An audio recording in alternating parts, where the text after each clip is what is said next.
Dear chess friends, welcome back. My name is Almira Skripchenko, I am your host, and it's my pleasure to be here today with Grandmaster Valery Gaprindashvili. The same here. Thank you so much. I'm so excited because yesterday we lived through a very dramatic tiebreak, Valery. Let's maybe remind our viewers what happened. So what I remember, it is that Kamalidenova won and Monova won. Of course, and then Still Katie I was here, replaced yes. you. Then later it was Katie here. So the unexpected result is, I know there is only Ushenina there. Yes, later, the former world champion Anna Ushenina won. So yesterday it was the tiebreak of the second round.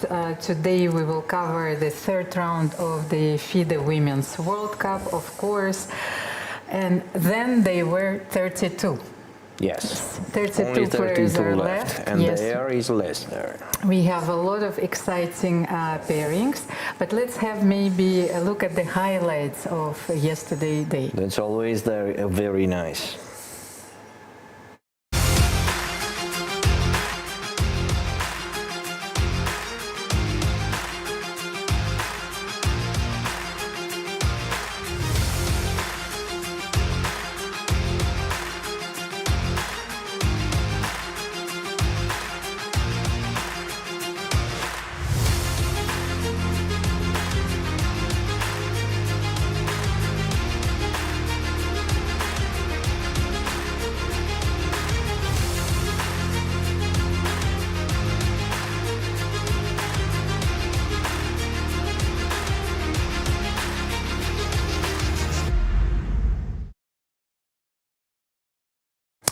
It was a very exciting day yesterday. The player of the round and the player of the day, of course, was Kamalidenova Merriweather. By the way, we will show, of course, the pairings, but today she faces Anna Schuchman, and I think this will be our poll for today. The young player Anna Schuchman, she's only 16 years old. I had a look in the database, so I had to overview all 32 players, Valery. They haven't played a single classical game. Wow, Merriweather and Anna. Yes, so let's have a look at the pairings today. So please vote, of course. Who do you think will win, who will prevail in this match, or at least maybe in today's game? First of all, you have the former world champion Antoinetta Stfanova facing Lei Tingji. Lei Tingji is the top seed of this tournament. She is a very strong player, of course. She played a match for the World Championship title against Zhu in June, winner of the Candidates Tournament Grand Swiss, but Antoinetta Stfanova has so many achievements of her own, so I think this will be our key match for today, one of our key matches for today. Then you have the young player from Kazakhstan, Elnaz A very interesting pair. Exactly. Facing another hero of yesterday's They have almost tiebreak. the same. They have almost the same rating. Exactly. So at the third round, you would expect, you know, pairs to be rated much stronger, but this format allows, you know, young players to shine. So she's facing Umida Monova. And it will be another tough match, and I think another exciting match to follow for all We have the actually fans. a lot of excited matches today. Yes, Nana Zagnidze against Gunina Valentina. Okay, I don't even know how to present those players. I will present them during the round, but they know each other very well. Then you have Belahatina. This is 2,750 USD. Of course, and as you can see, if they get to the final, the runner-up gets $35,000 and the winner will get $50,000 and the trophy. So the interesting fact is that in the round 5 we already for sure have one young player, which will be between Kali Ahmed Elnaz and Umida Monova. One of them will be in the 5th round for sure, as they are playing between each other. No, in the 4th round. 4th round is right now, no? No, it's the third round. It's third. Okay, so in the 4th round. In the 4th round. But we also have Merriweather and Anna. Yeah. You know, yes, another one. We will have, right. and maybe Liu Marie, who is only 15. Yeah. And I cannot even call her like a dark horse, because like I already know that she was the Chinese women's champion at the age of 14. She's the rising Chinese superstar, Valerie. Yeah. And Charlize, of course, is live from the playing hall, and she always have these wonderful introductions and interviews. Let's have a look. We are live in a much emptier and much quieter playing hall as round 3 of the FIDE Women's World Cup is about to start. Yesterday we of course saw some crazy playoff games, and I actually want to ask our press officer here, Michael Rahal, expert in all the games, following and talking about them closely. Michael, tell me about the quality of chess we are seeing here at the World Cup. Charlize, it's amazing, and it's getting better day by day. The youngsters are performing super high. Some of the favorites are losing to these such good players, and the tiebreaks yesterday were amazing. Of course, we have some of those youngsters playing against each other today. Any predictions? Do you think we're going to go playoffs, or is everyone going to go guns a-blazing and giving their all in the game? It's already difficult to say. We're in the 3rd round. It's hard to say what's going to happen, but I think they're going to go straight for the win, for sure. Well, that's kind of chess we like to see. Thank you, Michael. You may have noticed that the board pairings aren't exactly according to rating, and it's quite funny that some of the players are walking in not sure of where they're sitting, but that's because it's up to the type brackets and not exactly rating. So just an FYI, we spoke to the arbiters. Anyway, hope you enjoy the games as much as we will. Back to the studio. It's not easy to make an interview from the playing hall. Yes. Yes. Welcome back. But I love those introductions, Valerie, and indeed, you know, anything can affect the player's concentration. You know, Sure. One thought, one song, I don't know, the one variation that you didn't have time to look at. So even the song that you were singing just before the round, maybe even 1 hour earlier, it could affect on your game later. Never it was happening with you? Oh, always, always. It's like, especially if you need a song for motivation. And here we are a few minutes before the start of the 3rd round of the FIDE Women's World Cup, which is organized in Batumi, the capital of Algeria, where I think Nino Batsiashvili lives, yes? Yes, she lives here. A lot of young players. Salome Melia and Giladze Okay, Giladze Kisari, yes, who was playing in this event as well. And where many tournaments are organized. I personally played in World here Olympiad, we have a lot of tournaments. European Olympiad in Team 2018. Championship, yes, in 2019, and also in Women's Grand Prix, which was organized in 2016. And we have the European Team Championship soon in October here. Coming next, and recently there was also a youth event organized in Batumi. Just before this tournament. Just before this event. So Batumi is about to become one of the chess capitals in the world, if it is not already. Yes, the chess capital of the world. So Nana Dzagnidze and Valentina, those players know each other very well. It's not easy also to stare at your opponent before the start of the round. David Bernstein, I know, was coming to the round way before, so he was sitting there calmly for 10 minutes, immersing himself on the chessboard. So Maria Muzychuk and Bela Khotinashvili. Here you have Hampi Koneru and Claudia Coulon. Yes. Maybe one last moment that we have to talk about the format of the event. Maybe let's bring the format, of course. Yes, we have a chance. The first moves are being played, but I want to remind our audience about the format of this Women's World Cup, because the stakes are very high. So 32 players are left from 107 players representing 46 federations. There is a classical time control with 90 minutes plus 30 seconds increment, and then after the move number 40, 30 extra minutes are added, and you still have the 30 seconds increment per move.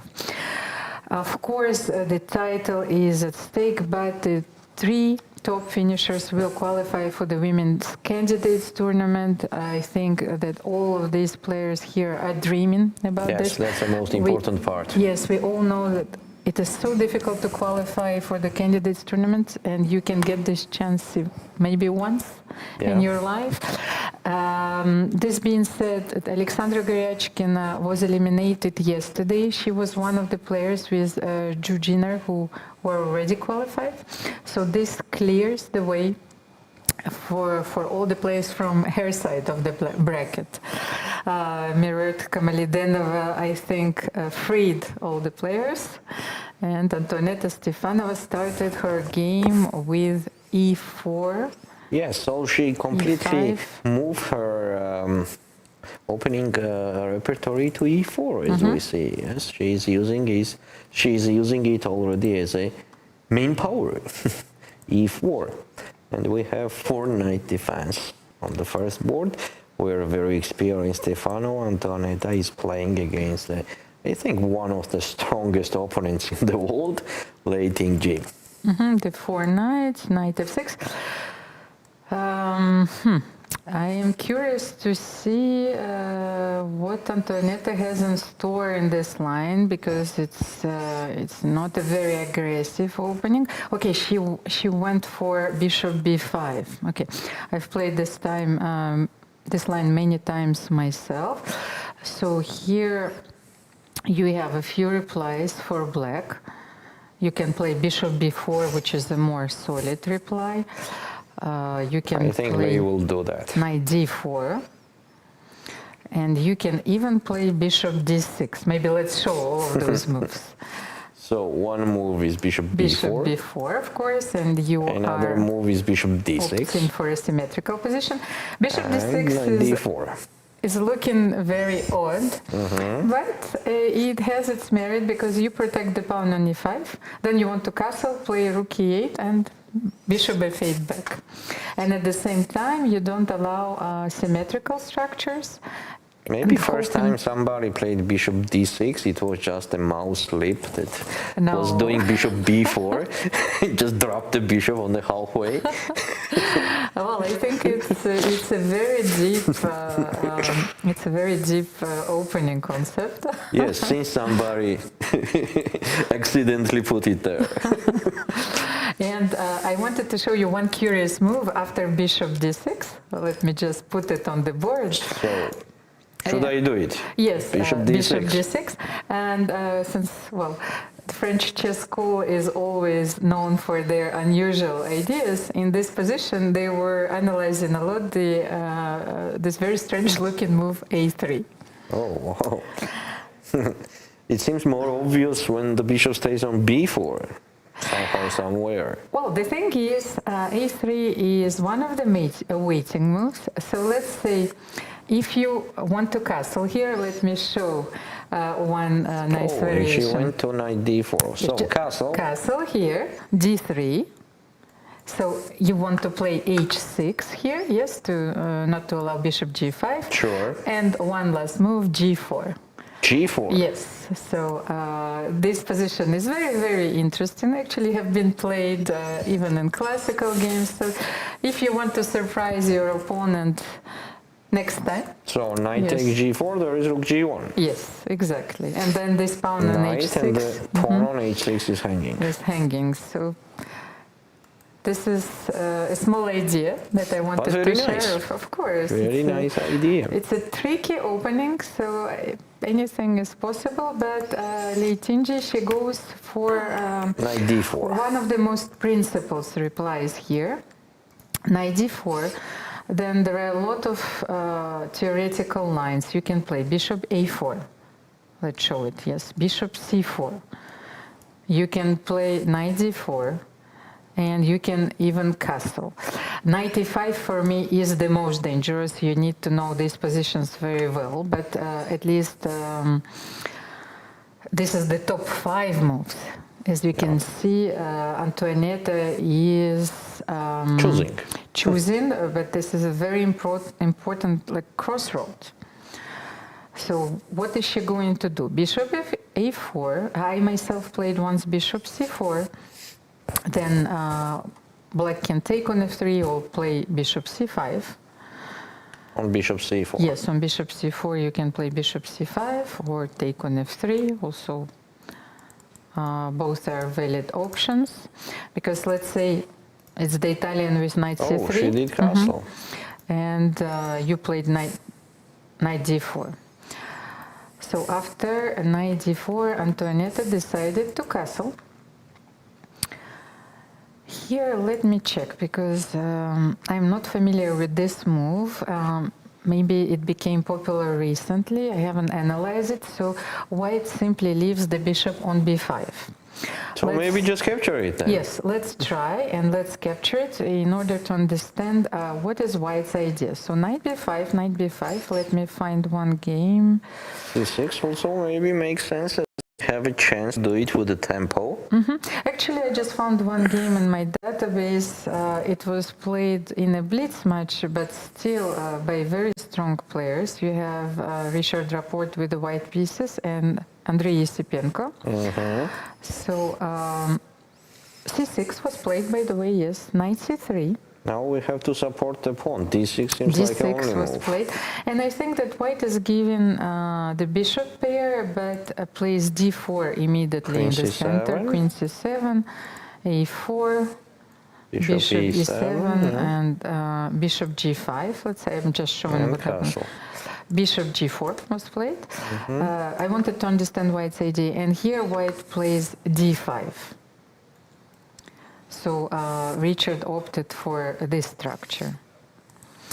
But once again, let me check if there were a few classical Yeah, it does games. not seem problematic for black at all. Even more, I like the position for black. It was played a lot recently, so it's one of the newest idea in this position. Caruana Carlson, knight b5, knight b5, c6, knight c3, d6, d4, queen c7. This seems to be The same? this variation Tabia. Where can player deviate? There was also interesting way to play after bishop g5, bishop e7. Let's just show. We will learn at the same time. Knight b5, knight b5, c6, knight c3, d6, d4, queen c7, a4. a4. Yes, not So allowing not bishop b5. g5. Yes, it's also an interesting try. a5. And On actually, a4, a5. yes, bishop g5, bishop e7, and queen d3. So the modern way of playing those openings, I can see that maybe white wants to play a knight d2 or d5 immediately. But nothing of this happened, by the way. Plating, cheap plate. c6 immediately. So c6 immediately. It's actually the second popular move in this line. Was also played in this famous match. It seems that nowadays you have to study so many games, even rapid and blitz. c6 was played by Vidit in a rapid game, so it was in the Global Chess League last year. So let's see how can this game develop, where the bishop should go. Bishop d3 was played. What do you think, Valery, about this move? I agree with that. So I agree with the Duda. Okay, knight f3, queen f3, d6, and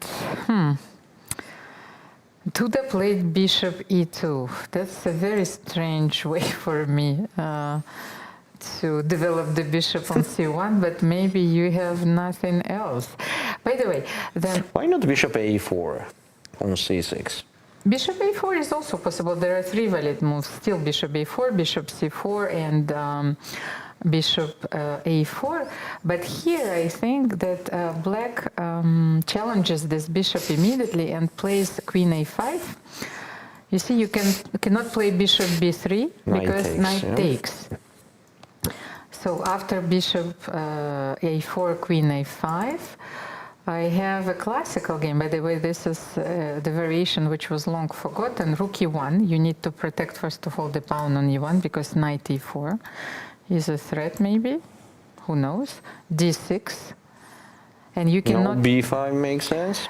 I think that they went for d6 here. Let's try and see what if b5. Oh, she did bishop d3. Actually, Duda and Antoneta is from the same country. Yeah, if... Oh, no, it's Polish and Bulgarian. Polish. Sorry, that's a big mistake. I think that b5 allows you to take on d4.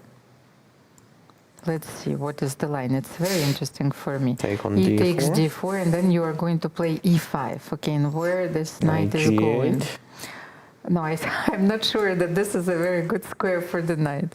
Now you can even sacrifice something.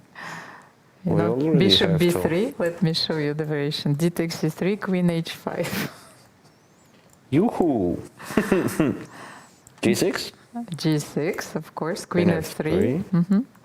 This is modern chess. Knight h6 and d takes c3? Yes, knight h6, d takes c3, and white That's is actually winning. Yes, yeah, but, h6 is hanging and f7 is hanging. But those positions are always fun to play, and I think that...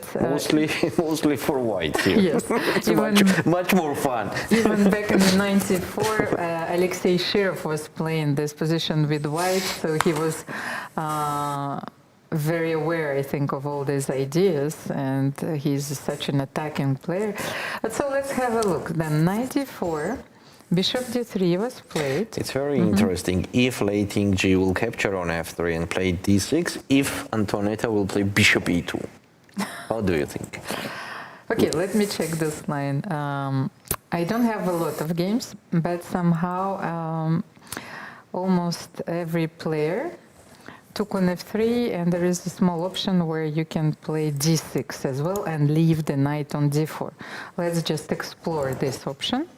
So if you play d6, then white takes on d4. Knight takes d4, e takes d4, knight e2, e5 and c3 maybe? Yes, so white wants to play with this structure. D takes c3, d takes c3, and it seems that it's not so easy for black, you know, to develop its pieces. Do you want to put your bishop on g7 or e7? I think e7 immediately, like to don't lose the time. Yes, and you have this potential target on d6. You can play d5, I think, immediately, because you need to finish the development, and bishop b5 check is... Maybe this is something, yes, that she wanted to avoid. She wants to play probably the structure with the knight on f3, queen on f3. And as we can see, after queen f3 and d6, what else can you do? You can play bishop e2, played 53 times. But so it seems it's a main move. Yes, it's the main move, and bishop c4 is one of the most natural moves, but b5 yes, is I facing, think that yeah. then yes, you later you can have b5 and a5. So let's see. b5 was played, by the way, by Andrei Yesipenko. Let's check this game. Bishop b3 and a5. He went immediately for this bishop, threatening a4, a4, b4, knight d1, and bishop e6. So bishop b6, f takes c6, and it seems that black is okay here.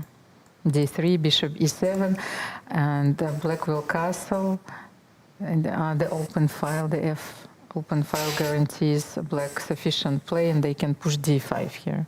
What about queen h3? You can attacking always, e6, yes. so queen d7 and Yes. f4 on my own. Does it make sense? It makes sense, but then you can play, I can take, of course, and then I can play e5. And the endgame is absolutely okay for black.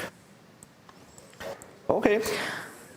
So for now we have queen f3 and d6 in the game. Okay, so let's see if Antoneta will play a bishop e2. So one of the most strangest maneuvers that we had in the opening so far. So bishop b4, bishop d3, bishop e2 in order to develop the bishop on c1. Doing such a great job for that bishop on c1. Okay, maybe let's move to next board. Yes, the second board, according to the pairings and the cameras display is the young player from Kazakhstan, Elnaz Karakhmet. She's having the white pieces against Umida Monova. Do you know the time on her clock? Not yet. Let me have a look. 1 hour 34 minutes. On the move 11. Okay. So she's well prepared, seems so. Let me check their statistics. So 32 players are left in this event. I had to look at their games in the database, and those players haven't met each other. So they haven't played. They just didn't have enough time. Yes, they didn't have enough time. But nowadays, you know, you have so many blitz matches, blitz tournaments online. So I don't even have a blitz game played. So this is Not the even first. blitz. Yes, this is the first time that those players are facing each other, and Umida Monova is about to make a move. So maybe let's go through the opening. Another Tarash. Yes, as we see, Tarash is quite popular in this tournament. The Tarash revival. Oh, and the E4 line, which is quite aggressive. White is pawn up. The last move was bishop E2, but as we see on the camera, Umida played castle. But so after E4, knight D7, yes? E takes D5, so black sacrifices the pawn for initiative, I suppose. Maybe for the lack of the better move, because what if D takes E4? Let's just check the opening a little bit. D takes E4, I suppose knight E4, of course, and where does the queen go here? Yes, because then bishop B5 comes with check. And the pawn on C5 still hanging. So she wanted to avoid, of course, this line, and knight d7 is forced. Was she surprised, Valeri, with this line, bishop g5? Bishop G. Yes, maybe she was not prepared for this one. Maybe she thought that Elnaz will play the line with g3. Why do you think so? I mean, she's not spending much time on that. She also has 1 hour 28 minutes. 28 minutes, okay. Yeah, I didn't have... yeah, it's just about that Elnaz is playing too quickly. Okay, so rook a8 is on the board. We know that Umida likes to have the initiative, especially like from seeing her games from the previous rounds yesterday. Yes, they are different kind of the opponents, of the players. Kali Ahmed seems like more technical, by the way, and less aggressive, but more technical. Umida seems like more aggressive. So one of black's jokers here, of course, is the dark square bishop.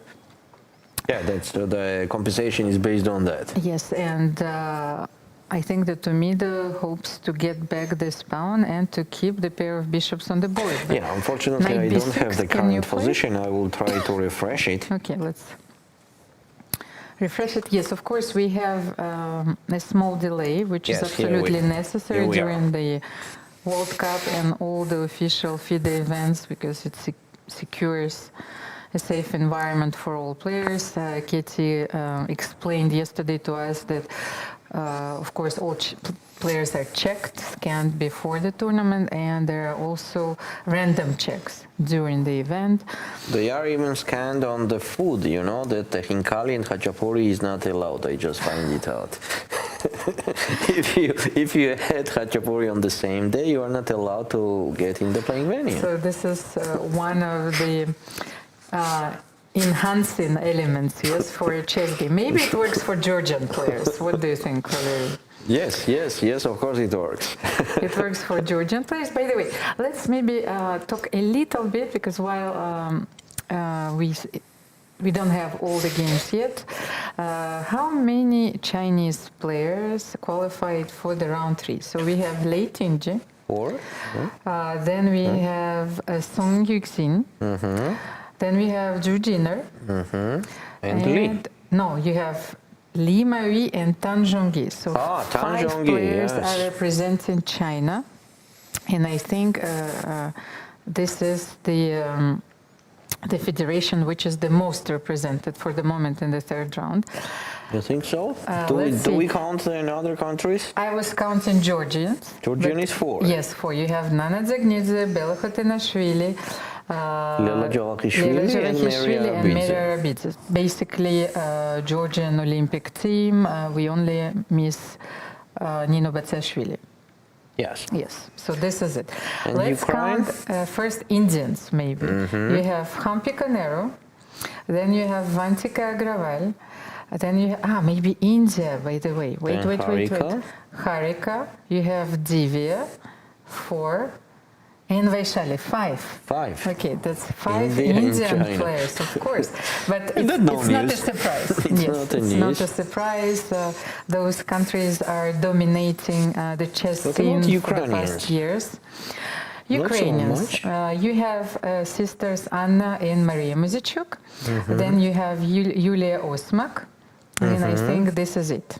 That's it. Yes, that's it, because Ina Gaponenko was facing Anna Muzychuk yesterday in the tiebreak. So you have 3 Ukrainian players.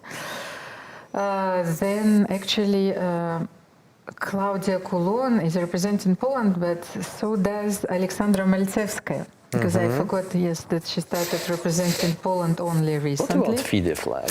FIDE flag, yes. So Russian players, let's see. We have Gunina Valentina, then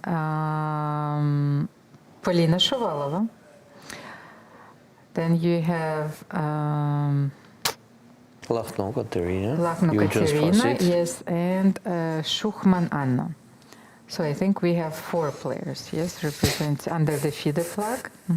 So 4 Georgians, 4 FIDE flag, and yes. 5 China and 5 India. Chinese players, yes, and 5 Indian players. So, of course, a lot of strong players are still in contention. 2 young Kazakh players. Antonietta is representing Bulgaria. Yip Karissa is the only player representing the United States. And she is the American #1 player. And who was else in this competition? Irina Krush And Alice Lee. Was Yes. anybody else? No, I don't think so. Because Only 3, yeah. Yes, I haven't been here in the first round, so I have to check it. But no, Talia, I Talia checked, Cervantes, represented yeah, she was yesterday. just playing the tie breaks. Playing the tie breaks, and she That's true. fought tenaciously. And one player from Uzbekistan, Umida Monova, who is on your screen. Let's go to the next game. Yes, and the last player to mention, of course, one of those. So you have, because the top players in their countries, and also Theodor Ilinic is the European reigning champion. You have Tsolakidou Stavroula representing Greece, and Irina Bulmaga representing Romania. You know, they've been representing their countries, playing on the top boards already for many years, and I think that a lot of fans are rooting for them as well. For sure. Okay, For so sure. let's move. What about this game, by the way? Are you already on Dzagnidze? Just let's give our evaluation about the opening after Queen A4. What do you think? I think that white has to be slightly better. I mean, I think that the compensation is not. The black does not have the full compensation. So it's for the not pawn. obvious yet. Yes? What do you mean in obvious? I mean, it makes sense. It makes sense, of course. I mean, obvious in the sense that, for example, it's not obvious for me how black should continue here. Because you want to take this pawn on b5 and make a move like knight b6, but then you will lose your bishop on Yes, g4. bishop is hanging on Of course, g4. so and she decides that She just to solved give up that this pair of question bishops. easily. Just capture, and I think she'll play knight e5. Knight d5. But okay, then Umida is going to play on the dark square. She's not going to see this pawn on d5 captured or I taken have a back. feeling still that we are missing the pair of the bishops already, which was maybe kind of necessary to have. Bishop f3, let's see, because she spent some time on this move. So maybe you can play knight e5 here. So bishop b2. Yes, we are not going to leave the bishop there. And what next? And next, maybe just bishop b6. Bishop b6. b6, okay. Or queen g6. I have to think a little bit. I was thinking about a bishop, like queen h6 and bishop d6, but you can always play g3, and this will not bring me anything. Yes, it's actually interesting where to put the pieces to be kind of flexible and to create some threats, because for now we're not creating anything with black. And that's what I We're meant just by pawn it's down. not obvious.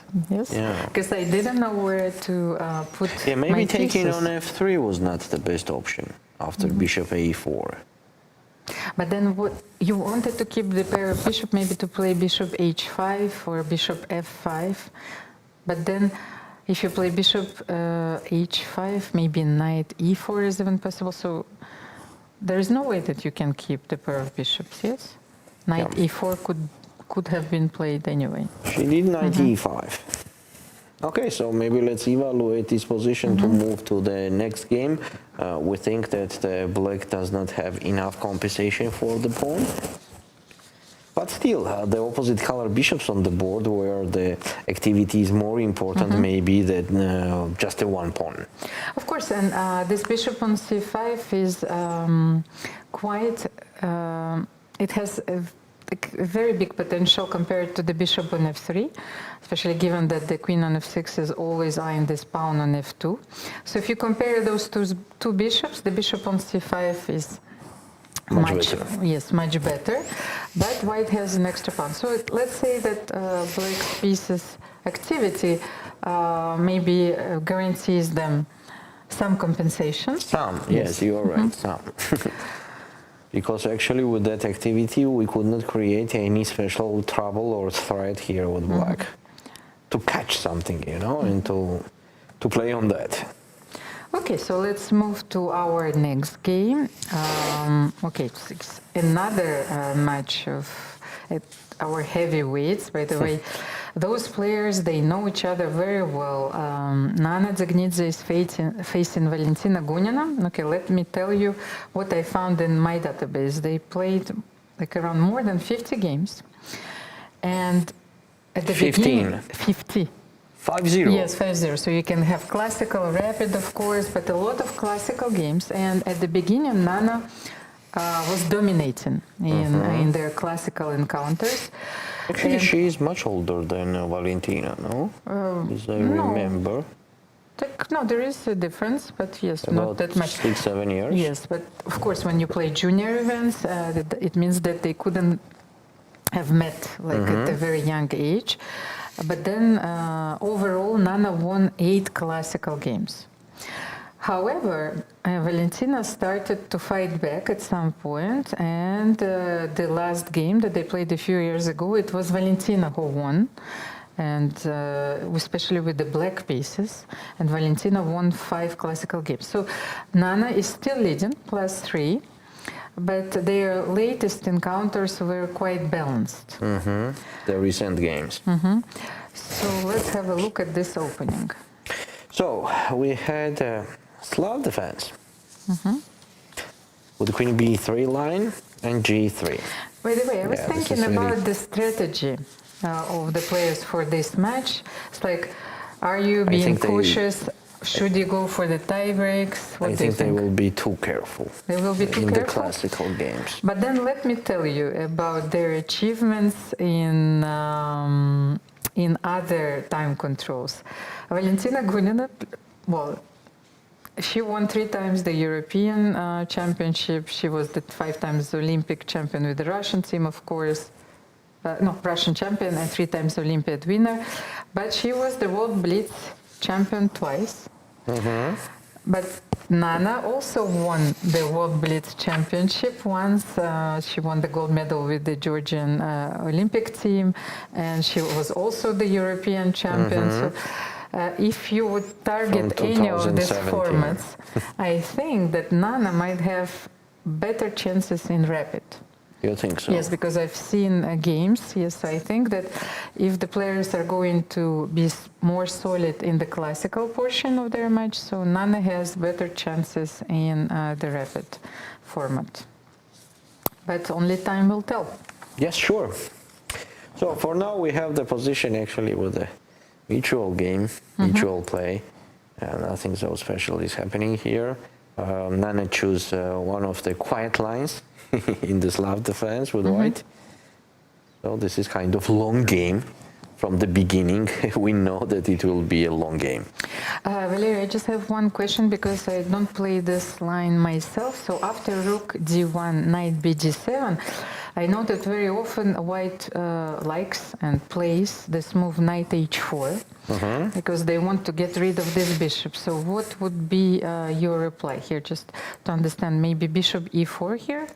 Bishop e4, because you don't want to play bishop g6. Bishop d5 and then c5. This is one of the options, as I remember. Just queen goes somewhere, does not matter, not a big deal, and then c5.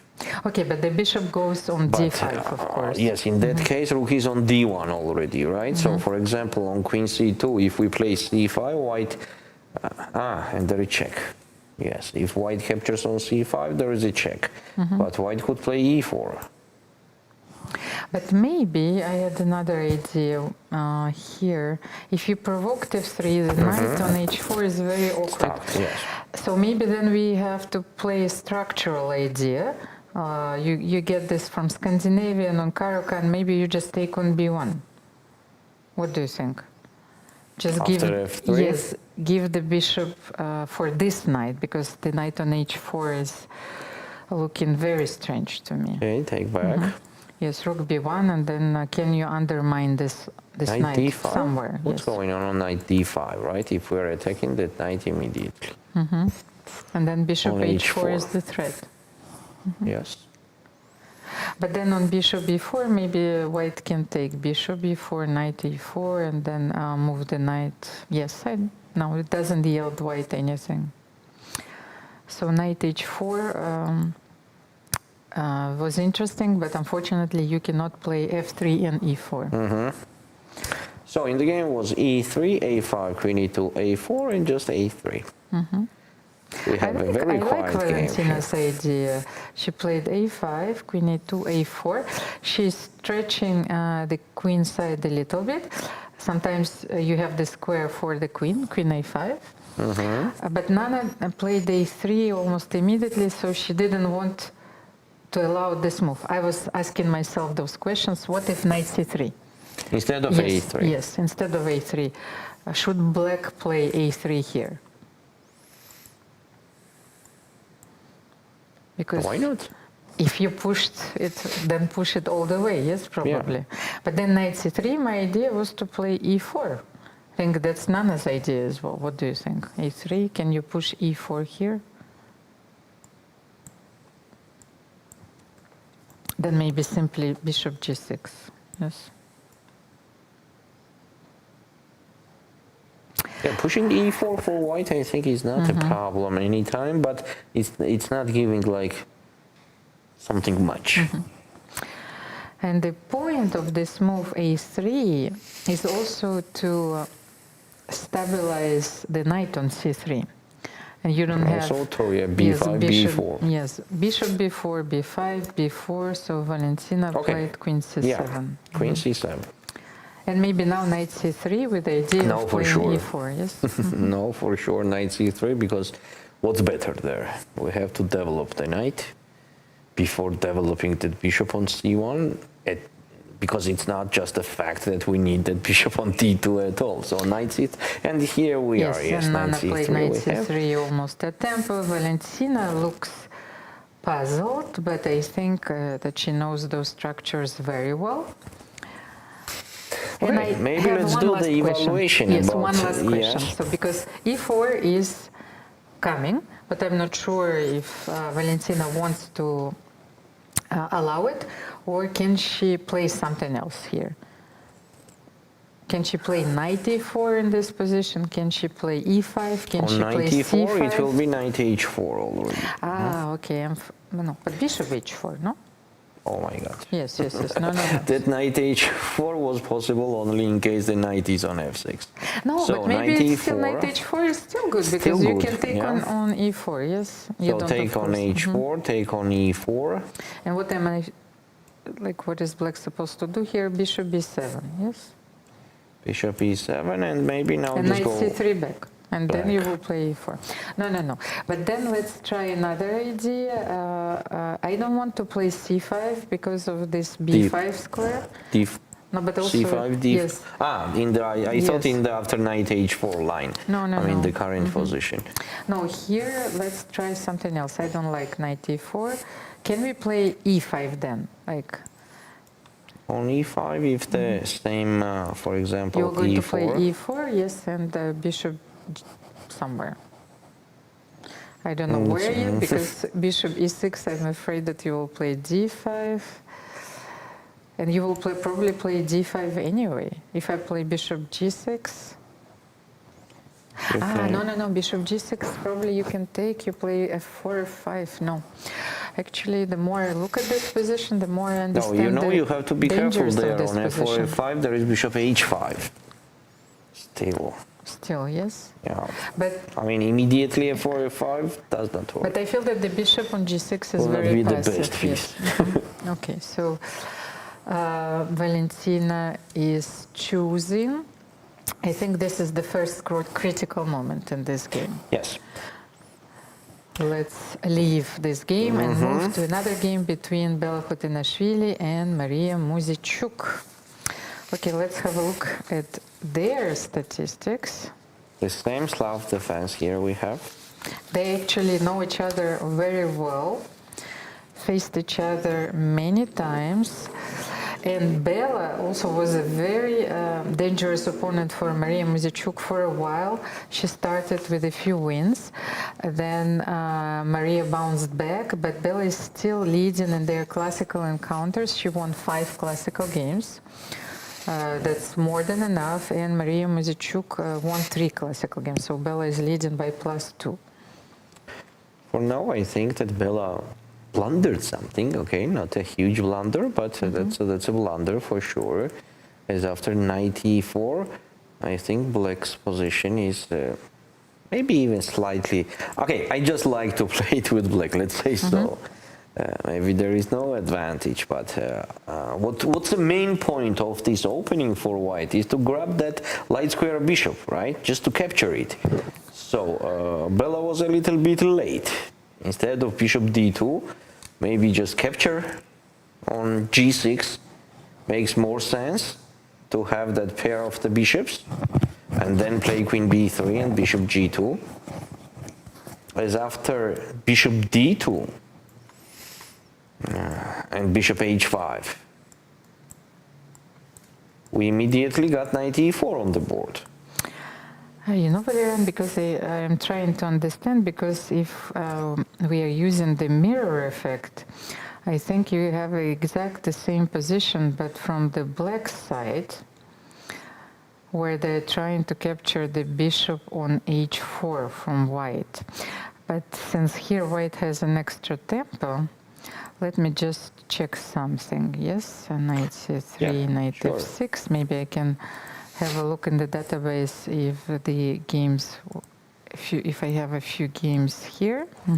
Okay, what I was saying that taking on g6 immediately was just giving the pair of the bishops to white, to don't go on this line at all. And what I see right on the camera is Bella Khotinashvili, who started thinking after knight e4. Definitely it means that she was not ready for that move. And this is not what she was expecting in the opening, so she captured on e4 with the knight. Definitely it will be d takes e4 from black.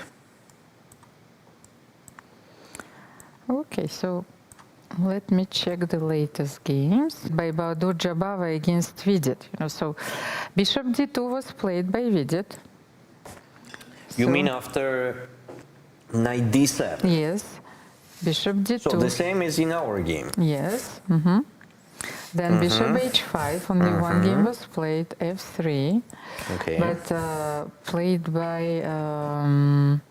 not on a very high level. So I have Hjartarson, but blitz games. Okay, so it's like it's a very, very rare line. Bishop starting from bishop d2 already.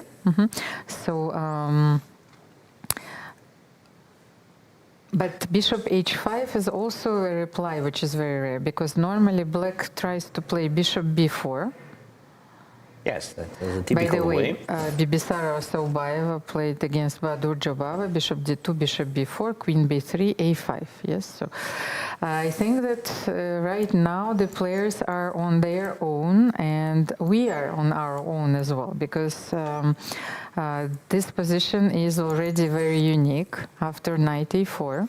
And we have some more moves. Take on e4, take on e4, bishop e2, and take on f3. And why Bella took on e4? So then I have another question. After e3, knight e4, was bishop e2 possible? Instead of taking on e4, you mean? Here, bishop e2. What is black's reply? Because you have to take one of the pieces. On c3, on d2, but it seems strange to take the knight, then maybe you have to take the bishop, yes? The pair of bishops. Yeah, so take the bishop, take and bishop e7. Bishop e7, okay, then. So after knight g2, you want to take on c4. But I am not sure about this, because I have this powerful center, and if you castle, I can still play g4 and h4. What about this position? Knight g2? Yes, knight g2. What do you do here? Because I thought that it was very important to play bishop e2 and not to I will play here just weaken queen the light c7. squares. So do you want to castle long here? Yeah, I have it on my mind. But by the way, here already I can play knight f4 and I can take this bishop. So that's fine, no? You're welcome. Yes, but I'm not worried anymore. So bishop g6 probably But we are with white, you know, so being worried. But I think that Maria is much better in that position where she You mean not what was much in the better. game? I mean, this is a much better version than could have happened with the bishop on f3 here. Don't you What do think you white think? is okay here? Like queen takes f3, then long castle. So for example, this. And then long castle. What's the problem? I thought that I will play if. Okay, what is your next move? I will play bishop b7 here. Bishop e7, knight g2. Knight g2, castle. Castle. And long castle. So long castle. You're not even afraid, yes? I'm afraid, but still doing it. I don't know, castle. Oh, look, because I thought that I can play c5, e5, and challenge the center, but maybe after long castle, I don't have this option. What Okay, can I do definitely here? black is okay. What to Yes. say here? The position was absolutely mutual play. Maybe we should use Valentina's plan here to play a5, a4. No, Makes what do you sense, think? yeah. Yes. Makes sense. Okay. So maybe let's go to Koneru Humpy against Kulon Claudia. So as I see here, they are behind than all other games. They have only 7 moves on the board. Okay. Oh, By the way, they play because like I don't have it yet. yes, let me think. Hip Karissa and Vaishali Rameshbabu made a draw by threefold repetition. Okay, let's maybe quickly go through this game. Okay, it was a symmetrical English opening. The white developed the bishop on g2 and black on g7. Then Karissa played d4. Knight d4, d5. Okay, now it looks very, very symmetrical, but since white Unfortunately, started, I have it right now. They played just a symmetrical thing with but then white started the aggression with knight b5, but suddenly went back. yes, suddenly went back. Maybe Karissa didn't expect this line at all. I think she was just okay with draw. Are and you sure? I don't mind that they have the second game the same or similar. But Yeah, because there are things like that happening sometimes. Yeah, that Vaishali- they are doing the quick draws. This is not the person you think. it's not the person that you have to give this free card because I know Vaishali a little bit. She played for Monaco last year. I was the captain, and she has very good opening preparation with the white pieces, and she will certainly test Karissa tomorrow. Yes, she is not going to get away with this easily. We can make another bet. Okay, we can make another bet. Okay, we have our audience, as witnesses. So I'm losing every bet here in the studio. So I'm betting that tomorrow they have also the short game. okay, no, I don't agree with this, and I hope that. But still betting. Yes, I'm still betting. Yes. Okay. I am the hopeless romantic. I'm still betting, so I really hope to see a thrilling game where Vaishali will have the white pieces tomorrow. So, next one. Did we finish here? I think that let's... minus plus, yes. we're okay. So next is Arabiza Mary against Kostyuk Alexandra, which is going to be a very interesting fight. Alexandra Kostyuk and Mary. By the way, while we are at this game and we still haven't analyzed the opening, I think that we have an interesting piece of information. So we have statistics for 3 players, Koneru, Alexandra Kostyuk, and Katerina Lagno. But let's start maybe with Koneru because we just saw her game. Let's show their statistics for the KO format. So Hampi is on your screen, and we have the statistics prepared normally. This is it. That's how the players played in knockout format before it was the World Championship until the World Cup in 2023. So she reached the final once in 2010, where she lost against Hu Yifan. It was the World Championship back then, so she managed to play the semifinals against Ekaterina Kovalevskaya, Hu Yifan, and this was it. So yeah, that's it. They had her best result in... was the final, in yes, 2010. it was the final, but I mean, 10 years ago it was the quarterfinal against Maria Muzychuk, but Maria Muzychuk won this event, so Koneru was eliminated by Marina Muzychuk, and a very surprising loss by Koneru, what I could see, which was inflicted by Jolanta Zawadzka, another Polish player. So there might be something, between Koneru and the representatives of the Polish chess school.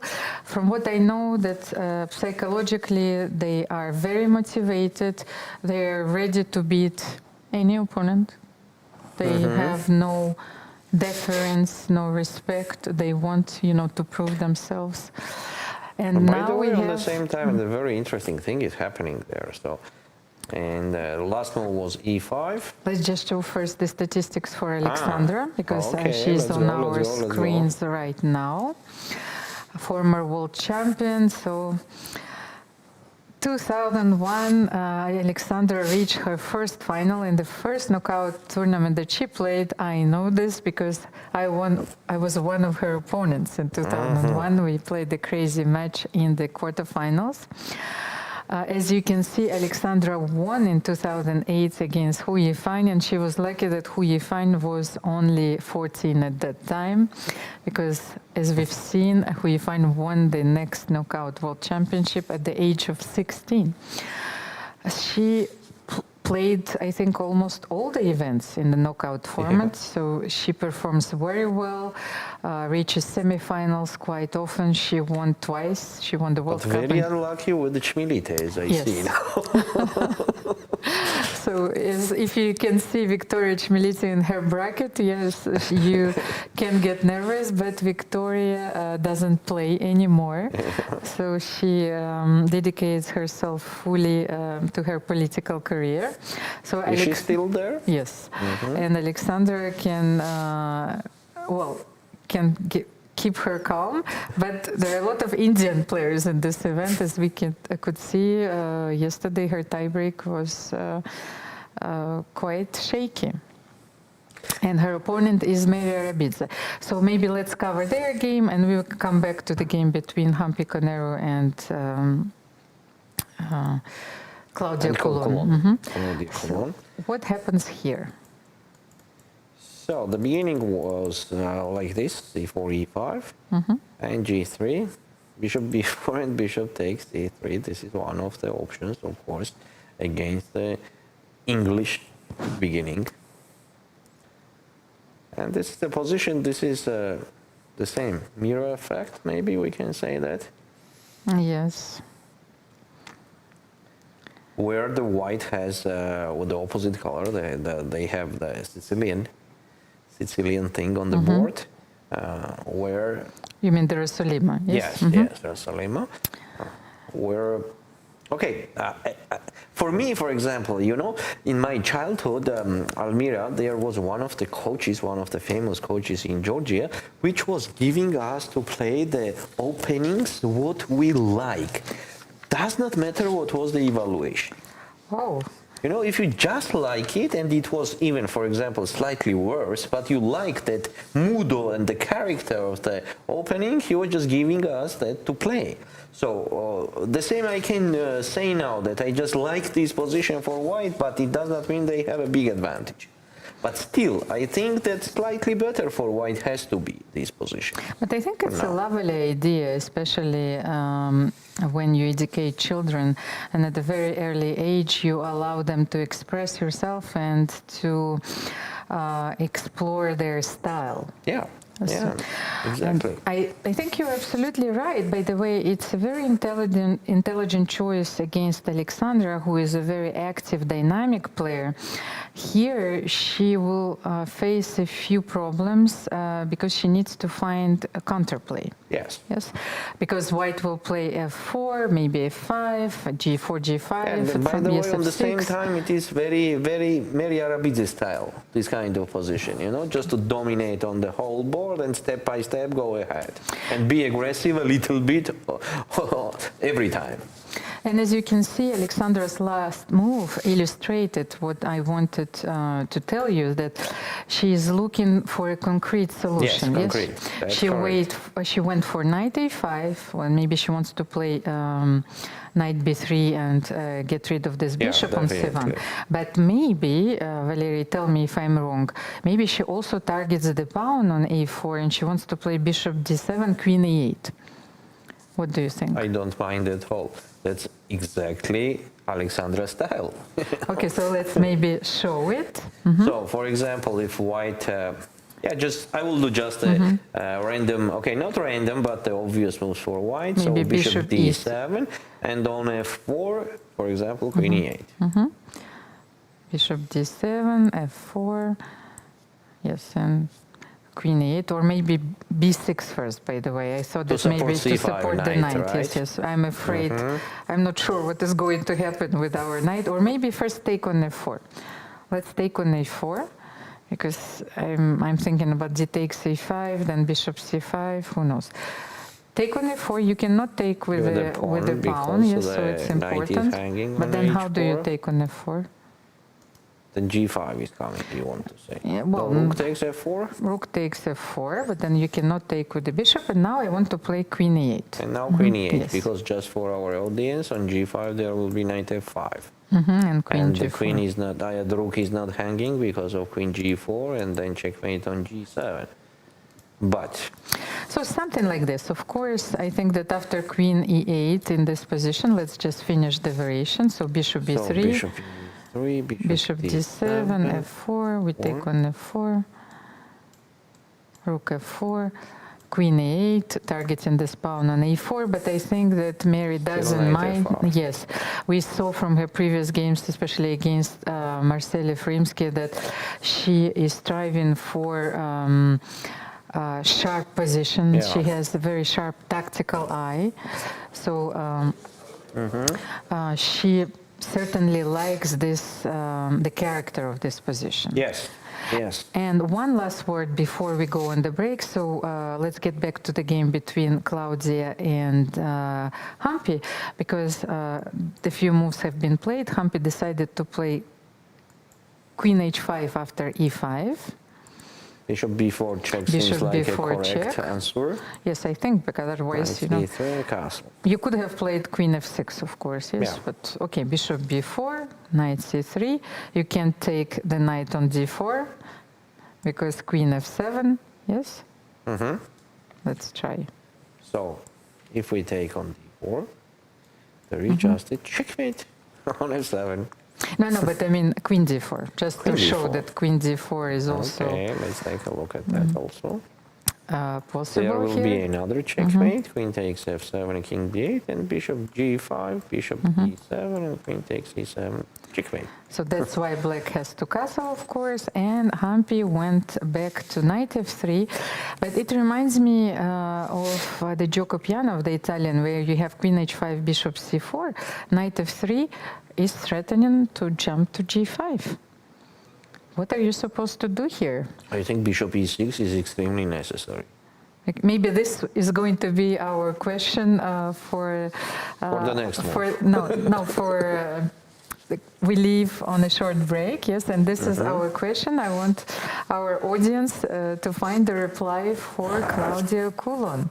Before she will do it on her own. Exactly. So let's see if Claudia will play bishop e6, because knight g5 is a very dangerous threat.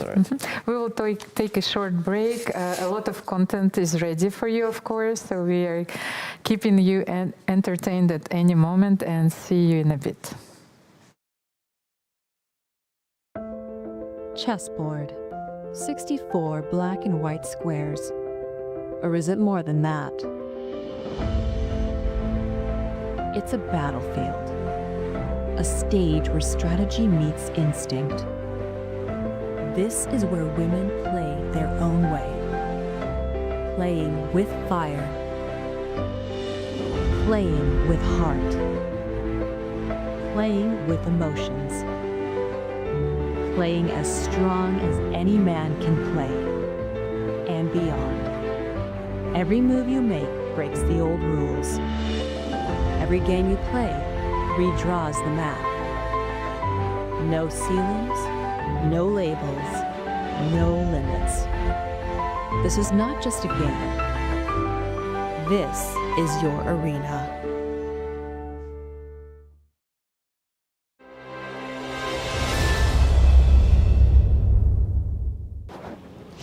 I am here with Kamalidenova, who just took out Alexandra Karyachkina. You know, she's not just a top player in this event, top player in women's chess, but she actually won the last World Cup. How do you feel? Well, kind of happy, yeah. I think I was also happy yesterday because I played a good game, but I blundered in the end. So I was hoping that I would play still good in tiebreak. So. And these two games, the first one also absolutely crushing. Second one, you had the advantage. Yeah, I had advantage, but I was okay, if she plays knight d4, I always have a repetition and she can't improve her position. So I was okay. What were your nerves like going into today, into the tiebreaks against such a legendary player? I was very nervous before the first game, but after I won, I was okay, she's the one who needs to win. So I was okay. And your preparation, you know, what went into that? Because of course she plays a lot of things. She's also been moving between E4 and D4 in top women's events lately. Tell me a bit about your prep. I don't know, yesterday she played D4 and I was preparing for D4, but I repeated some E4 lines, so it worked. Yeah. And tell me about your World Cup experience in general. Of course, this has been a big moment for you, but we still have some games to come, and you've played your games before. So tell me about your general experience here. I think it's kind of interesting because it's my first World Cup, so I'm kind of enjoying the moment. Yeah. And chess in Kazakhstan, it's also, they support you quite a lot. So I remember speaking last time at the Women's Grand Prix in Shymkent about the actual support you have from sponsors, from your national body. Tell me a bit about that and the support you get as a player. We have like some packages, so after the Olympiad we get like golden package, so we like they have like golden and silver. Yeah, I think that's. And how much do you think this has helped you in your chess? Oh, of course it helped me a lot because I mean the tournaments are so expensive and coaches, so it is very helpful when you have like such sponsors. Yeah. Well, thank you so much, Mariette, and good luck for the upcoming games. Hope you can keep the momentum. Thank you. This International Chess Day, FIDE challenges you to take the game to new places, literally. From mountaintop matches to underwater games, or a blitz session at your favourite local landmark. Play anytime between July 10th and 20th. Share your moment using hashtag International Chess Day or send it to social media at FIDE.com. Your game will be seen in all parts of the globe. Unleash your creativity. Make your move. And celebrate chess your way. Let's show the world that chess can be played by anyone and in any place. And I'm joined in the media center by Grandmaster and former world champion Maria Muzychuk, who has just qualified for round 3 after defeating woman Grandmaster Talia Cervantes in the tiebreak. Maria, thanks for coming along to the interview. And before you show us one of your games, did you think this matchup was going to be so tough as it proved after the 6 games you've played with Talia? Actually, not really. I didn't expect to play the tiebreaks. But okay, I mean, she played really well. It's for her level, and I think that, like at some moment, I was very nervous. In the end, you were able to bring it home. You had to go to the second games of 10-10, but there you proved to be, in my opinion, much better than her, especially this third game. What happened in the third game? Could you show it to us, please? Oh, but it was her that changed the opening, not me, because like she played something new, and okay, Queen C7 was fine, but after E4, okay, castle, yeah, because like if say Bishop C5 then E5, and I'm much better, pretty sure. So, but she didn't know it at all. It was obvious because she started to sing, and okay, like knight G4, and then I just wanted to play all in. Am I mistaken here that she was trying to threaten knight D4 in this position? Yeah, exactly. For example, if H3 then knight D4. That's a common trick, yeah. Yeah, but the point is that, I mean, I am very fast and he is without castle, and so maybe... Okay, I was sure that I was much better here because I prepared this, but I didn't know how to react after knight G4, so I think I played well, but okay.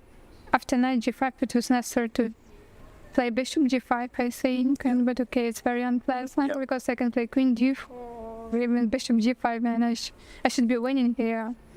But what happened next, I mean, just 2 more moves. Here it's for sure winning. And now you crashed through with the sacrifice. If you could show on the tablet so that it can appear after the video. Yeah, so I take on F7 and I didn't see anything for her because it seems so that summer moves and mate. Sure. With H5 and then... Yeah, but it's unpleasant to play without the queen, so you can go knight G6 and bishop C7. Yeah. So she resigned here, or you actually mated her? How did the game end? No, after bishop H6, I think, but it doesn't matter now, I mean. Well, it's just to show the viewers so they could see how the game finished. Exactly in this position, yes? Yes. Okay. So this was actually, as far as I know, the fastest or quickest game in the whole tournament. It was only 50 moves. Of course, it's a rapid game. So in global, are you satisfied with your play in this match? And how do you look for the next game in round 3? I can't say that I'm satisfied because, like after my first game today, I mean, I realized that my calculation was so bad, and I just went to my room to become fresh. And because I think I could make a draw queen g4, but queen g2, sorry. And so, but I did not see it, so I didn't see anything basically. But I'm glad that I managed to fight back. Of course, you're a player with a huge experience as a top chess player. What do you do between rounds in a time break when you've lost the first game and now you need to win the second game? Do you have some sort of schedule, some sort of relaxation? What do you do exactly? It's hard to advise because people are different. And like in my case, it's better not to look at the board at all. Try to forget about it and go new. Yeah, just to go somewhere. Do you know your third round opponent? Has it been decided yet? I think Bella Khatanashvili, she won her match against Sarimova. Okay. Tough player and a local player as well. What are your thoughts on this matchup? I couldn't expect this because Bella could win and Salimova could win, so and I didn't think about it before, but now after I won my match, so I will have time, It's tomorrow, exactly. Yeah, I think it will be another interesting battle. Thanks for coming and good luck in your match tomorrow. Thank you.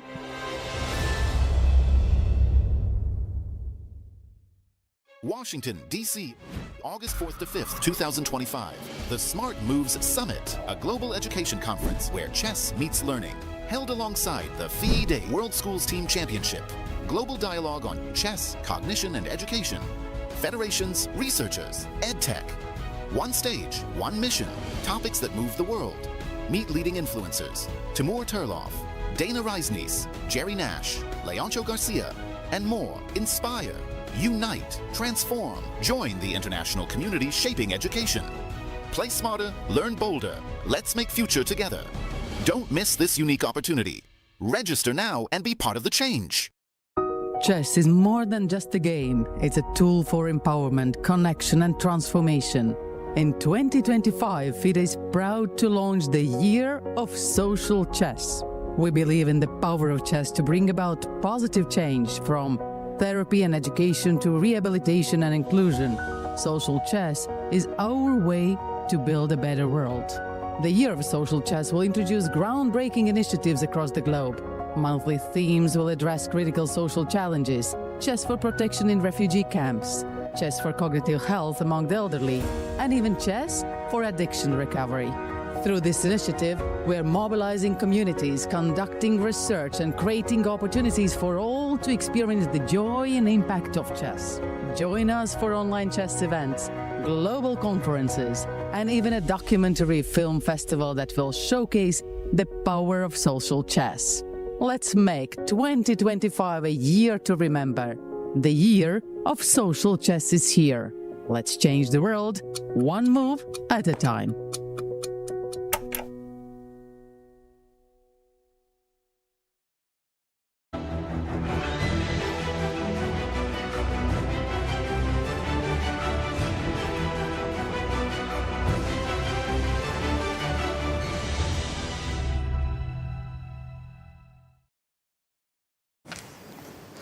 Dear chess friends, welcome back to Batumi, and this is the official broadcast of FIDE Women's World Cup.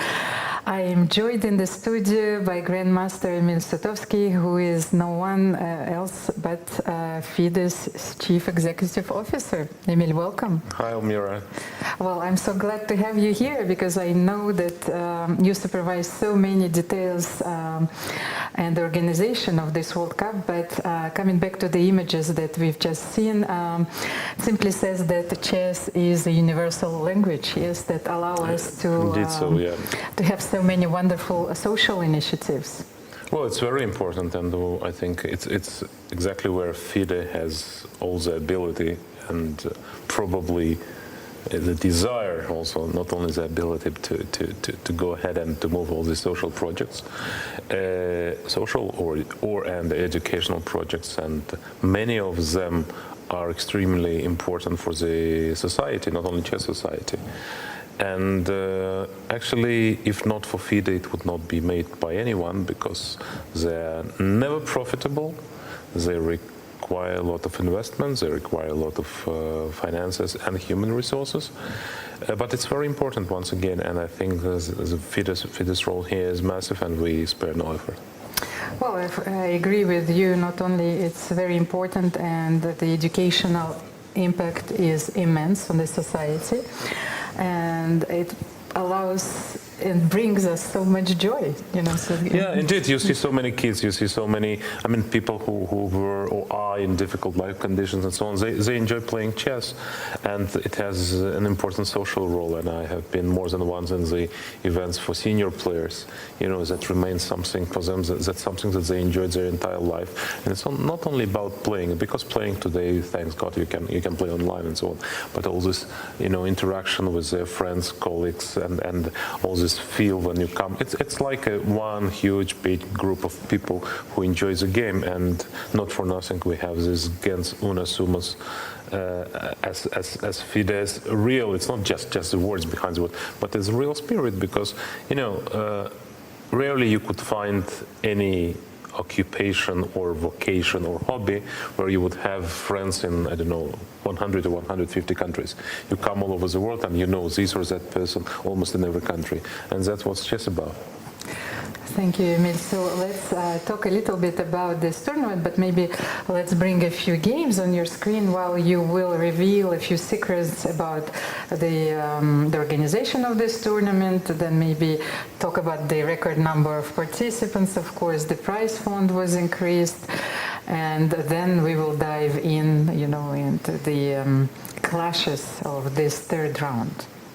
Yeah, you know, all the data has been published. We're quite proud. Of course, it's a great cooperation with Georgian Chess Federation, with Georgia, with city of Batumi. This year has a record number of participants, 107 participants from 46 countries. And we also have increased the prize fund for that matter. It stands on 691,000 and even 250, because for some reason it didn't work as a round number, so we decided not to downgrade it to round number, but just to have it this way. And obviously it requires a lot of organizational effort, because, you know, KO format, as you as a player yourself would testify, is extremely nerving for players. I mean, it's very difficult. I mean, every day you can basically lose a game and go out of the tournament, and every round, you know, you win one match and then still you have to play next day another match, new opponent, and once again, it's very, very, I would say, demanding. And the onus is on organizers and FIDE, of course, to create such an environment that players would feel that other problems, at least all other problems, are minimized. Whether the playing hall, it has to be spacious, it has to be well lit with, you know, chandelier. And well, we all remember Fischer's Pasky match. Yeah. Things can happen, yes, if the light is not right. We need a temperature in the room. We need all the zones where they can rest between the moves to go to have some snacks or to drink. Of course, anti-cheating is very important. We have several officers here monitoring that. Hotel food, we prepared quite this meaningful variety of food for all the participants coming from various countries. Let's say we have Indian participants who are mostly into vegetarian food, so we need to care for that as well. So there are many aspects, and I think my role here is obviously to supervise, but let's say the credit goes to Georgian Chess Federation, to Akakiashvili and his team, who managed to pull a great event, and we're really happy about this. Emilia, and then you mentioned the number of participants. So of course, it's a record number of 107 participants, but I myself was asking, these dialogues that I have with myself, asking the question, will we ever have the number which is the same as during the Grand Slam in tennis, so 128. We are going there, so is this the goal?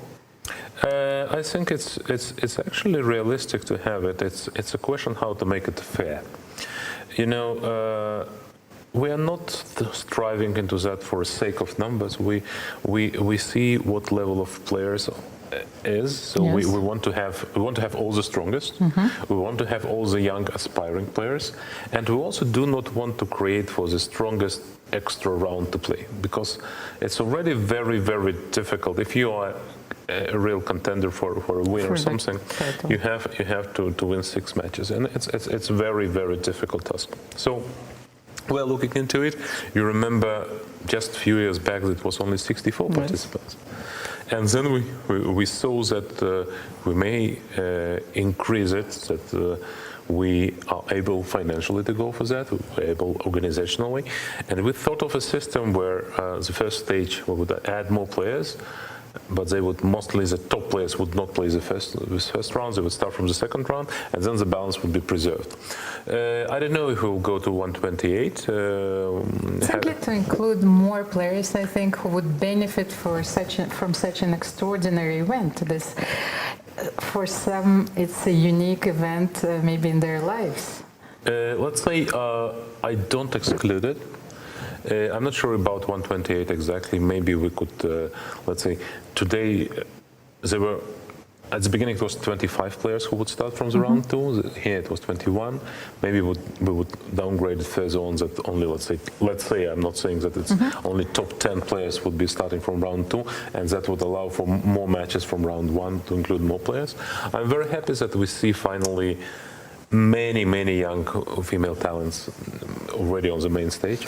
Yes, I wanted just to ask you about this. So for sure in women's chess, the generational transition has been assured. It's here.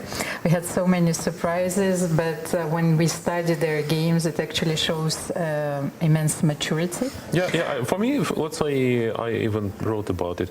I don't think, let's say, for me that Merard beating Goryachkin is such a surprise. I mean, Goryachkin is a stronger player, but they're of comparable strengths. It's not like it used to be even 10 years ago that the first round would be just a formality for a top player. Not any longer. And if you remember, the elite of women's chess hasn't been changing for over a decade. It was the same players, all the same players that started excelling at the beginning of 2000s. They would be playing till maybe 2015, that was all about the same. You still have Antonetta Stfanova here, Alexandra Kostyuk, you see, so the class is still there, but of course it's important that the field is new generation. Changing. Yes. And if you look here, you see here like Merard, but you also see already younger generation like Anna Schuchman or Lumiao. Yes, so Alice Lee was also playing there. And also the generation, I mean, who is today like 20 or 22, they're really good. And that's great. And of course, as FIDE, we have just to create more and more opportunities. That's why also the Grand Swiss, we expanded also the Grand Swiss this year, also record number of participants. And the prize fund was increased like I don't remember, like 35% or something, so a very significant increase. Of course, the conditions are constantly improving for women's professionals. And one last question, Emil, now as a grandmaster, don't you think that Alexandra Goryachkina was simply psychologically not prepared to be tested immediately? No, I don't think so. So you think that she was fully prepared for this match, even for Alexandra tiebreak? Goryachkina is a top-notch professional, and I don't know of any top-notch professional who would dismiss an opponent like Merard Kamalidenova.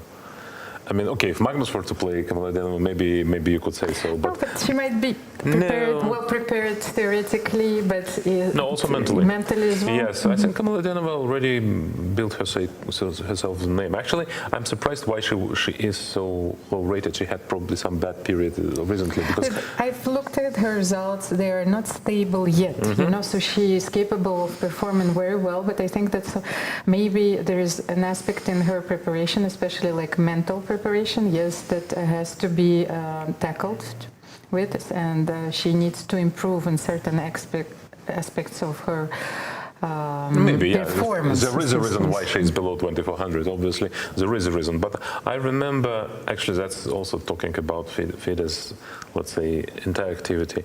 First time I met Kamalidenova, that was in 2023, where FIDE organized a World Championship match in Astana between Jan Nepomniachtchi and Ding Liren. And parallel to that, we staged the match, which was rest of the world playing Kazakhstan female team. and a part of best Kazakhstan players who are famous, like Bibisara and Jansayev was playing, Jansayev Jamalik by that time. And there were several young girls who were also playing in the team. Yes, and Kamalityanova had this chance. And you know what? She beat 3-1.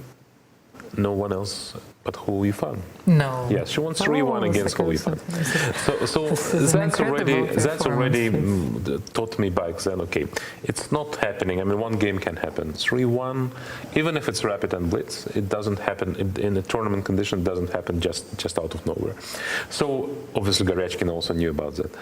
She saw the game. So I don't think she neglected it. Just went this way. You know, it was 1-1. Garechkin actually showed that it was important for her that she managed to win on demand, and that was quite a close game.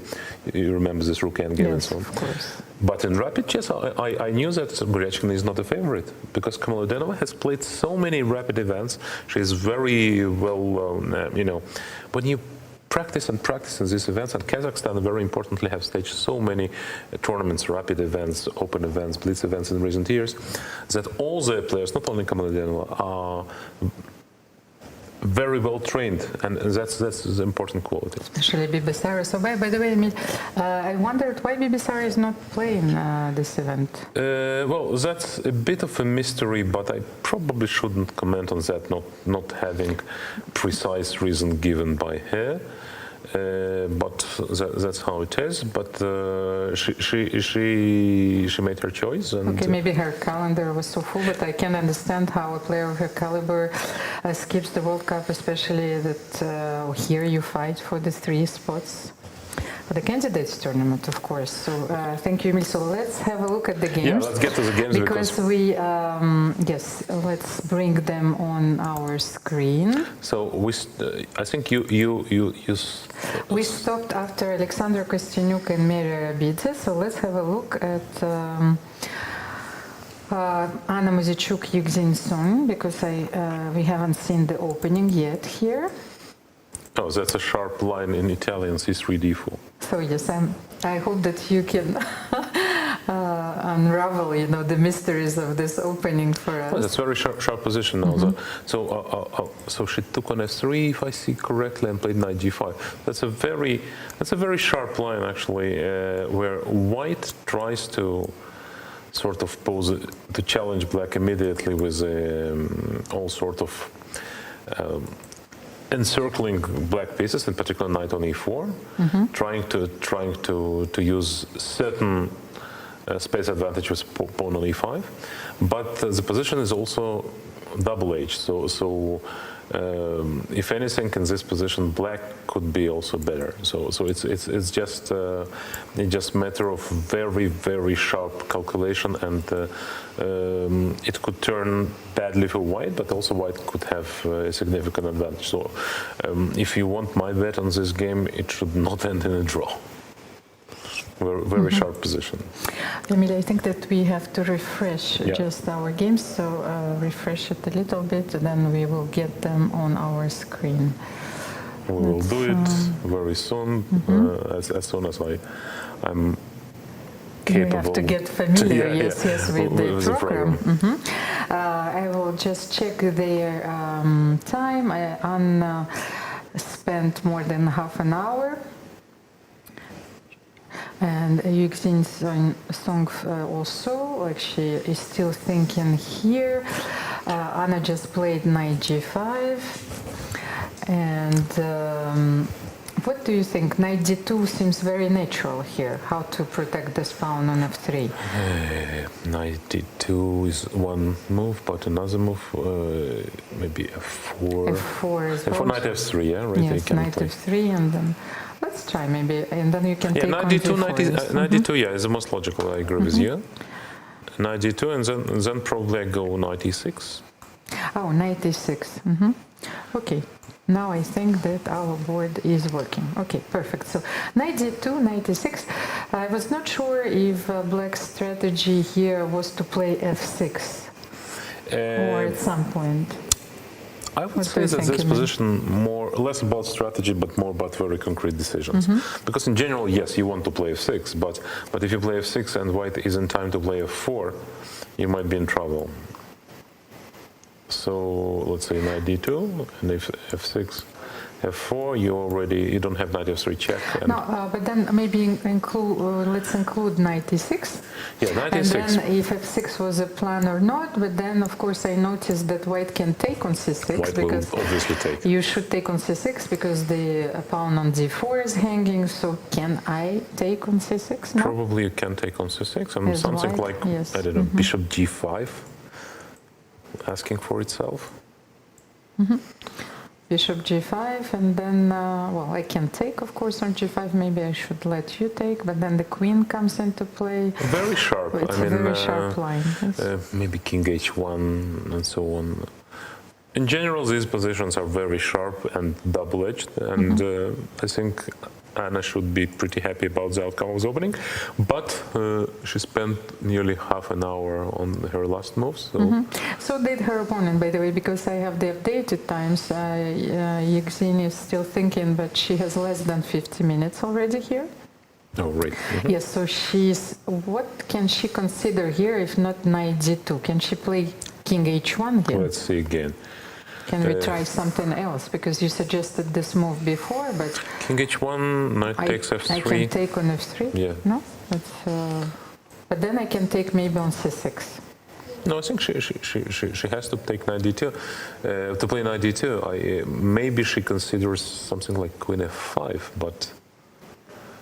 Yeah, queen f5 could be the move, which she at least considers, but queen is not very well positioned. I can just play g6 probably, or knight e6 more. But maybe g6, here queen you can g4. play. I can play my move f6.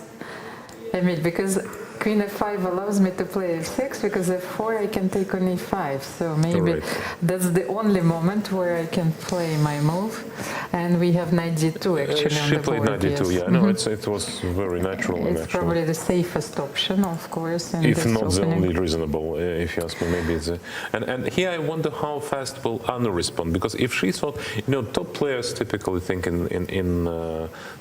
sequences, block of moves. So bishop f3, gf, knight g5. She obviously realizes that knight d2 is the main move, and now she must have prepared something. Was it f5 or was it knight e6? I don't know. I think knight e6 is most logical, but maybe other moves, like maybe something like queen d7. Yes, queen d7 with the idea of playing queen h3. Yeah, queen d7 also doesn't look bad, I have to say. And other ideas is that I threaten to take on f3, for example, if you play rook c1. I play knight takes f3. Knight takes and queen g4. But what can we do about this? Should you play king g2 then? But then you can play queen h3 anyway. So this is. So maybe after queen d7 there should be a strong move for white, because otherwise maybe king h1 here. Emily, I think that I thought that if I play f4. Your idea is to play knight f3 anyway, yes? Yes, but maybe it's nothing. Maybe it's just a draw. And then king... No, but then maybe I will not take. Maybe I can still have a possibility of playing king h1 here. I can play queen h3, it doesn't matter. You will have to take. Okay, then it's a draw. Is it a forced draw? Do you think Anna will be happy with the draw here?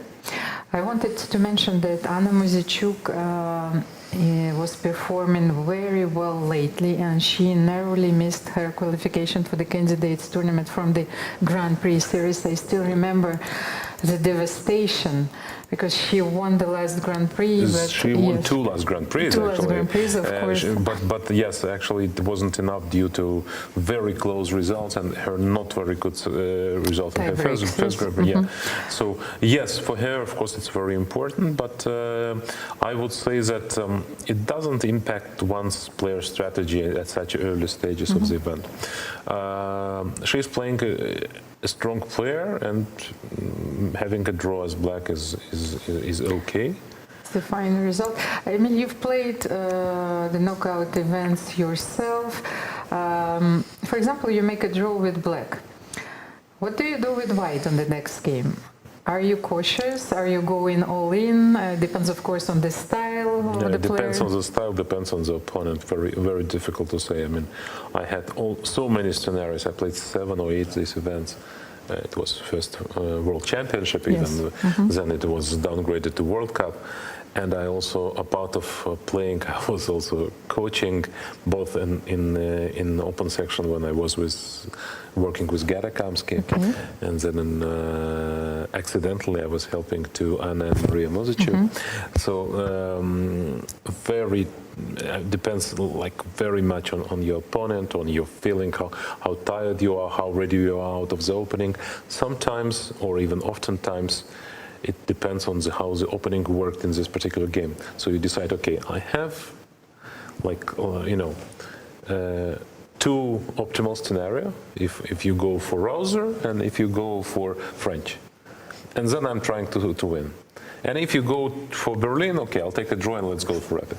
It also happens. Of course, I know what is left behind the curtains. Yeah, so that's actually one of the most exciting things, which unfortunately we don't see much people, let's say, sharing it, because it would be very exciting to hear Magnus' thoughts about that. Let's say what he decided to do, because we only see this very tip of iceberg. But imagine every player prepares 5, 6, 7 openings the morning of the game, openings or opening lines, and only one occurs. But the player, he himself or herself, they know what they plan to do, and at least after some time, it would be exciting to hear thoughts about that. Something like Kasparov did in his about the matches, but many years past.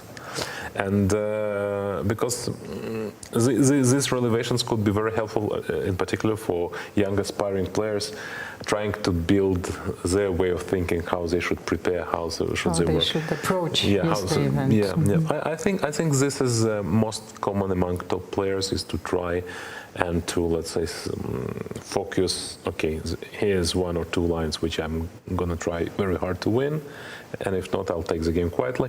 But again, depends on how tired you are. For example, you played long tiebreak before that, so maybe you will already play more solid games. So there are a lot of elements to take into consideration, of course, during this very unique event, and also which allow you to make adjustments. So depending on your opponent, your mood, your motivation, the fatigue is taking its toll on the players, of course, farther in the event. Night G2 was played and Anna is still thinking. So Emil, maybe we should move on to our next game between Polina Shuvalova and Leila Zhevakhishvili. Let me check, because they haven't played so many classical games, by the way, and Leila is actually leading in their classical encounters, as she won 2 classical games, but Polina bounced back in their last game in the Spanish league. For the moment, yes, let's leave our board, because they're trying to adjust to upload the games. So maybe a psychological advantage is on Shuvalova's side, but somehow I have a feeling that Leila Zhevakhishvili is not an comfortable opponent for Polina. And look at this image, the posture. Yeah, the postures are very interesting. Actually, these are among 2 most calm players among the top ones. They always, or almost always, seem to be very relaxed. Leila, of course, I know for many years, because she's okay, not my generation, but she's let's say generation of players I have been seeing around for 20 years or so. Polina once was playing for my team, so I know her well as well. I'm sorry, now you can bring their game on the screen. So yeah, so they're very calm players, and so is the position on the board. Actually, it looks... Leila looks bored, almost. You know, the queen is on d7. She just offered this trade of queens, so I think this game is going to be drawn very soon. Yes. It depends on the player's ambitions, because let's say Polina means is that she is slightly better, even if ever very small advantage. But I always, when I hear people in this symmetrical position claiming, okay, draw is happening, I try to ask myself, or a person who is saying so, Okay, imagine you try to defend it against the computer. Imagine I just play Queen C2. Okay. Or even not a computer, but Magnus Carlsen. Or not a Magnus Carlsen even, an opponent who is 200 points above you. Go defend it. I would not feel comfortable as black here. The b6 pawn is slightly weak. White potentially can create some threats over the diagonal. If you play b5, then c5 square would be weak. Let's say if it's white to move now, knight a4 would be quite unpleasant. So let's say if I were to play a player who is, let's say 2400, like 200 points below me, I would definitely not abandon my hopes to win this game. Well, I share your assessment because I'm a Queen's Gambit accepted player, so very often I had to face this variation with d takes c5, and of course where you have a lot of symmetrical positions. With dark square bishops, white could have tried something more, because normally if you want to claim the advantage you have to play f3 against this bishop, yes, on b7. Or knight a4 now, because maybe if you don't play b5, I play knight a4, next move it would be... No, I don't want to play knight a4. I know that this c5 square is very important, so I need to... Let's say I will play h6, I will play one more useful move. Okay, I go knight a4. And can I simply protect this pawn? Yes, but not that easily. I have queen d8, queen c7. Yeah. Maybe let's play queen d8 because I want to keep my queen on the d file and keep an eye also on the first rank, if I may. Yes, and here I will start. Maybe I will start to annoy you with something like queen d2. But I can take and play knight d7. Yes, that's what I was trying to accomplish, okay. To calculate. So if I manage to go in quickly, I can pose some problems. But I'm not sure how meaningful could that be. But let's see here, maybe knight e4, knight b4 could be made by bishop a1. Maybe knight e4. Oops, sorry. So again here. Yes. h6. Yes, h6 just to illustrate the point, of course. So queen d2. Okay, that's not the most exciting position to play for a win, and I have to accept that. But I was just trying to make a point, particularly for our viewers and maybe the younger viewers, that symmetrical positions, even if they are 0-0 or 0+1, do not mean a draw. And they require actually deep positional understanding. I think that's one of the most important points. Yes, you need to know what are the plans, how to hold this position, and especially how to hold it for hours. Or how to pose the problems. Yes, how to create a few problems. Yes. So maybe let's get back to our top players, Lei Tunji and Antonietta Stfanova, because this game has been developing very slowly. The very unusual opening, which became quite popular recently, but look at this. I'm not sure they will be sending me home for such openings back in the days if I would have played bishop b5, bishop d3 and bishop e2. I have to say that you are sharing your commentary studio with the person who invented the line. So okay, so this. So yeah, okay. Bishop b2. Bishop b5. Yes. Now let's go back to the opening stage. So this entire line. Okay, inventing is a bit too strong, but I was the first top player to play it regularly at the end of 90s. Okay. 98, 99, 2000, I played it against many 2600 players, 2600 players like Pickett or Sokolov, John Nunn, and so on. I played this line with white, and that's actually okay. Bishop b5, knight d4, of course, is known, and this castles. Yes. It looks like you should never give up your bishop for free, but it turns out that if you just snatch the bishop, white gets some sort of a positional grip here. Knight c3, d6, d4, queen c7. So black gets sort of a comfortable Philidor, but still a Philidor. And I remember analyzing like for hours these lines: bishop is g5, bishop e7, whether to play a4, not to play a4. But I think I came to the conclusion that h3 is important move to be inserted, not to have bishop g4. And I still have some let's say aspirations to have an advantage, because there is a space advantage. Of course, back in the day the computers were not that strong. Today it already shows you 0-0 like with 5 different lines. Playing h6, playing bishop, I don't know, d7 and long castle, whatever. But this I can actually understand. But however, late Inji, she took on f3. No, she played c6. Yes, c6. c6 is the main move. And the problem that white played bishop d3 is also, it's not like she likes very much to have this bishop on d3. There's no other move. The problem is that after bishop a4, queen a5. Queen a5 is coming.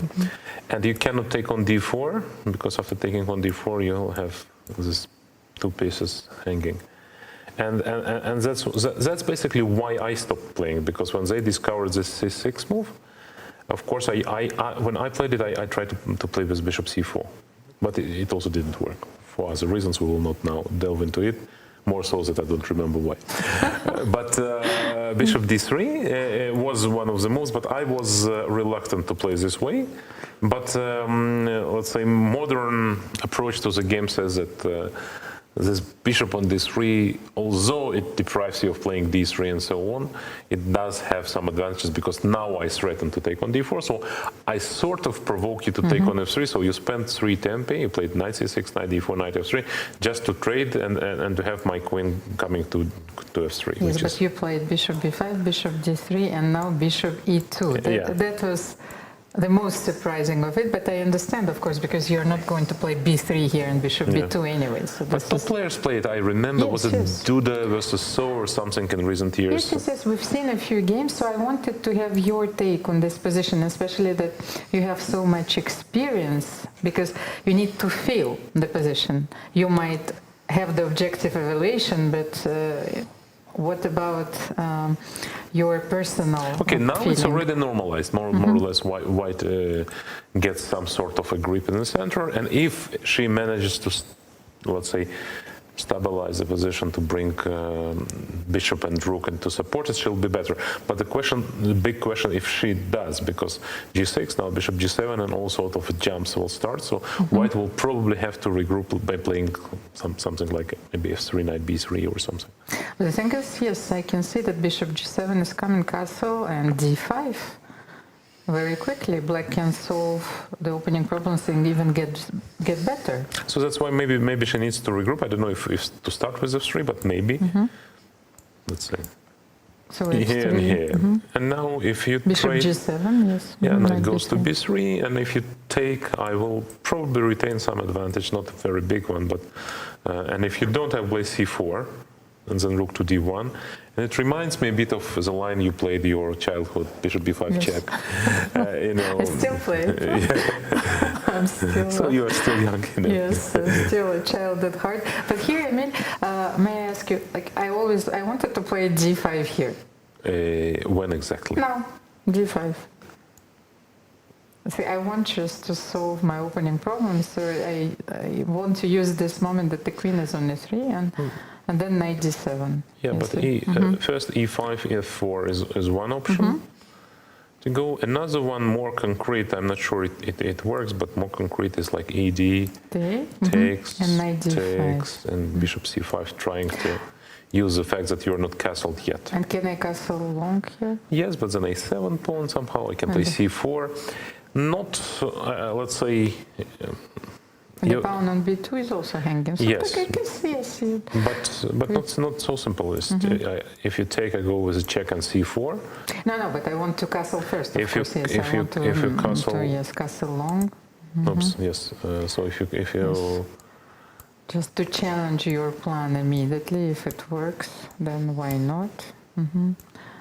Take, knight d5 and castle long. Then maybe I start with c4. Maybe bishop a7 is also reasonable, but c4. Knight f4. Bishop a7. Probably okay for black. It just has to be calculated. And Stfanova takes her time. I would say that this is one of the most exciting pairings, not only because the former world champion plays one of the former challenger, yes, or for one of the world strongest players who title. didn't become yet world champion. But also for the reasons that Antoinette has been doing not that well in recent years. Let's put it honestly. But she has an ability to strike in money time, and it always was like that throughout her career. She could have played not exciting chess and not great results in events which were less important, and her rating would suffer from that. But then the World Championship would come, or World Cup would come, or World Rapid and Blitz would come, and she would be among the very top all the time. To be honest, I always thought that Antoinette she embodies this notion of a true fighter. And if only we would have more tournaments, let's say, especially for this generation and even for the generation before, like mine, maybe the notion of ratings actually would be devalued, because it would be more important to win events than like maybe to win 0.8. You know, so I think that it's this ability to go all in, you know, and finally maybe to win one event, like in poker, because most of the time you will lose. But if you have this one event and if you win the World Cup, then it doesn't matter. You know? You can't have World Cup 5 times a year. That's no. But let's say yes, more events, of course, where women could. That's a Grand Prix. Challenge their preparation. That's why we also expanded the Grand Prix. You know, we for the first time we started last year with a Grand Prix which includes 6 events, and that allowed us for more players and more opportunities and so on. Unfortunately, Antoinette already doesn't qualify because her rating is like about number 50 in the world or something. So it's not. But once again, ratings can be misleading. And in terms of a player like Antoinette, I'm always saying that players who are past their prime and past their youth, they are always capable in one event or in a couple of events to reach their previous top level. So if you are like 2400 your entire life, it's very unlikely that you will perform at 2580 level. But if you have been 2550 or 70 like Antoinette was, it's nothing depriving you if you're in a good physical shape, if you're good mental, if you're motivated and well prepared, you always can come back to that level.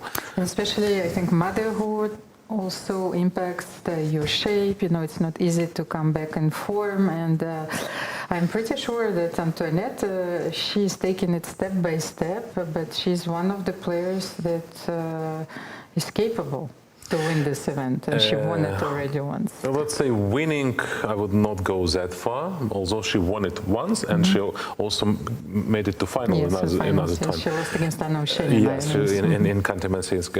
But I would say that she is definitely an opponent you don't want to face as a top player in third round. That's a very experienced player, that's for sure. And the one trivia fact which maybe our spectators don't know, and even maybe you don't, she's probably surely the only player in this tournament who was highly praised by Mikhail Tal. Oh. Yes. During this. Please tell me the story. Yes, it was. She was a child prodigy, one of the very few of a caliber second only to Polgar family, basically. So when Antoinette was 6 or 7. She played Mikhail Tal in simul in Bulgaria, because Soviet times, Soviet players come to Bulgaria, and somebody asked him to play her, and he was praising her level. I don't know how good she was at that moment, but very quickly, of course, she progressed, and by the age of 12, she already was a very strong player. And you remember it better, but I think by the age of 15 or 16, she was already in the top 20 in the world in women's chess. So Antoinette Stfanova is on your screen. Li Qingji is contemplating the position. Maybe we can have the image of our next match, Nana Dzagnidze and Valentina Gunina, where the things are heating up. Let's bring the image of this match on your screens. Also very exciting matchup. The players who are in the top. No, it's Maria Muzychuk. Yes, okay, Valentina Gunina and Emil.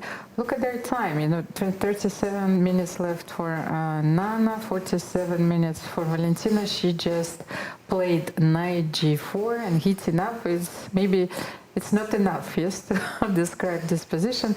Nana won. No, she did. What did they exchange? How did she play? She played e4, yes, and then e5 was played. That's how they exchanged the d and the e pawn. Very, very concrete one. I didn't know. It's hard to say who's better, even without, because it's very concrete. Let's say knight g4, black is holding by the thread. Let's say h3, rook d8 is the only one probably not to lose, but it may be also good for black. I don't know. Gunina is, of course, known for her extremely sharp tactical abilities. At the same time, she's also capable of blundering big time. We all know that. So she's a dangerous opponent, but also the one who can go down very quickly in flames. Nana, for one, is more, let's say, more solid player, more calm player. Yes. Yeah. So it looks like. Valentina is playing with a fire here because everything is hanging, but whether white can do something immediately remains to be seen. So let's try your line h3. H3 is the most obvious move, but maybe there is also one. H3 is. I like it because you challenge black's conception immediately for rook d8. And after rook d8, I think I can take hg. I don't see why not. I think that you're right because after rook d6 we have bishop e5. Yeah, yes, and then what? Then something like that will probably happen with white getting two pieces for a rook. b2. But black obviously have some play, but typically with rooks on board that should favor white. But maybe white has even more than that. But I think that here you can even play like after rook b2, you allow bishop d6, e5, and then knight e4. So you can't even create the counterplay on the queen side. Maybe something stronger than that, because what's black's move now? Maybe after h3 on g2. Yes. With king g2, and knight f6 back. Yes, but at least I can win a pawn, at the very least. But here, I have a feeling that yes, we missed maybe something. Yeah, maybe knight h5 and queen. Bishop takes e5, queen a5, then bring in my pieces into play. Yeah, but even this one looks. Queen a4. I can play bishop g5, for example, and I don't see any compensation because you can't create threat. I can play rook d1 next move, just a pawn up. But maybe even something more. It looks not very good, and she plays h3. She went for the most. Principled continuation h3, of course, and I think that this line is forced because you cannot take on g2. Yeah, she has to play probably rook d8 after h3. So let's check it once again. Is Nana winning here? We'll take on g4. At least close to winning, I would say. Maybe winning is a bit too strong, but then. Valentina has to activate her rooks. There's maybe you should wait. Rook b2, then bishop d6 and e5. How can you bring your second rook into play in this line?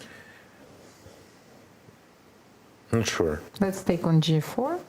Taking again. on d4, taking on d6. I just wanted to check this bishop endgame. Once again, I'm not sure that's the best white can get because it looks. If I were white, I would look for more decisive advantage than this one.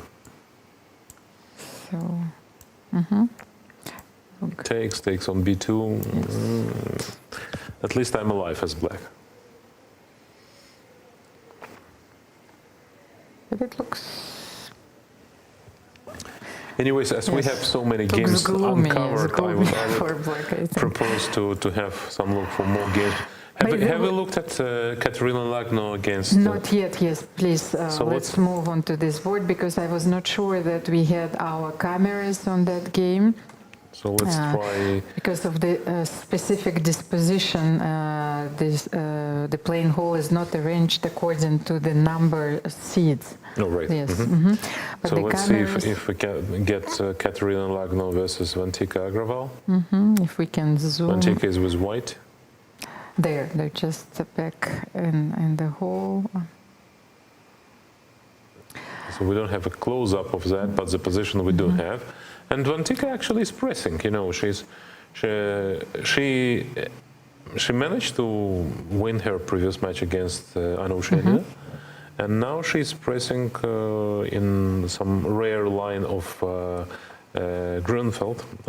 I know this line. It was also quite painful for me to face it.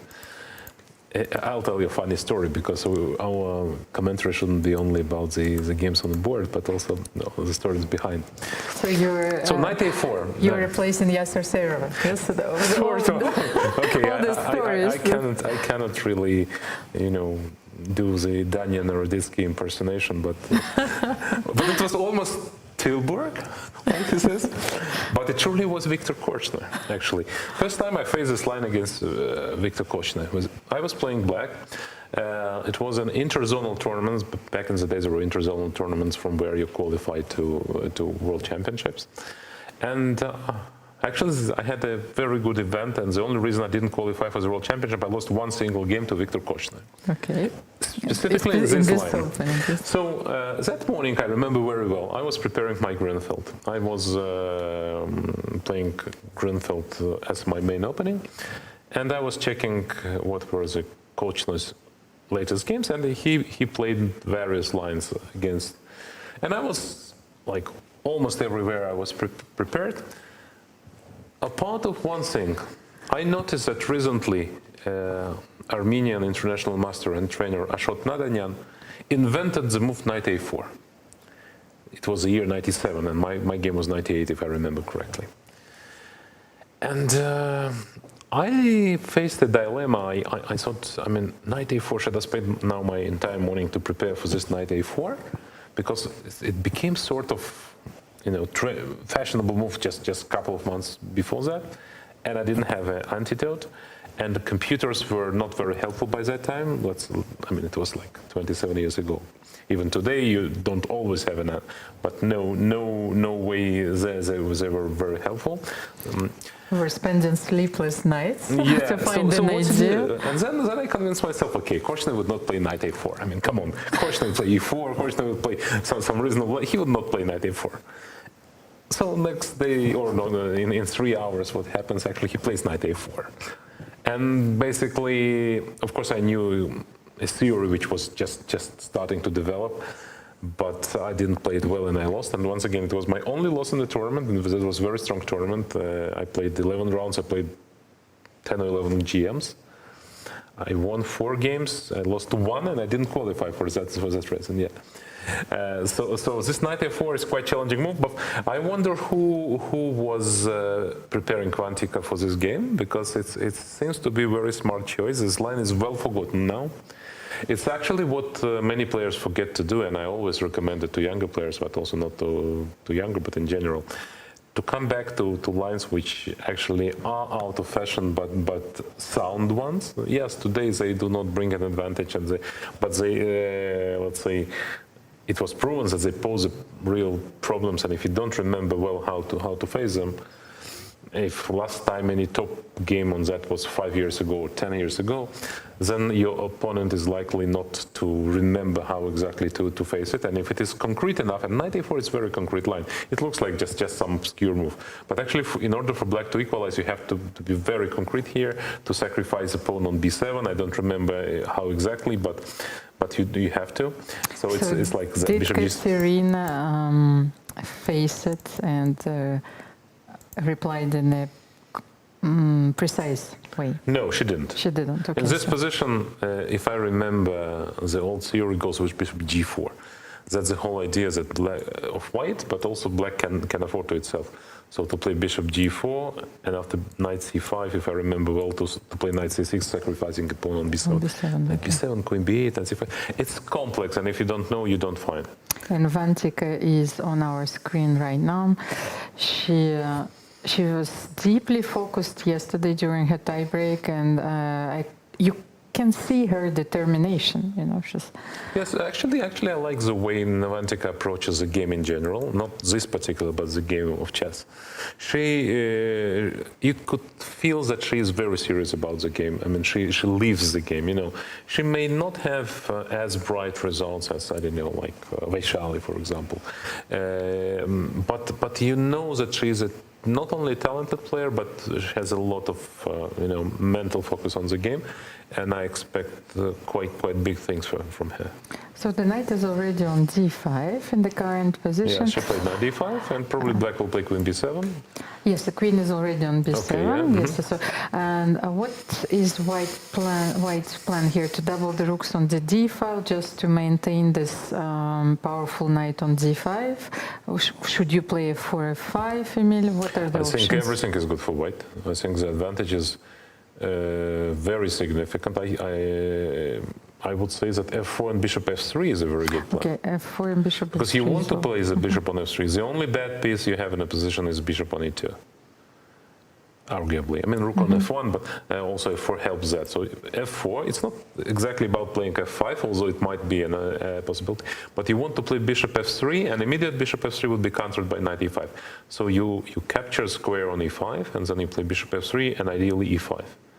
If it all materializes, then white just squeezes the position very comfortably. And if I were black here, I would be extremely concerned. I would be starting looking at the ways to, I don't know, to sacrifice opponent somehow to escape to worst endgame and hold. I mean, just trying to remember a few of Garry Kasparov's games, and he was using those moments to create counterplay out of nowhere. So I'm thinking, how can Katerina turn the tables here?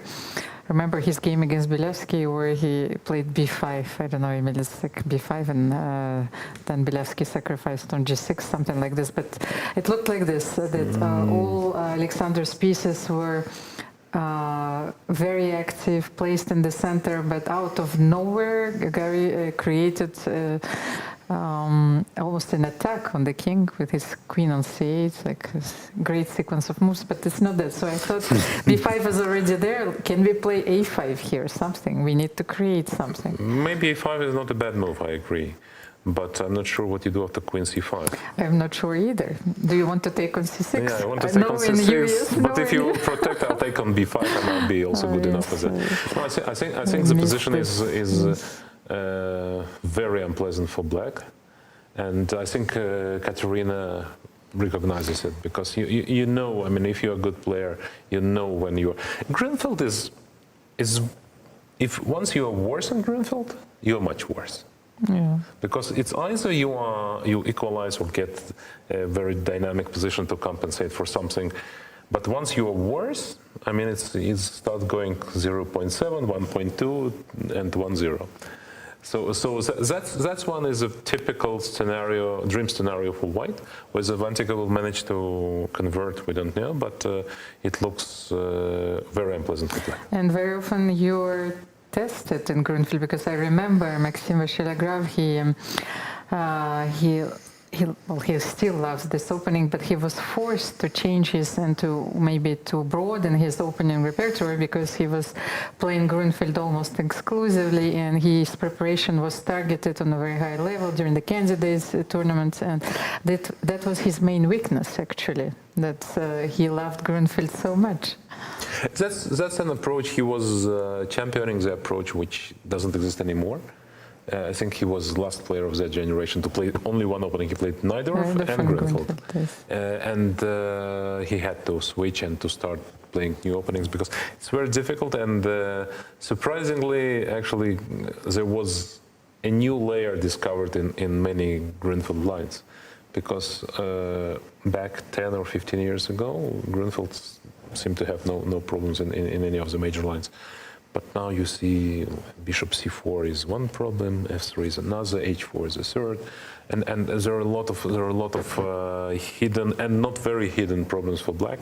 and no wonder that MVL started to deviate. I think he's capable to play Greenfield still on the very high level, but it's not practical just to stick to one opening because there are also other openings, and today is also much easier to both to start playing new opening, but also to prepare for Greenfield and to prepare one poisonous line which would be very difficult to face over the board. This is a very important observation. So times have changed, and you have to adjust yourself to a new environment if you want to survive. I mean, yes, definitely. And of course, and if you want to maintain yourself as an elite player. But I think that you are absolutely right, Emil. Time on the clock of Katerina is 26 minutes for 24 moves ahead. Actually, is a clear indicator that Katerina is very concerned about her position. So maybe let's move.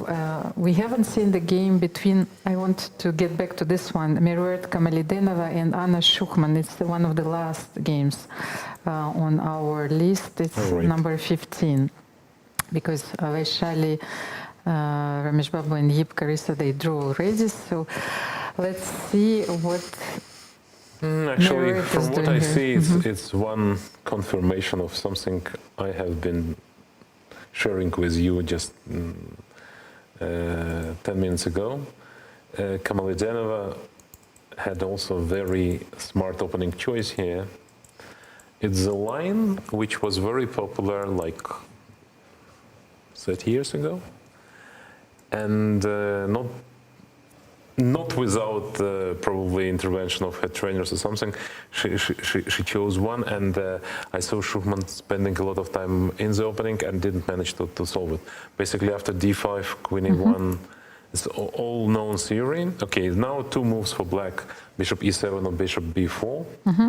There is a wealth of theory after bishop b4, a3, bishop a5, and then b4, bishop c7. I remember some Ivanchuk games from 90s. Bishop e7 is also not too bad yet, if I remember correctly. But after ed, you have to take knight d5, which looks very dangerous, like taking bishop d5, c4. But then black unpins somehow and somehow holds. And in the game, she basically took bishop d5 and. After knight d5 and bishop c4, she lost the pawn. So once again, a poisonous line which is out of fashion took a strong player. Schuchman is already a very strong player. She's like 24-20 out of her prep, and she committed a mistake very quickly. And once again, Miruet, she has 56 minutes on her clock. Anna Schuchman only 17 minutes left, and she has to defend a worse endgame. If it's not lost already. It's absolutely lost. It's a question just how skillful will white be, because even the position like that you need to convert, but it's not worse. It's winning. Let's be clear about that. Emil, before we go on a short break, let's just look at every position, and you just give me your intuitive assessment. Yes. Okay. So starting from the first one, Leitinji against Antoinetta Stfanova. I think Stfanova misplayed it. This queen e3 I don't like. I mean, she had to trade the queen. She spent the tempo. Black looks absolutely comfortable here. Okay, next one. Elnaz Kalakmet against Tumido Monova, also one of the youngest players in this event, young players from Kazakhstan, because she grabbed the pawn out. Actually, Umida sacrificed the pawn in the opening, and we thought at the beginning that black failed to demonstrate if they have sufficient compensation. So how about this one? This one is simply collapsing for black. She will just take, and the pawns will roll. So Elnaz white is winning. Of course, once again, winning doesn't mean totally hopeless for black, but the miracle should happen for white not to win it. Then the next one, Nana against Valentina. By the way, we had some developments here. H3 bishop g2 was played. Okay, she will get in, once again, she will get two pieces just in a different line, and so your feeling is very that bad Nana, for black. okay. Yeah, Nana will win, I think. Then Bella against Maria. We haven't seen this game for a while, but it was a very interesting opening choice on Bella's behalf. And I think that now she has this powerful bishop on c3. Looks very bad for black, but if she will manage to play f5, she will survive and will do well. Next 2 or 3 moves will be decisive. Objectively, white should be close to winning. Maybe knight f5 is the move which I would be looking if I were white. Okay. Just knight f5 takes and rook f5. Of course, it's easier to sacrifice someone else's pieces, but in my case, I was sacrificing my pieces. Yes, I remember your games. Yes. So it looks very dangerous for black, and objectively, maybe she's holding, but if I had to choose, I would ask to wait for 2 moves to make my verdict. This position is reaching the point where 1-2 moves for white could already decide the game into her favor. But if it doesn't happen, black can turn the tables. Okay, next one, Hampi against Claudia. Hampi's pawn up. To be honest, I have the feeling that did she blunder knight c2? What happened? Claudia's pieces are so active. So if rook e1 is on the board, maybe is it knight c2? Knight c2 is possible. I'm a bit puzzled. But the thing is, she was threatening to take on c3 and play knight e2. And what do you do? And then knight g3. I think that Hampi misplayed the opening completely, and I said at the beginning of the round she's capable, that Claudia is capable of beating almost anyone, like on a good day. I don't recall her beating any big players in classical chess. I remember Yes, her rapid, in yes. Rapid and Blitz, but in classical chess she hasn't been as impressive. But she became, I think, yes, more confident lately. So well, here, if I have extra rook, I would be also confident. I mean, knight c2, I mean, or something. I mean, or taking a knight e2. No, it's very bad. Or rook, I don't know. I don't remember who said this. Probably, I don't know. But that I would also win this position. The problem is I'm not getting these positions. Yes, so that's. So it looks very bad for Hampi. Yeah, I'm surprised because Hampi convincingly won her first match and against a stronger opponent from Uzbekistan, and now, it looks bad for her. Well, a miracle required for white to survive, let's put it this way. By the way, we already have a result between Anna Muzychuk and Yugzin Song, so we evaluated the position correctly. It was drawn. Then Miri Arabiza and Alexandra Kostyuniuk. We have this sort of Nemtsovich structure. However, it very complex, but white is better because black doesn't manage to get to the c4 pawn. And if she doesn't, then white will slowly build up on the king's flank. d5, then f4. I think white have a significant advantage, even going forwards more than it is now. Because even simple move like d5, locking everything and playing f4, but maybe something else. Yes, Mary managed to deprive Alexandra of any counterplay. Yes, and we know that Alexandra strives for the initiative. She's a very dynamic player, so we will see how this game will turn out. Polina Shuvalova against Leila, it still looks very balanced to me. Leila played very well, and I wanted to mention this g5 idea, especially if you want to establish your knight on e5. And Leila clearly demonstrated her deep understanding of this structure. Yeah, it looks just drawish now, Then one game that we haven't seen yet, Jurgina against Alexandra Maltsevskaya. This one is a complex one. Yes, it's not easy when you jump from one position to another, immediately to give your first impression. Very double-edged. Anything can happen. I don't know what to say. Maybe yes. If your next move is also possible. Then in H2 the same. We haven't seen this game yet against Divi Dismuch, but I think that. Divi Dismuch is also one of the stars of a new generation, but as well as Theodora. So Theodora is a bit older, but like a couple of years only. Theodora is 25 and Divi is 20 or 21. Very nice position for black. Black cannot hope for more than this in this opening. but objectively, white shouldn't lose it. Okay, so Katerina and Vantik we've seen. Then Harika Dranovali against Tolakidu Stavro. Okay, the bishop was traded on b3. Very complex. One thing that I would forecast that they'll get into a time trouble. It's a very complex position and only 20 moves made.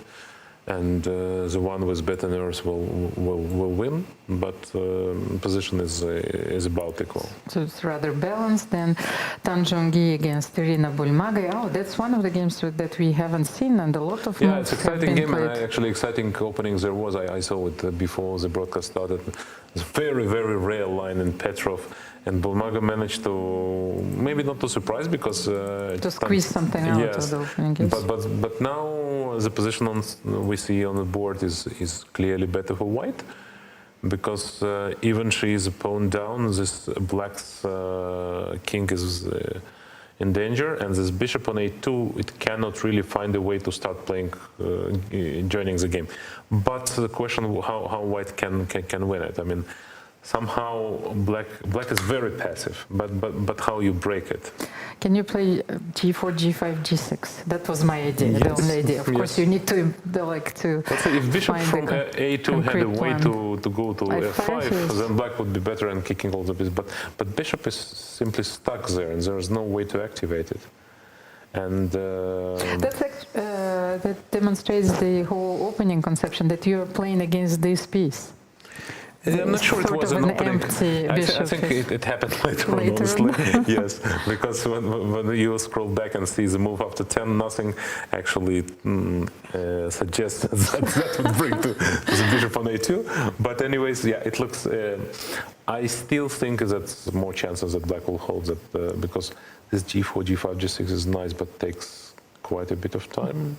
Then we have Yulia Osmak against another very talented and young player, Mioi Liu, who's 14 but probably 15 already. So what do you think? Yulia likes to, she belongs to Yasser Seiravan's school because pawn grabbers, and whenever she has a chance, she always takes the offered material. I noticed this. She did it already twice, I see here. She has 2 pawns up. So and what do you think here? I think she has 2 pawns up, and I don't see any compensation. Master Natsakanyan, yes.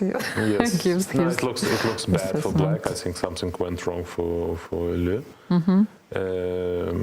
I would think that Osmak would convert it, because I can't really see what should go wrong in order for black to save it. So this is it, Emil. Thank you very much. Yes, because the time trouble will make its appearance right after our break. Thank you so much for joining us in the studio. Please stay tuned. I just been told that our team has prepared some new material for your entertainment, and see you in a few minutes. And I'll see you in a few days. Chessboard. 64 black and white squares. Or is it more than that? It's a battlefield. A stage where strategy meets instinct. This is where women play their own way. Playing with fire. Playing with heart. Playing with emotions.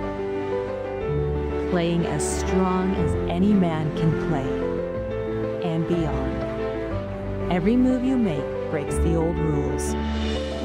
Every game you play redraws the map. No ceilings, no labels, no limits. This is not just a game. This is your arena.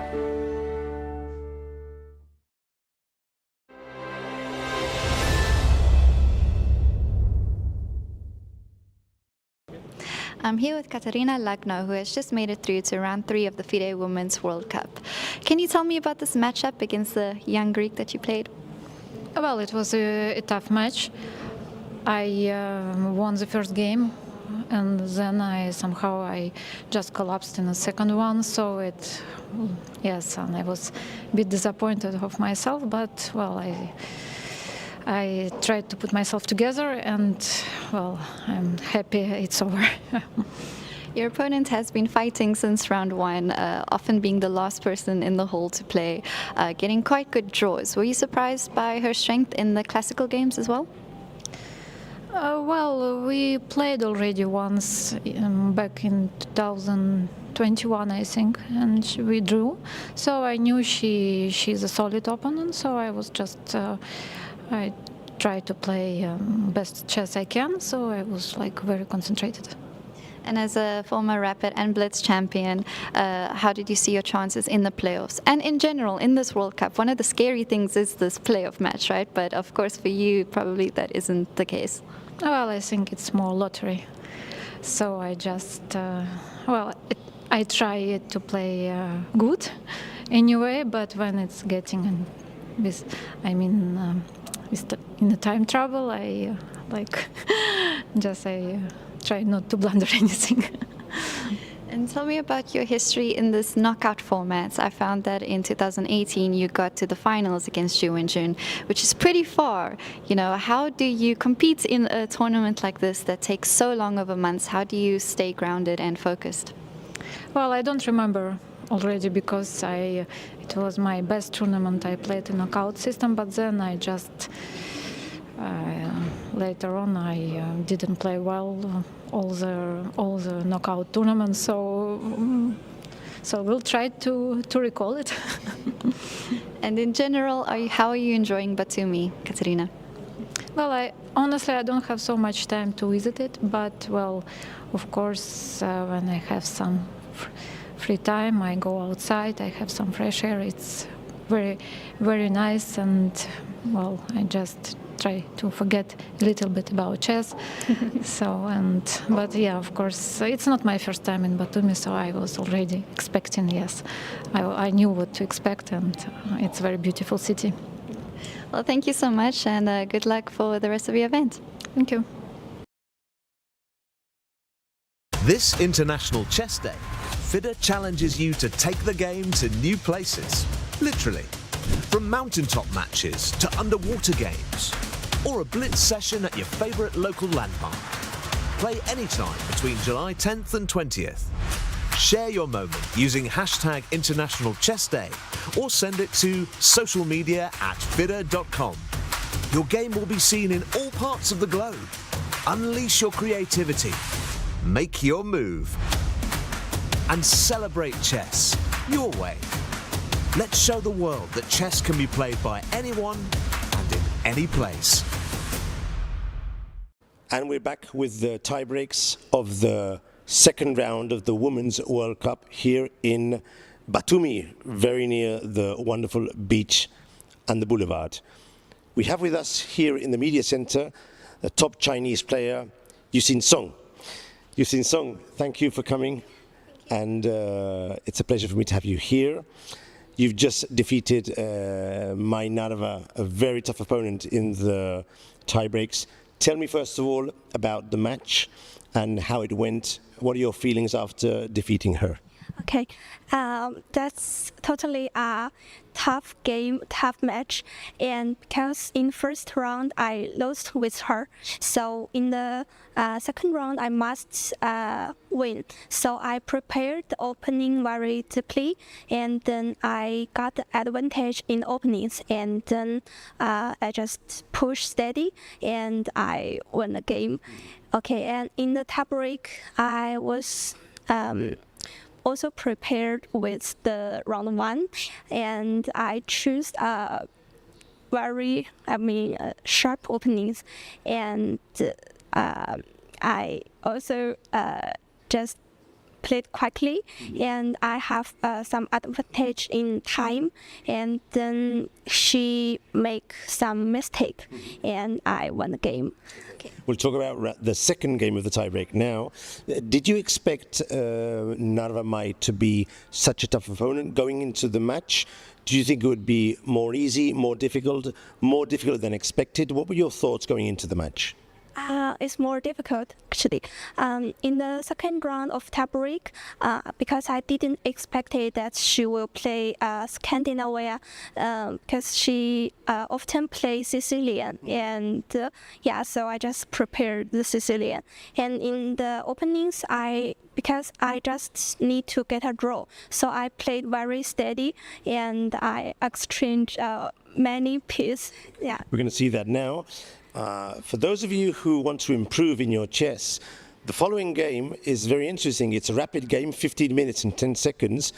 Of course, Yusin Song had won the first game. She only needs a draw in the second game, and she's going to show us a trick you can use to do that. Let's see the game and how it went. Okay. Here I played Rook d6. It's a fantastic sacrifice because I only need to get a draw. So she avoid the perpetual check, because if Queen take in Bishop g7 and take in Queen g5 and H8 and Queen f6, then it's a perpetual check. So you sacrifice the rook, and she can't capture with the queen because of the draw, which would be the correct move. So she captured with the rook, and let's see what happened then. And then I get the material advantage. Yeah, so You finished the game off, yes. Okay, and so I just prevent to the counterplay, and here I found some chance to attack the king, and so I choose the h3 and g4 to open the file, and here I think that a good move g5 to attack the king, and then she can play take. Because I have Queen e5, then the king is very dangerous. So rook h8. In the last time, I get. So basically, with two pieces against the rook, your strategy was to attack her king, open up the position, and use your extra piece. Yes. Because I just want to play it steady. So after this, after I get the material advantage, I just to adjust my pace and to push the position. Okay, my final question for you, Yusin Song. Now you're in the third round, and you'll play tomorrow. Of course, your opponent, we were saying before, you don't know who it is because they're playing the tiebreak now. It could be Anna Muzychuk or Ina Gaponenko, two very strong players. Do you have a preferred player of the two for tomorrow? No. I just want to do my best, and I expected I can get a good result. Okay. That was Yusin Song for us, showing us her second tiebreak game, and she has a tough opponent tomorrow. She'll play her best and trying for a good result. Thank you very much, Song. Thank you. Thank you. Washington, D.C., August 4th to 5th, 2025. The Smart Moves Summit, a global education conference where chess meets learning. Held alongside the FIDE World Schools Team Championship. Global dialogue on chess, cognition, and education. Federations, researchers, EdTech. One stage, one mission. Topics that move the world. Meet leading influencers. Timur Turlov, Dana Reisnies, Jerry Nash, Leoncho Garcia, and more. Inspire. Unite, transform, join the international community shaping education. Play smarter, learn bolder. Let's make future together. Don't miss this unique opportunity. Register now and be part of the change. Chess is more than just a game. It's a tool for empowerment, connection, and transformation. In 2025, FIDE is proud to launch the Year of Social Chess. We believe in the power of chess to bring about positive change, from therapy and education to rehabilitation and inclusion. Social chess is our way to build a better world. The Year of Social Chess will introduce groundbreaking initiatives across the globe. Monthly themes will address critical social challenges: chess for protection in refugee camps, chess for cognitive health among the elderly, and even chess for addiction recovery. Through this initiative, we are mobilizing communities, conducting research, and creating opportunities for all to experience the joy and impact of chess. Join us for online chess events, global conferences, and even a documentary film festival that will showcase the power of social chess. Let's make 2025 a year to remember. The year of social chess is here. Let's change the world, one move at a time.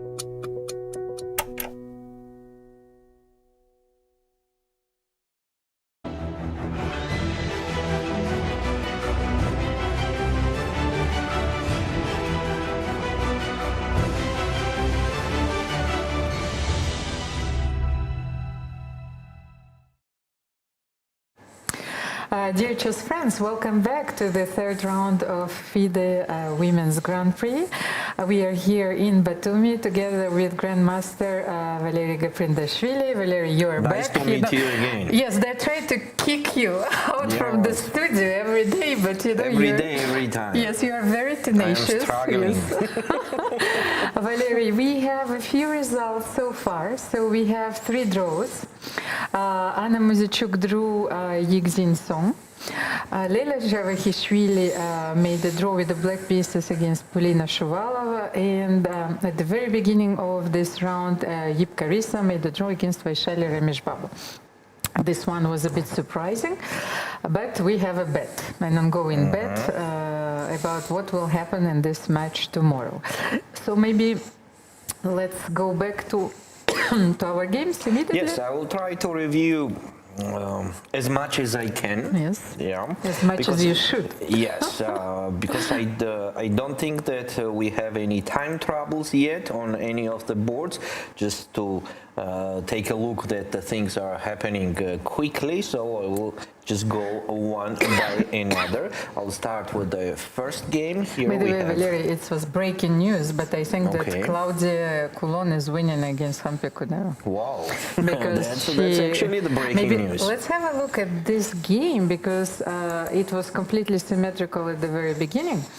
And then Claudia simply outplayed her higher rated opponent, more experienced opponent, you name it as you want, but she is up in exchange, and I think that this position is completely winning. Yes. Completely winning for black, as black's pieces, all of them are active, and they are playing, they are in the game. King is not weak, does not have any danger. The knight on c3, which stays good. Now Claudia is going to attack that knight. The last move was a5, with the idea of b4, definitely to get to the e4 pawn. That's why Hampi answered with queen e5 to protect that e4 pawn. B4 still makes sense. I think so. Valery, I think that's pure magic, because let's get back to this game before we left it. Claudia did play bishop e6, and maybe quickly let's go through the moves, because nothing predicted that Hampi will be lost 10 we stopped moves in this later. position. Yes. I don't know if you reviewed it later, but when I was in the studio, yes, we stopped at this position when we were suggesting for black to play bishop e6. Then Hampi played knight g5. And this is what was happening in this game. White won the pawn on e5, but after knight c6 and queen d4, it seems like we have the initiative there with black. Castle, take on c4. It seems actually that queen a5 was a bit premature here. Which move? Queen a5, just this simple move to take the pawn in a5, you know. The computer frowns upon it, because I got the message from our team, and after knight c6, well, this move queen a5, which so maybe continue with just simple bishop allows e3 you to develop all the pieces. Yeah, maybe bishop e3, rook d1 makes more sense here with the white. Okay, anyway, Hampi captured on e5. Knight c3, queen g3, and queen d4. Definitely she miscalculate, and maybe she even missed some of the moves, but it is very difficult to find out which one, because from black all moves we see for now is kind of very obvious and expected, including knight c6, queen d4, of course. After queen d4, the bishop on c4 is hanging. Maybe let's try to go with that bishop somewhere, but in that case, queen takes e4 is hanging. So on bishop b3, for example, there could be even queen takes e4. By the way, I think there is a crazy line. Let's just check it. If you play bishop e2, because I'm trying to understand. Take on e4 possible? Take on e4 is possible, of course, but there is something even crazier. Rook f2. Oh, here we are, queen yes, takes. Yes, because queen and takes, and then you can e3. take on c3, and this is typical Claudius black magic. On king f1, there is rook f8. King f1. Yeah, because taking on c3 no, but your does not rook f8, you still have bishop f3, so maybe it's not losing, but it looks very, very dangerous. Yeah, okay, at least taking on c3 does not seem good because of queen takes c3, and then the a1 rook is hanging, so white is kind of forced to play king f1. Yes, king f1, but here I'm not even sure how can you continue. Maybe this idea only looked beautiful, but I cannot find a follow-up. We could not support it. Yes, it's not easy. Well, okay, but then let's get back to our game. Then I don't understand. Okay, maybe it was possible, but queen c4, queen c7 was played, and I think that black is just ahead in the development. So rook f7. Too much. Knight d4. Now each move is a threat. Pay your attention, dear chess friends. Rook f7 was a tempo. Knight d4 is also the tempo. As bishop takes c3 is hanging, and then knight e2, the royal fork. But if, let's say, queen somewhere, queen h3, let's just put it, you have this knight e2 and knight g3 idea, which is winning.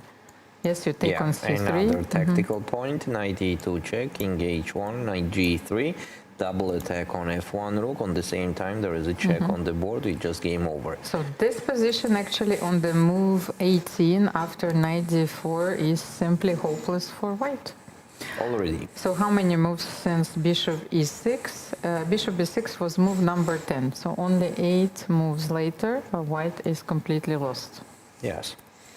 So rook e1, knight c2, the fork. Take on h6, bishop c5, intermediary attack on f2.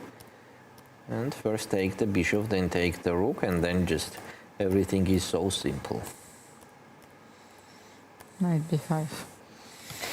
What a game! What a game and what a performance from Claudia. Okay. Very well done until now. Yes, we will see what will be the latest developments in this game, but then once again, let's start with... and she played queen e2. Yes, with our board 1 between Antoaneta Stfanova yeah, we can leave this board as it is completely winning for black. So on the first board, Stfanova, Antoaneta against late king g. This is a position move number 21. By the way, they have quite few moves done and quite a few time on the clock. Late king g has less than 20 minutes. She has 18 minutes versus Antoaneta Stefanova's 23 minutes, and there is still 20 moves to do until the first control. This is a position which seems with the mutual chances, as the white has a bad pawn structure on the queen side, the a2 and c2 pawns, but on the same time holding the d file is compensating that weakness of the position. The rooks on d file are very well placed.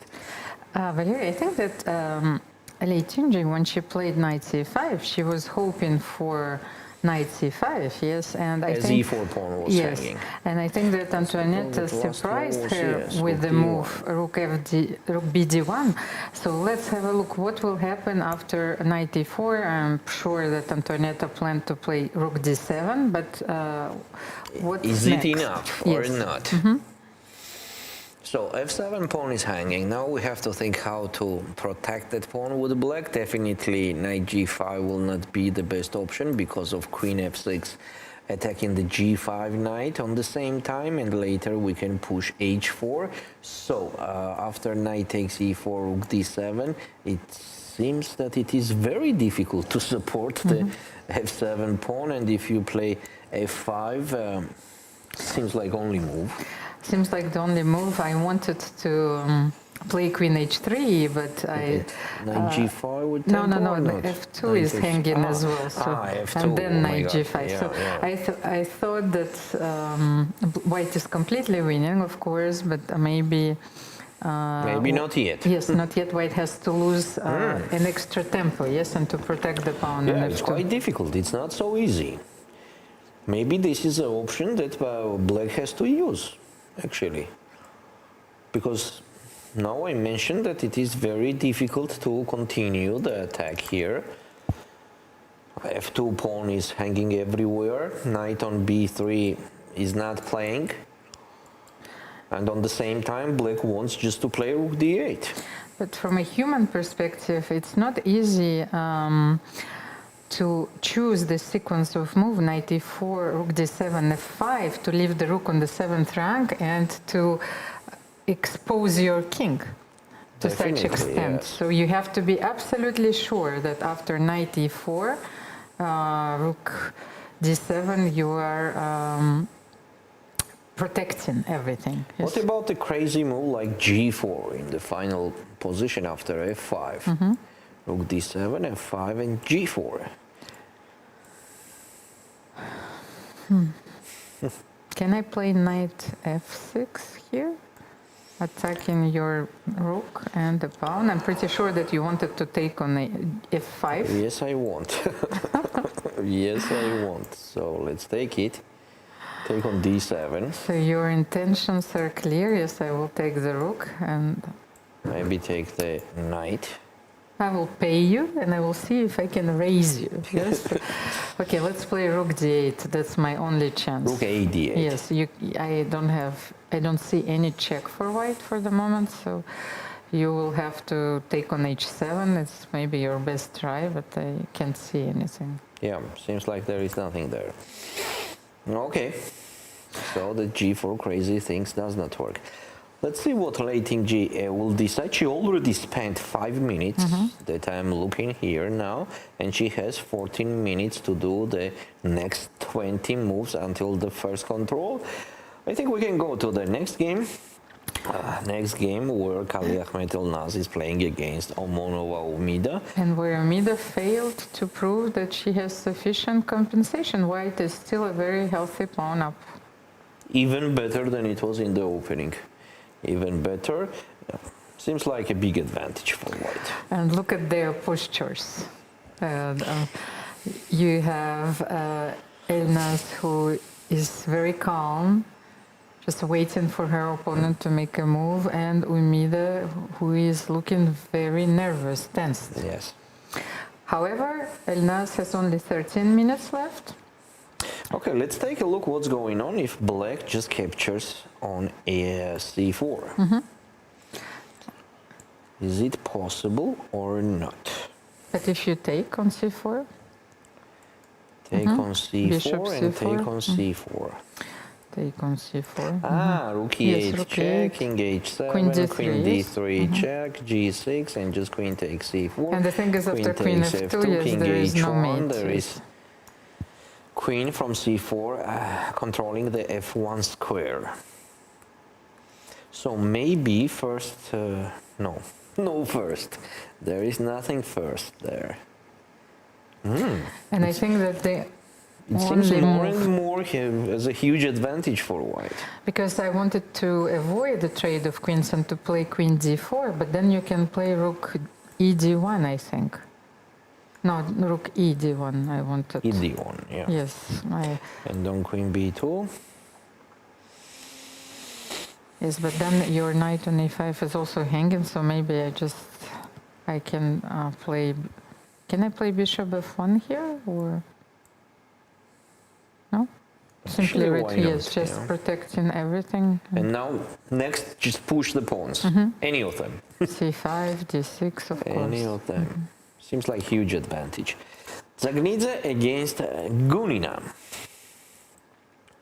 Oh, Yes, what Nana a was wonderful position. Nana actually calculated very precisely, and she entered the line where she normally was supposed to win two minor pieces for the rook and 1 pawn. But let's just check. This was h3. I have to go back. Yes, we calculated Move with number Emil. 19. Yes, h3, rook d8, h takes g4. Instead of taking on Yes, g2. instead of taking on g2, because that was the line that we Rook FD, we A8. tried to calculate. Yes, any rook, take on g4, rook d6, bishop b5. Maybe rook fd8 was better to protect the pawn. Yes, to have the rook on the queen side. Yes, to protect the pawn on a4 especially. Yes, so this one, h take g4, rook d6, bishop b5, rook d2, bishop c7, rook b2. But I think, I mean, First take first on is g2. rook g and rook b2. But this is not enough. You can play then e5, knight e4, bishop d6. Yeah, to support everything there. However, Valentina played, she decided to take on g2. Take, She didn't want to play this endgame. Look at Valentina, she's... What a complicated and crazy game. Yes, she's weighing her options, but I don't think that it will be sufficient. So king g2, knight c4, attacking the rook on d6. So she won an exchange here. But rook and the knight on g4 is hanging. So on rook fd8, we have to consider knight d5 after c5. Not immediately, but after c5. As instead of c5, rook d8, then we just capture on c7 and capture on g4. So c5, bishop takes c5 and rook fd8 in the current position. What's going on after rook fd8? I think d5? about knight d5 move, which is obvious. She forgot about this move, yes. So, and the bishop on c5 protects the queen on d4. So if you move your knight, you simply take on c7. Yeah, in case of knight h6, there is just knight c7, game over. Attacking the knight. Because you could, you could play something else, but this is it. Nana calculated very well. Rook fd8 is on the board, so maybe let's wait if Nana will play knight d5 d5 immediately. seems like the only move. Or there is the option also with queen b4, Almira. So you want to play bishop b6? Yes, in case of knight goes, and it has to go, or maybe first some intermediary move. No, there is nothing. I have bishop b6 with tempo everywhere. Yes, because you could have played rook dc8, but then bishop b6. Bishop b6, bishop d6, both of them make sense.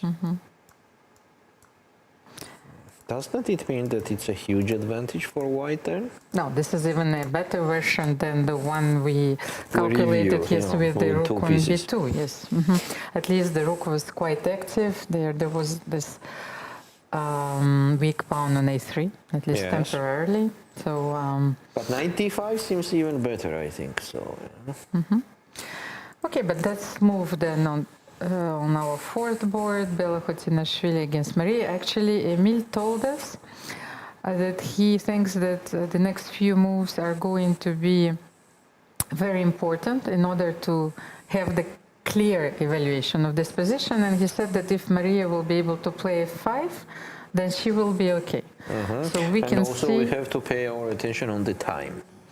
That Maria has 28 minutes and Mary has only 2 minutes 34. Sorry, Bella has only 2 minutes and 34 seconds. And so Maria played f5.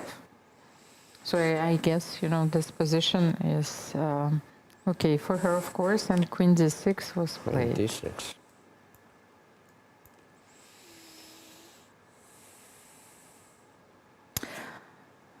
So the queen was attacked. Maria couldn't play queen f7, I suppose, because I thought that rook will take on e4. No, the bishop. The bishop was hanging. Yes. This seems like queen d6 or queen c7 was the option. Queen c7 could be a little bit dangerous because of some sacrificings on f5. After queen d6, if white captures on d6, bishop takes d6, rook e6, this position. After bishop c5, both of the pawns are hanging, white's pawns, so the endgame seems like very good for... So maybe queen d6 is the only move, because I think that you're absolutely right. Let's just put, Valery, 1 second here, queen c7. And take on f5? Yes, take on f5, because look at this bishop on c3. If we can make it work, so you take and rook takes f5. Do you think that this attack is very dangerous? Of course.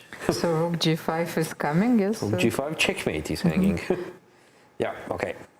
not the full checkmate. Maybe I think rook f5 is better. To attack on c5 on the same exactly. time. Just in case to force you to take on f5, yes? So take with this rook.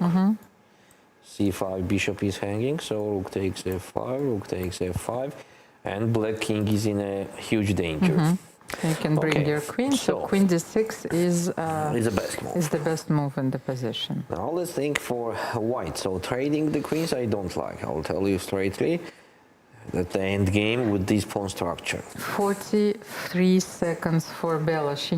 No, actually in the real time I can see 27, 26. She needs to make a move here, because taken on d6 I will take back with c2. The bishop, and then the pawn on c4 is hanging, by the way. So she made the move queen c2, refusing to trade the queens. But now, can I take on c4? Again. No, wait, you forget that I can take knight c4, yes. And on queen b3, there is just queen c4 check if I need so. Queen d3 check, yes. Queen d3 check. And the rook is hanging on f1, it's just a game over. Seems like a blunder, maybe. Yeah, in time trouble. So knight c4 is giving a huge advantage to Maria here. And she will be able to find it with 27 minutes on the clock. Something went terribly wrong, yes. She will take her time. She will take her time. So maybe it's better to go to the next game, as I don't think that Maria will respond here immediately. So Anna Muzychuk gave the perpetual check, and then we have to move to the game between Alexandra Kostyniuk and Mary Arabiza. Mary has space advantage, of course, but she needs to find a plan, yes, to break to create something, somewhere. Something, yes. All pawns on the board, people. All pawns on the board. So bishop f1 was just played. 12 minutes for Alexandra. Very tough game. Another tough game. Maybe you can play f5. I can't. Knight e7, queen g6, f5. Can I try something like this? Knight e7. Knight e7, yes. You know, I was even thinking to play h5 for white. So knight e7, h5 immediately. That you could not move your queen on g6. And on g5 it will not be safe. Yes, I thought that sometimes in Nemtsovich you play g5, but here I didn't. You know, when you take on c3, the structure in Nemtsovich, because we got exactly this position. Yes. Black plays g5. Yes. But here, if I play g5... She did knight e7, by the way. I'm afraid that after h5... my idea was actually to play g5, but I think that you stopped were tricking me. No, but it's simply using the analogy from this position. So here, I cannot play queen g6 anymore, and this move is very interesting. The h5 one. Yes, I like it very much. If you still play g5?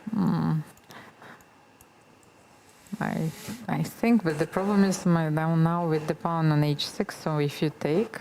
It's not what you were expecting. No, because I will force you after knight g4 to take on g4. Do you want to take on g4? That's true. That's true. If you will take f take g6, so knight g4 forces... Yeah, for clearness, just for clearness. H takes g6, f takes g6, knight g4. Now the pawn on h6 is hanging, so black is forced to capture on g4. And after that, white has a pair of the bishops. which makes sense for sure. Maybe you still have to play g5 in this position using the analogy, but white is clearly better. This pair of bishops. You mean after taking on g4? Yes, yes. I mean that's the only way. Let's say we're trying to evaluate this position because f4 is coming, so you have to play g5 and to have this resource of playing rook g8 just in case. But now bishop e2, king g2, and on h going to the h file. Yes, but I want sometimes I can even bring my king to g7. Yes, no, I think it's. I don't know. Like I haven't played those positions for quite a while. Complicated. So quite complicated. It's a few clearness in this position. And soon the time travel also will start. It's only move number 25. They have 15 more moves to do until the first control. But it's very interesting to see the structure and maybe the possibility of a position where you have this classical confrontation. Structural, but also two bishops against two knights. Yes. And for years, I think Batumi, and so many players of his generations, they were trying to prove which one is better. Yes, which one is better, of course. Did they prove anything? I don't think so. Some of the positions are very nice for black, but especially when they manage to play g5. That's why I like your move h5. Okay, let's get back to the game between Alexandra Maltsevskaya and Jujiner. Jujiner is one of the top seeds of the event. She has qualified for the candidates tournament already, but she has been performing really very well. And by the way, she was included in the Grand Prix series only because Lei Tunji withdrew. So she secured her qualification at the very last moment, Yeah. She fought. So we left this position with when we analyzed with Emil, when it was not that defined. It was here after bishop c3. Move number? Move number 20. So how many moves? Yes, we had only 8 moves which were played. So castle was played. b4, rook c8, and g4. g4. g4 actually makes sense, to attack on the king side. And then just move to h file. I think she played very well. Yes. And the biggest problem in this position is not that white will double, on the h file. It's this bishop on g7. White is constantly playing against this bad piece. But of course now queen h3 is a threat. But queen h3 you will play knight f8, yes? For the moment everything is protected. Yeah, also on the same time, white does not have a good bishop on c3. But maybe you can bring it to g5, but how to do it? I was actually thinking about b5, the move like this. Crazy move like this. After queen h3, knight f8.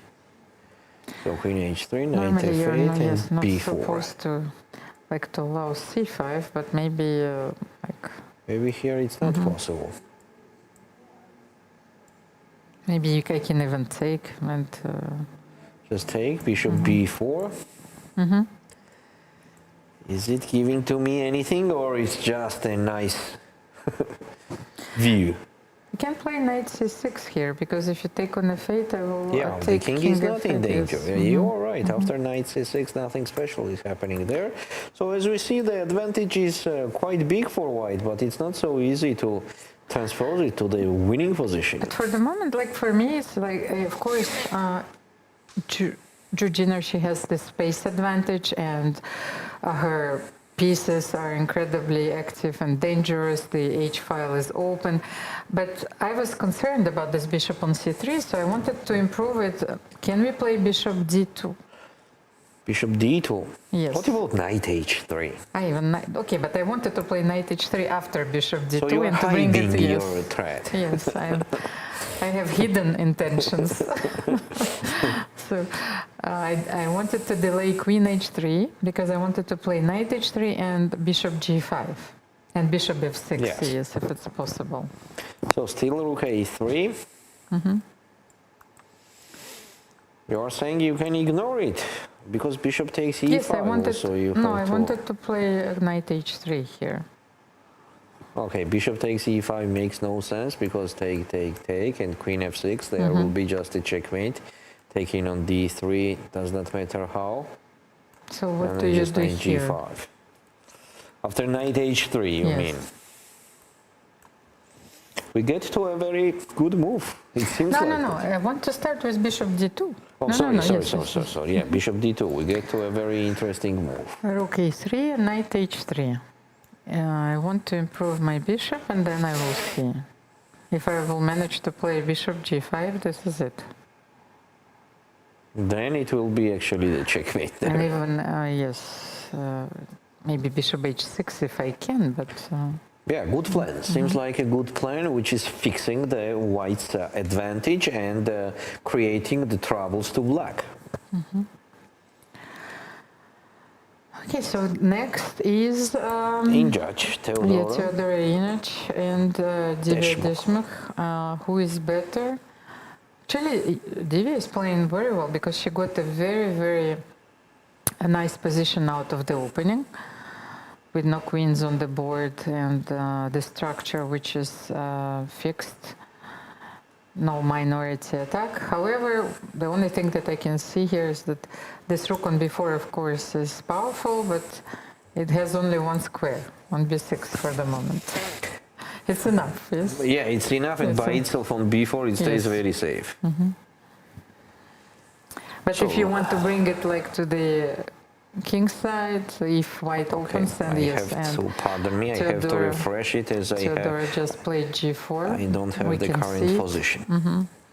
We can see it on our screen, and Teodora has only 3 minutes left. You can see that she is not comfortable with her position, so g4 was probably necessary, but... So take with G3, right? F take g3. Not rook. Rook is also possible. Both are possible. Yeah.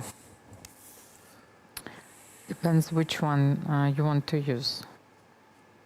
That's what I wanted to say, because in order to improve your pieces, you will have to play c5. Yes, but with b6 or without b6? That's a good question. Maybe rook b6 then can be better than you protect on g6, just in case, because I was captured with the rook. Yes, anticipating rook g3 and rook g1, maybe.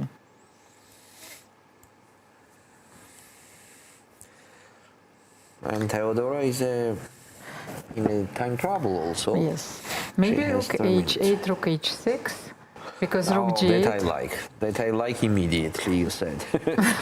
Rook h8 and rook h6 on the same time doing the multiple jobs. Yes, it's a multifunctional move, of course, but first I blundered myself because I thought rook g8, rook g1, in my head rook b3, but then bishop f5. You see, and suddenly white manages to create something. So on rook g1, just rook h6.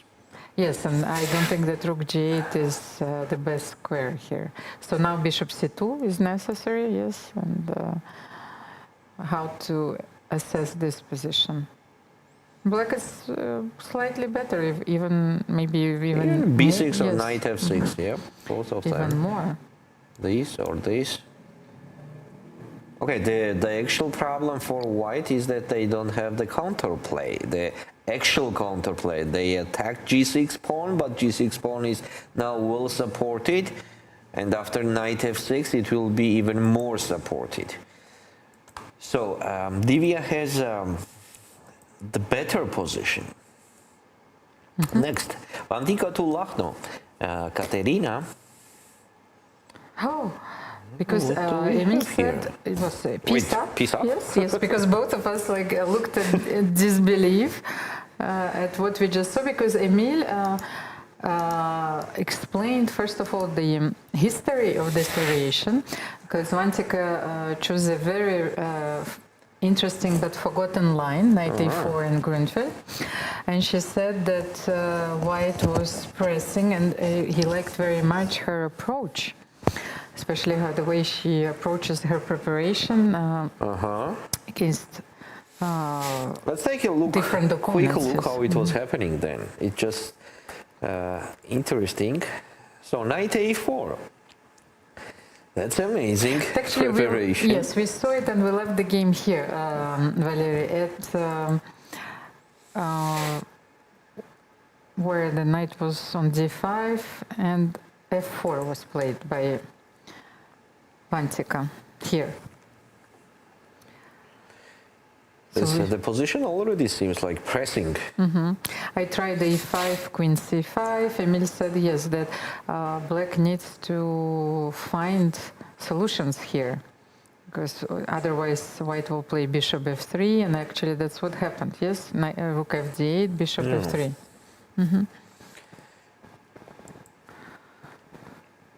Queen a4. Oh my god.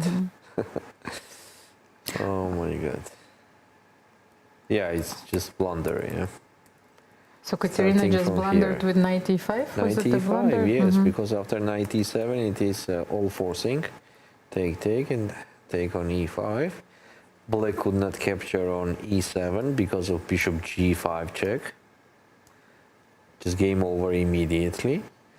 So that's why black is forced to play it, to capture on e5, and after knight c6 fork, position is just losing. And look at Katerina. She knows that her position is completely lost. She's trying maybe to understand what went wrong in the opening. But okay, black has a healthy extra piece, and this is White, it. yeah. Yes, white. And well, Valentina took down former world champion Anna Oushenina yesterday, and now she's on the verge of winning against one of the strongest players in the world, Katerina Lagnos. She was vice-world champion as well. So, what a performance! Excellent one. And Excellent it's one. not over yet. I feel that this World Cup will have a lot of surprises. Okay, Karika next Vali game. against I just want to take a look at Bulmaga Irina against Tan Zhongyi, and why? Because I see the only game where most of the moves are done. 43 moves. So and opposite color bishops, so nothing to look. But by the way, can I come with my king to h6 and then I can give the check on d6? How do you? How can you counter this plan? By the way, let's say if you wait passively, just make a few moves. Okay. Just I want to march to h6. So just passively waiting. Yes, king g5. Let's say at some moment you will play king f8. And I will play bishop d6. And I think this is completely lost. Yes, so we can agree that after king g7, this is it. So piece down. Piece down, and this is completely lost. So this is one of those endgames where the opposite colors bishops, but the bishop on g8, you have to be careful because you cannot maneuver bishop e6, bishop g8. Yes, you have no squares. Okay, so what about c5? Okay, c5. If I take. You take and king c6. But what are you going to b3? Huh? Are you going with your king to b3? Yes. Ah, so that's the way to make a draw, if you can make a draw, yes. Ah, and if I play bishop d6, you will play e5. Okay. Yes. It's a very interesting idea. And I cannot... Okay, let's continue. King e3. Yeah, take king on c5. Okay, if I can go king f4 here. King c4. King g5. Yes. Maybe here I already have d4. Ah, you want to play d4 and b4? Yeah. But what if, let's say, king b3? Okay, just king I want b3, to calculate this very long line. King takes a3, yes. king g7. King g7. Then king b3. King b3. King takes g8. a3, g7. G7, A2, but I can play C4, no? So maybe on G7 I'll play King C4. No, but let's calculate something crazy, because for the beauty of it, C4, Yeah, because I just definitely noticed take. that, yes, look at this pawn formation. This Yeah. is a study. So it's like I cannot simply resist the pleasure of having this position on the Exactly. board. How is it, by the way? Let's calculate. So the bishop on A5 controls the square on A1, but for the moment, you know, black still has another move, and after king f7, I think that I can play c3. C3.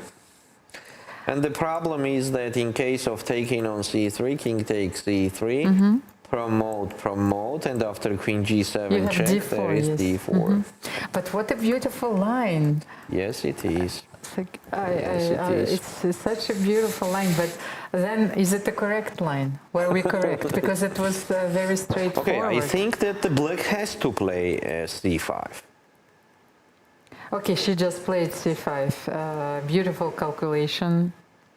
And I know that Tanjongi, she likes to spend her time and to be very precise. And she has 1 hour and 11 minutes on the clock. That's something special. But we might witness this line maybe on the board. Meanwhile, let's get to and have a look at the game between... Osmak we didn't review at all. We've seen it a little bit. With Emil, so mirror against Anna. What do you think? Still a pawn up. Oh, sorry. No, it's not You this one. said Schuchman, Yes. right? Mirror Here we are. against Anna. She's still trying to convert her extra pawn. However, Anna just played rook a6, and I don't know what else could I say about Meruert. I'm just... I even don't know. I like her chess too much. But how you, like, let's say black is defending ferociously here. Yeah. So you should demonstrate here. Because... What am I doing? Yes, what are you doing? Because I thought that you cannot play c4, because then Anna wants to play rook b6. So you cannot easily play c4, c5. So you should prepare. And we have the move on the board. King d3. To activate the king. So if rook b6, she's going to play rook e2 simply. Maybe even bishop b4 is possible. Bishop b4. Also makes sense. It will take Okay, huge advantage. It will take a while, technically of course, winning. but technically this position is winning. There is no time trouble on the clock. 43rd move is on the board, so the players got their extra 30 minutes. Then Yulia Osmak against Mary Lou. She was having a few extra pawns, but here the position has changed a bit, and we have... Here Rook has some chances to survive. You have the ending with bishop. opposite color bishops and both rooks on the board. Okay, still technically has to be winning, but with a lot of efforts. Maybe let's go to the first board again. And just another one that we haven't seen, because I wanted to have a look at Harika Dronovali and Stavroula Tsolakido, but as you can see, they like everything is still on the board. They just traded one minor piece and 1 pawn, and Stavroula managed to play d5, this thematical breakthrough in the center. Okay, so what about e5, for example? Knight has to go on e4, as I understood. I think takes e4. that was her idea. Pawn takes e4. And now we have to do the clever move. No, but it's not easy to take on e4, yes, here, because... So maybe let's wait? Yes, you should not like make the diagonal for the bishop longer. It's never a good idea, like knight e4. I wanted just to gain the e4 pawn, but I could not. Well, maybe you can wait and play a move like to improve What your about rooks. even knight c5? Is it possible? Why not? Yes, Knight c5, then if I take, then b takes c5, yes? Yes, and support with another pawn.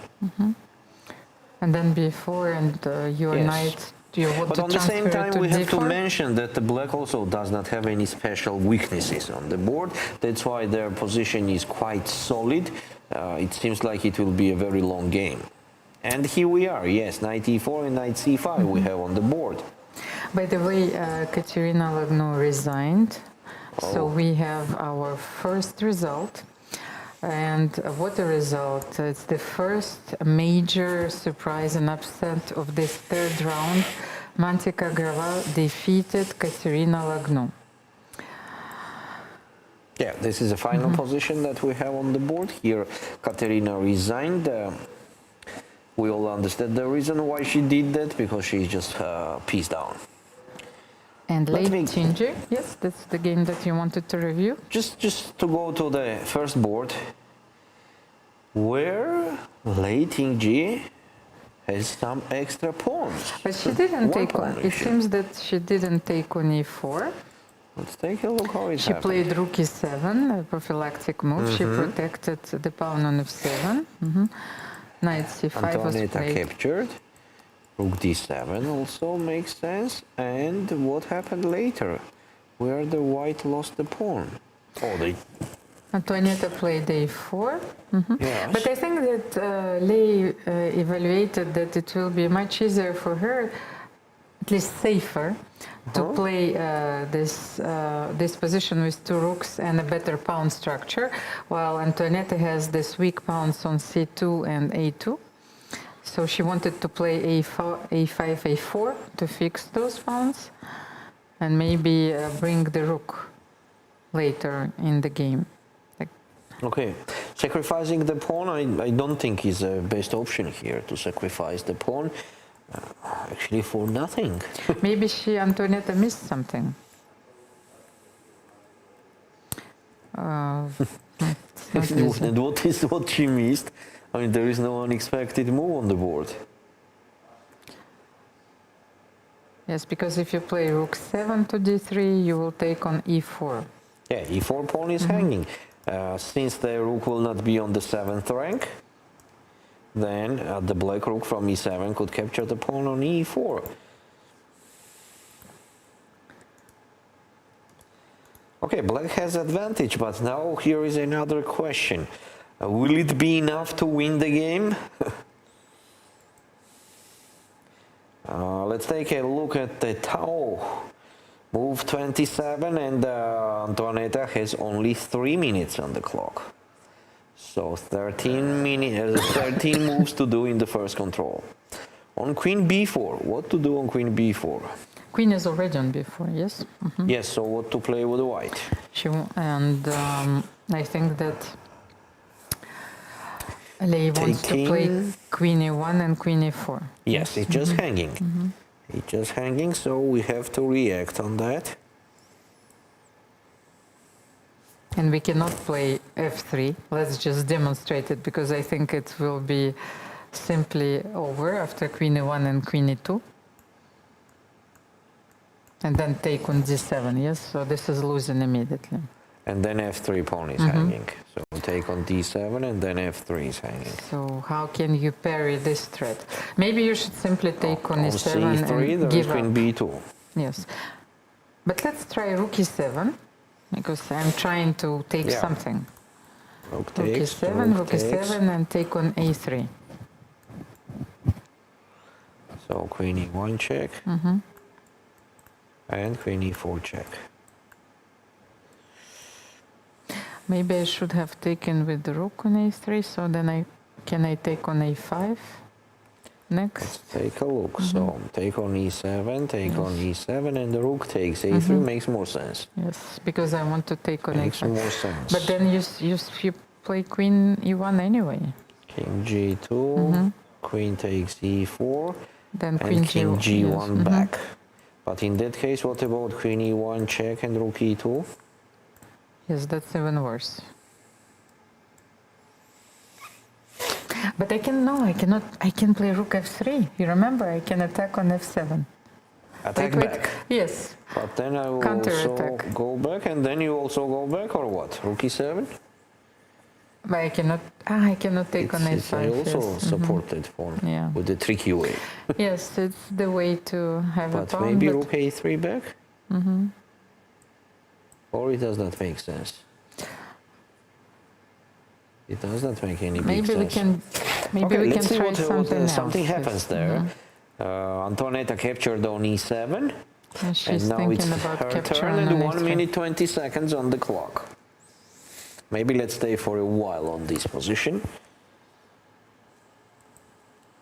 Now let's take a look what else can we do. As we said, c3 makes no sense because of queen b2 and the endgame will be absolutely losing. By the way, I think that we buried rook e3? Koneru a bit too early because she defended heroically and she took the pawn on e6.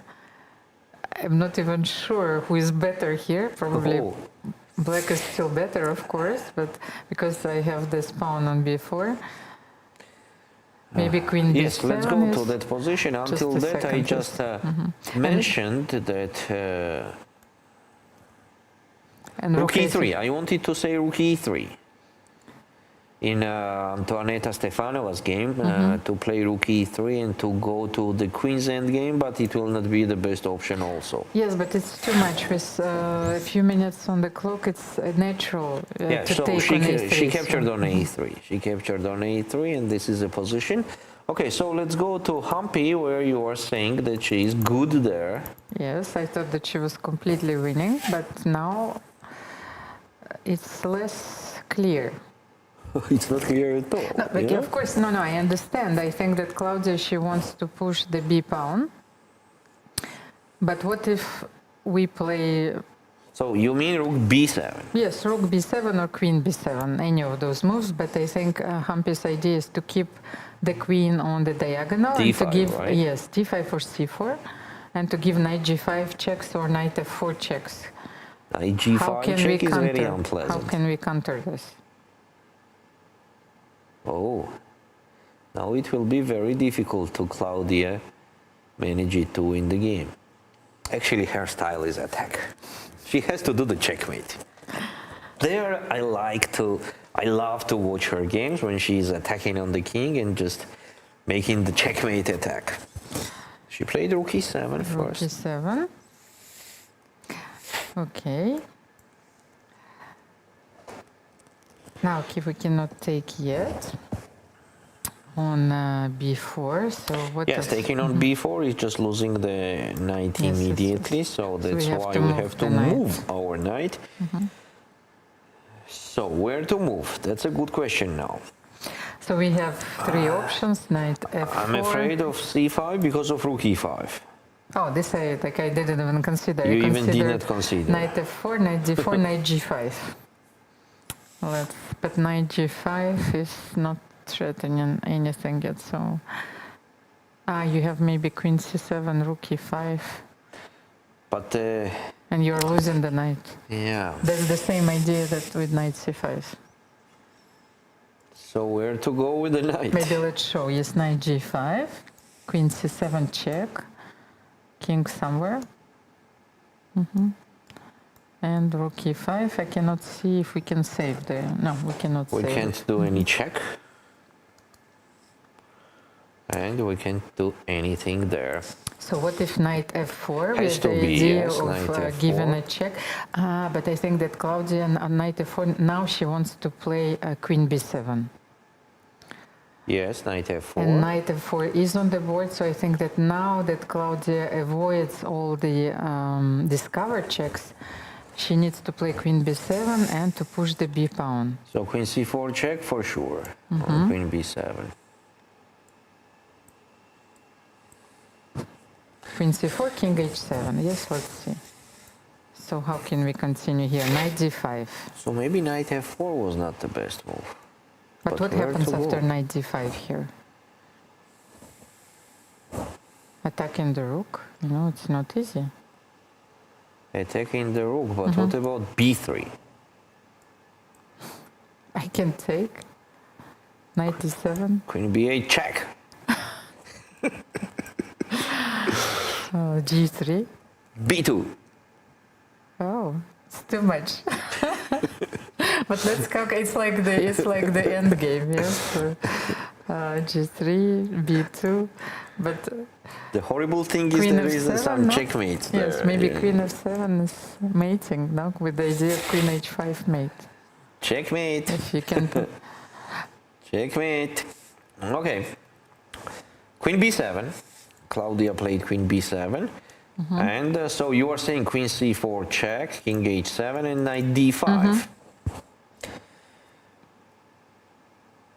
Where to move?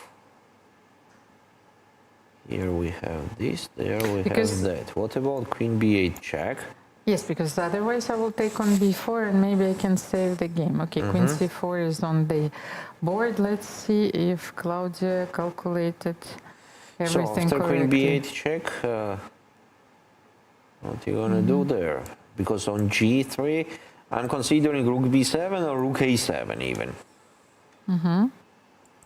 That on Knight takes B4, there will be Rook A4. And so Queen C4 check is done. King H7, yeah, more, I mean, it's just time wasting now. King H7 is like automatical only move. And after Knight D5, Queen B8 check. So on G3, Rook A7.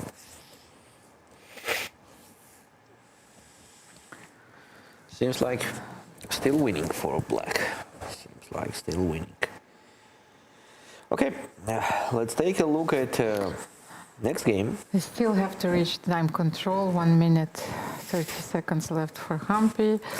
Mary against Alexandra. Okay, it's going to be a very long positional game. And Muzychuk Maria is absolutely winning against Bela Hotenashvili. Let's take a look if Maria captured on C4 in the moment when we were suggesting that move. And of course she did. Of course she did. D1, Queen A4, yes, it just became the winning immediately. Yeah, unfortunately a very bad start for Bela with white colors to lose the game. Let's take a look at Zagnidze Gunina. But Nana was winning, yes, there. But, you know, some difficulties now. Some difficulties. Wait.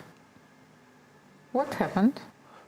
Absolutely different position, right? No, this can't be the position from their game. Wait a second. This is unbelievable. So Knight D5 and Rook takes D5. Seems like absolutely winning for white and easily winning, but something wrong went there. Rook E7, H6 and take on B7. Okay. And where was the blunder? Ah, here. It's not even the blunder, yes. Yeah, she forced the trade some of miscalculations. the rooks. Yes. Some miscalculations. And the final position, we have this one on the board, last move. Queen D1 check and King G2. Okay, Nana, of course, is a healthy pawn up here. But she will try to convert it. Yes. It was easier earlier, yeah. That's just okay. What about the moves? The number of the moves? It's move number 38. So yes, here is not a big time trouble anymore. So it means that it goes to the deep end game there, and we're gonna have a very long game on this board. Let's take a look at Jujiner. If she creates the attack on the king side, and seems like she did her best there. And she did your move, I think so. No, she didn't do. But I like your move. She played Queen H3 immediately in that moment instead of Bishop D2, what we are considering, and on Knight F8, Knight E2. She decided to put the knight on E2. And then she will play Bishop D2. The same idea, yes. But if I play Rook A2? And Knight C1. Okay. And now Bishop D2. So the same idea, but different way.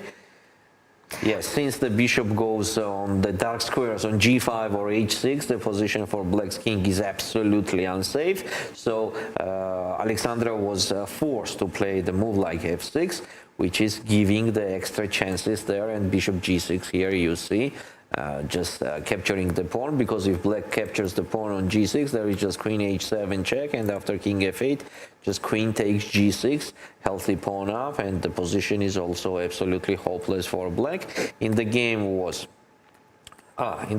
exactly the same, and we have what we have here. By the way, Valeria, and just take on e5. Meanwhile, Divya Desmukh simply demolished. She played very well, and she won with the black pieces against Theodora. The game is over. Yeah, okay, let's evaluate this position also as absolutely winning for Jujiner. And let's go to Theodora Divya's game, where Divya... This is the final position. Not to say, just congratulations. Actually, Divya played a very clean game today. And rook h8, your move that you were suggesting. White played king d2 instead of rook g1 and c5. Okay, actually that plan was quite clear. That we have to do that with black. Oh, excellent. Yes, excellent play for black. Just ending up the game in a very nice style combined with strategy and tactics. Okay, so many games are still in progress, but I feel that we will have a lot of decisive games here. So maybe let's take a short break right now. Because Hampi actually they are reaching time control, so this game is not going to end soon. I just wanted to be sure. So all of them, mostly all of them, goes to the second control. So we will take a short break, and we will be back, of course, for the conclusion of this very exciting round. Valerie, you have to look, very enthusiastic about I'm just the looking games. at the games, they are so interesting. And I just went to my thoughts, what to do on the move number 37 in the game of somebody. Yes. Not somebody, actually a very important people here. Chess players. Yeah. Chess players, what to do. And sometimes, when we are not playing the active chess, we got the nostalgia, when we are doing some chess from the side, sometimes you want to participate there. Yes, but it's what I said, that when we are living vicariously, because every move is ours. We are living through the games. So thank you so much for watching. Stay tuned. We will be back in a few minutes. Chessboard. 64 black and white squares. Or is it more than that? It's a battlefield. A stage where strategy meets instinct. This is where women play their own way. Playing with fire. Playing with heart. Playing with emotions. Playing as strong as any man can play, and beyond. Every move you make breaks the old rules. Every game you play redraws the map. No ceilings, no labels, no limits. This is not just a game. This is your arena. Hi everyone, welcome to sunny Batumi in Georgia. In this video, I'll be asking some chess questions to locals. Let's check how well they know about chess.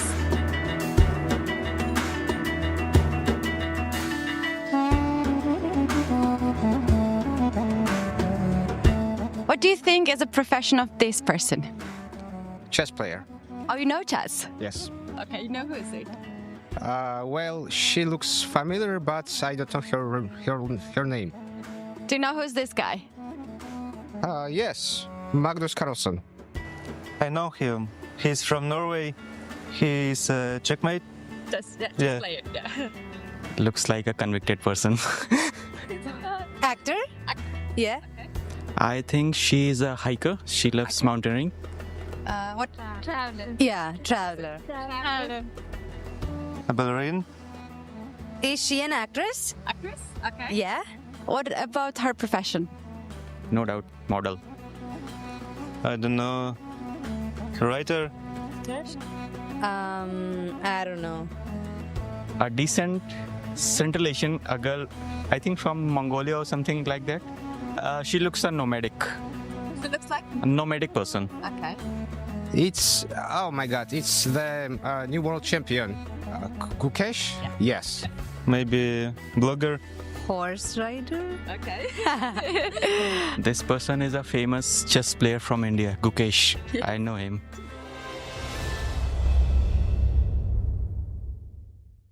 This International Chess Day, FIDE challenges you to take the game to new places. Literally. From mountaintop matches to underwater games. Or a blitz session at your favourite local landmark. Play anytime between July 10th and 20th. Share your moment using hashtag International Chess Day or send it to social media at FIDE.com. Your game will be seen in all parts of the globe.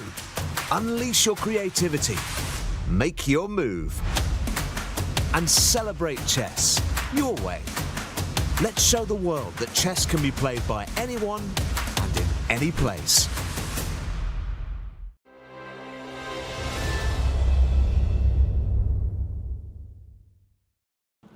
I'm here at the FIDE Women's World Cup at the end of the tiebreaks of round 2, where Valentina has just taken out Anna Ushanina and has gone through to the round 3. You're here with your mom. I don't know who is more excited and more happy about this result. Tell me how you're feeling. Yeah, just relaxed. I mean, in the classical section, first game I won, and in the second one itself, I was much better up on time, and somehow in time crunch ended up losing that. And then again, in the 10+10 section, I got the lead with the black pieces. And white, I mean, drawing with white shouldn't have been a difficult task, but yeah, then scores got leveled, and I won in the blitz section. I'm so excited. Actually, maybe she's playing, but half the work I'm doing for her, so I'm all the time so tensed. Yes, every day after the round I see you, or during the round, I see you here pacing up and down, and I'm thinking, who is the more stressed person in this game here, Valentina or her mom? Valentina, this up and down match, right, of winning, losing, this last time in the blitz, you know, the crunch time of getting that second game, what was going through your head when you realized you were going to get the draw finally? Yeah, I was only thinking that I think the mistake I made in earlier games was I was up, so I was thinking, okay, draw is enough. But here I was thinking I just have to play well. I was not thinking about the result. I think that kind of helped me a lot. Tell me, what's the number one thing you do to help your daughter with her stress in these tournaments? In the morning, first thing she gets up and she takes bath, and we do yoga and meditation together for 1 hour. So that is the thing which I help her into taking away the stress. And before she goes, I take all her stress. I tell, you give me all your stress and you go with all my energy. And do you feel that it's been lifted off of you before the game when that happens? Yeah. And how are you enjoying Batumi? Of course, you've traveled with Valentina all over the place to every tournament all over the world. How is it here for both of you here in Batumi? It's a beautiful place, and I like the beach and the never-ending coastline. Yes. So that's amazing. So one day we went for 1.5 hours walk, and it was not ending. Wow. You basically have to get a car back from the walk. Yes, and now also we are planning to go for a walk. Oh. Yeah. Yeah, I'm happy that now it's over, because going into another tiebreak would have been stressful. Yeah, too stressful. And you got to the point of the blitz, so the 3+2 was going to go on, and we're all here waiting, watching your games in anticipation. But you've been playing since 3 p.m. It's 8 p.m. now. It's a long day of chess. How are you going to recover from it now, other than the walk, which I don't know if a far walk will be much of a recovery, but how else do you decompress? Yeah, I think that I've won the match, so I just feel relaxed anyway. I don't feel tired anymore. My final question is for your mom, what is the proudest thing you are of for Valentina? What are you most proudest of? Sorry? What are you most proud of Proud about? of? Yeah. I'm proud of many things. Like she's very sincere. She'll be working very hard, and the way she works, I really want everything goes according to her because she's so hardworking and she's so passionate. And her hard work and her passion drives me to work harder and harder every day. So that's it. Well, it's wonderful to see you both here and the support you give to each other. So good luck with the rest of your amazing event, Valentina. Thank you so much. Washington, D.C., August 4th to 5th, 2025. The Smart Moves Summit, a global education conference where chess meets learning. Held alongside the FIDE World Schools Team Championship. Global dialogue on chess, cognition, and education. Federations, researchers, EdTech. One stage, one mission. Topics that move the world. Meet leading influencers. Timur Turlov, Dana Reisnies, Jerry Nash, Leoncho Garcia, and more. Inspire. Unite, transform, join the international community shaping education. Play smarter, learn bolder. Let's make future together. Don't miss this unique opportunity. Register now and be part of the change. Chess is more than just a game. It's a tool for empowerment, connection, and transformation.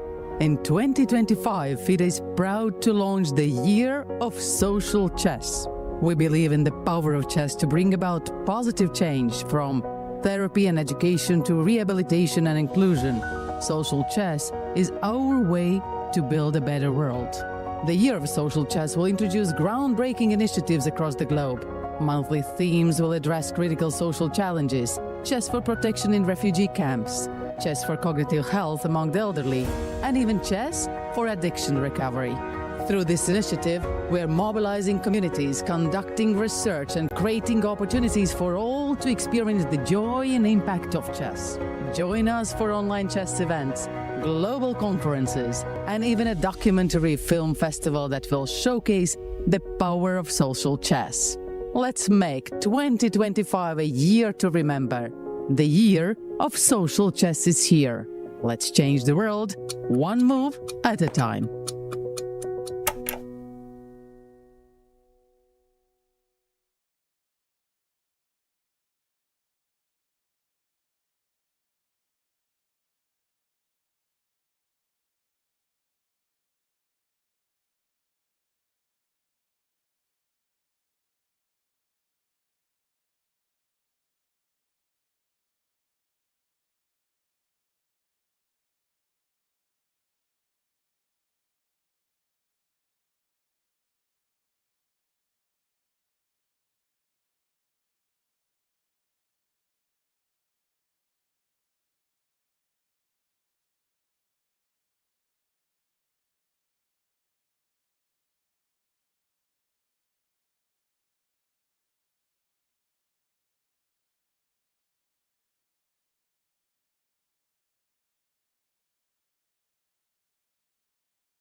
Dear friends, we are resuming another episode of Curb Your Enthusiasm with the Grandmaster Valery Gaprindashvili and International Master Elmira Skripchenko.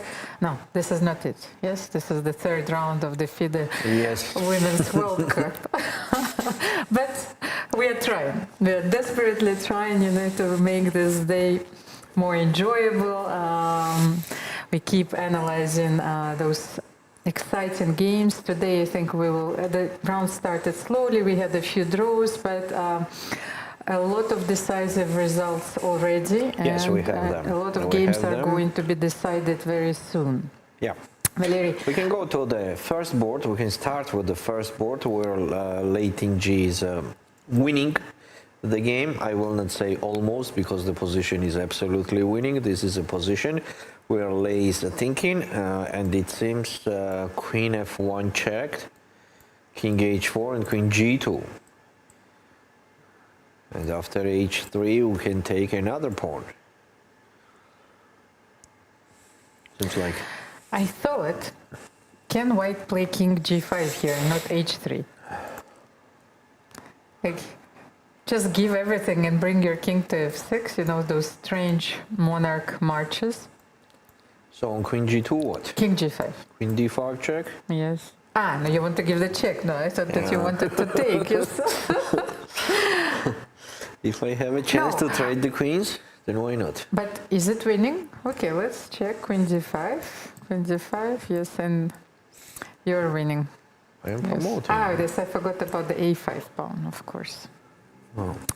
So there is nothing left for me here. Yeah, so just promoting the pawn. And she did not Queen G2, she did Queen E2.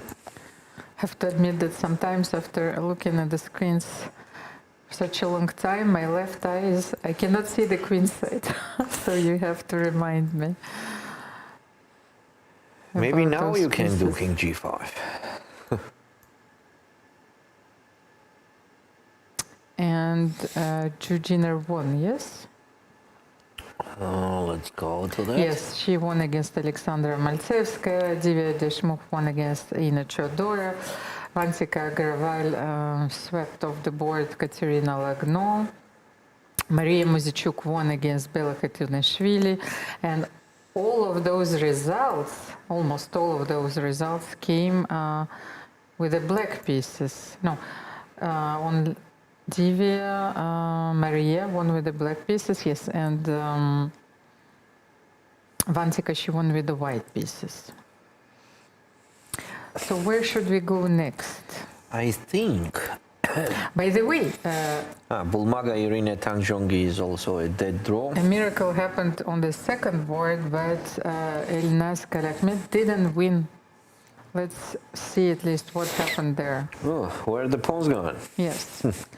Umida was defending for the major part of this game. Let's have a look at the position on the move 36. Here, somewhere here. Rook B7. Rook E8. Rook E8, Rook DB6. And it seems that after Rook C8, Black played Knight E5, and the problem was that Knight G4 was also coming. Knight where? Rook C8 and Knight E5, and Knight G4 is coming, with checkmate. Checkmate. So checkmate ideas.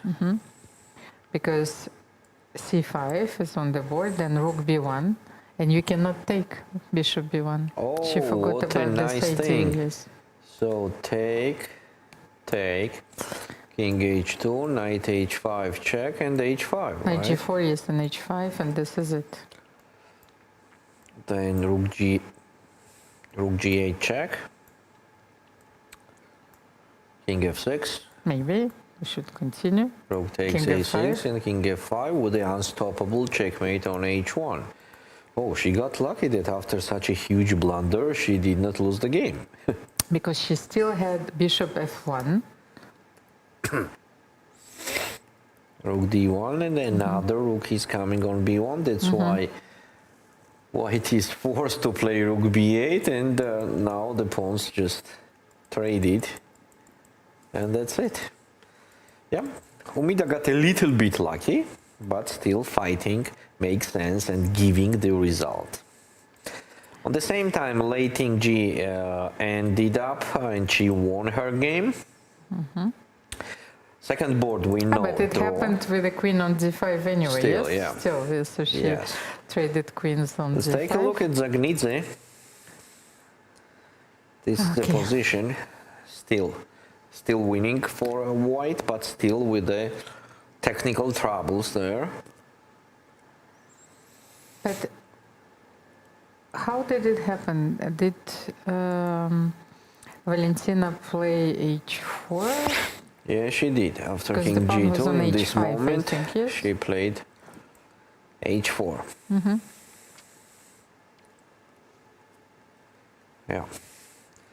Okay, we understand that it's difficult to win with white, but it is more difficult to survive with black in this position. What to suggest here? What plan to suggest to Nana? It's very interesting to Valentina make. is simply trying to What about taking another maintain, pawn? but she's simply trying, yes, to keep her knight on d5 and queen on d2 and pawn on a4. Yes? What about taking another pawn? Queen d7 check, king g8, and queen takes a4. So I was talking about this pawn and then you just took it. I think we have to. Let's say Why queen not? d3. Queen d3, king g2. I'm trying to find something here. Seems like just winning. Yes. And instead of queen d3, if black captures on b2, then what's the problem for white at all? In this position, if black captures on b2, then just queen c4. But no, but you can win the knight, I think. Immediately, Yes, queen queen e8 8, check, queen king e4, h7, yes. queen e4 check, and then just take the knight, yeah. So it seems just winning after queen d7, but look at Nana, maybe she could not mention that the pawn is hanging on a4 after queen d7 check. Maybe she forgot also, yes, she needs to, like, yes, to have a fresh look on the position. Sometimes when you look and you have this blindness. Yes, you have. Yes, you you have just- mostly when it is the 4th hour or 5th hour of playing. You got tired. So high sometimes, pressure. yes, it's actually sufficient just to like distance yourself from a board for a few seconds. Just close your eyes and have another look at the Yes. position. Let's go to... I think Claudia spoiled everything. It's no longer winning, and look at this position. Just the draw. She will nurture a lot of regrets today. It's simply a pity, and I feel that, you know, Karissa will not forgive her.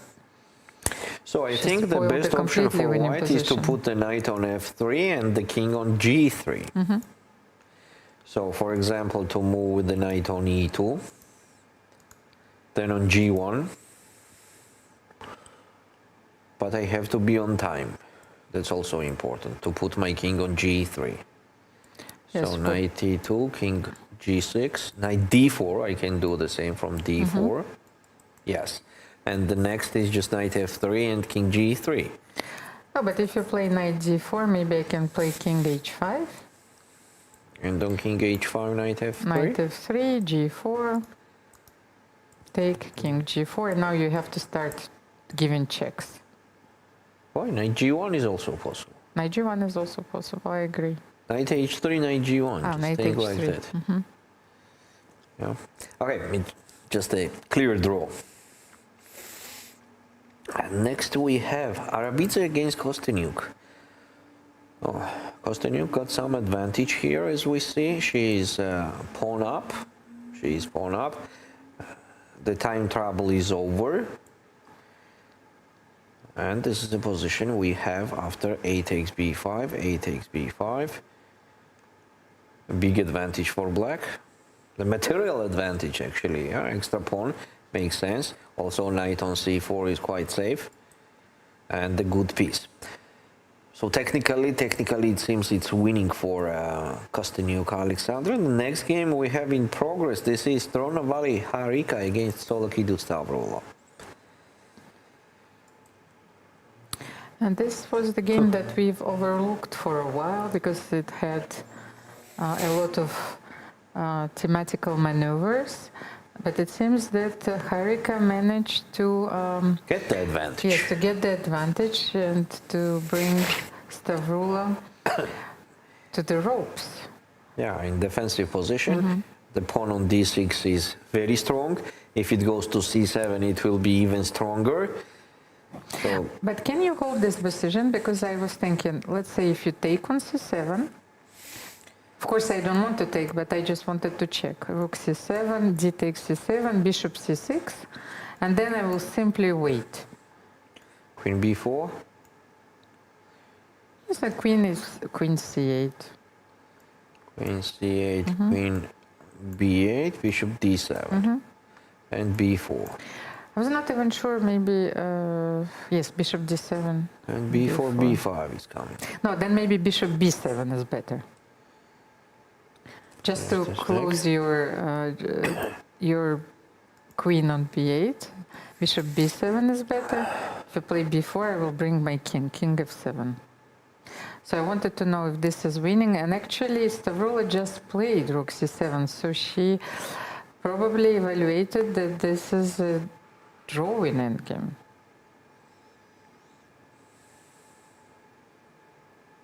How can you improve here from queen b8 and... Let's go one move back. So queen b... Sorry, yes, take. Bishop c6. Bishop c6, queen b4, queen c8. Queen c8. What about queen b6?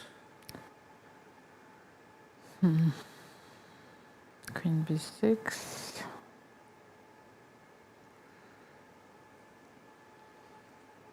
Taking the bishop.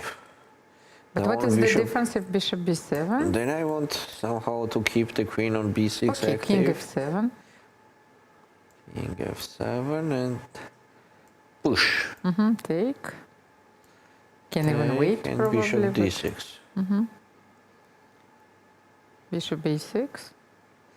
Okay, maybe first then bishop d6 to don't lose the pawn. Yes, we have to be very precise here. So what is the plan? So bishop d6 first. If there is a plan. Then I want to push b5 to create another pawn there, just in case I need it. Ah, by the way, here I'm afraid that I'm going to end up in a zugzwang. So if you play bishop d5, you might play b5 and a6. But yes, still. Yes, this is going to be lost. Yes. If I push a6, then queen b8 will be decisive. So it seems like you have to stay. Okay. Right?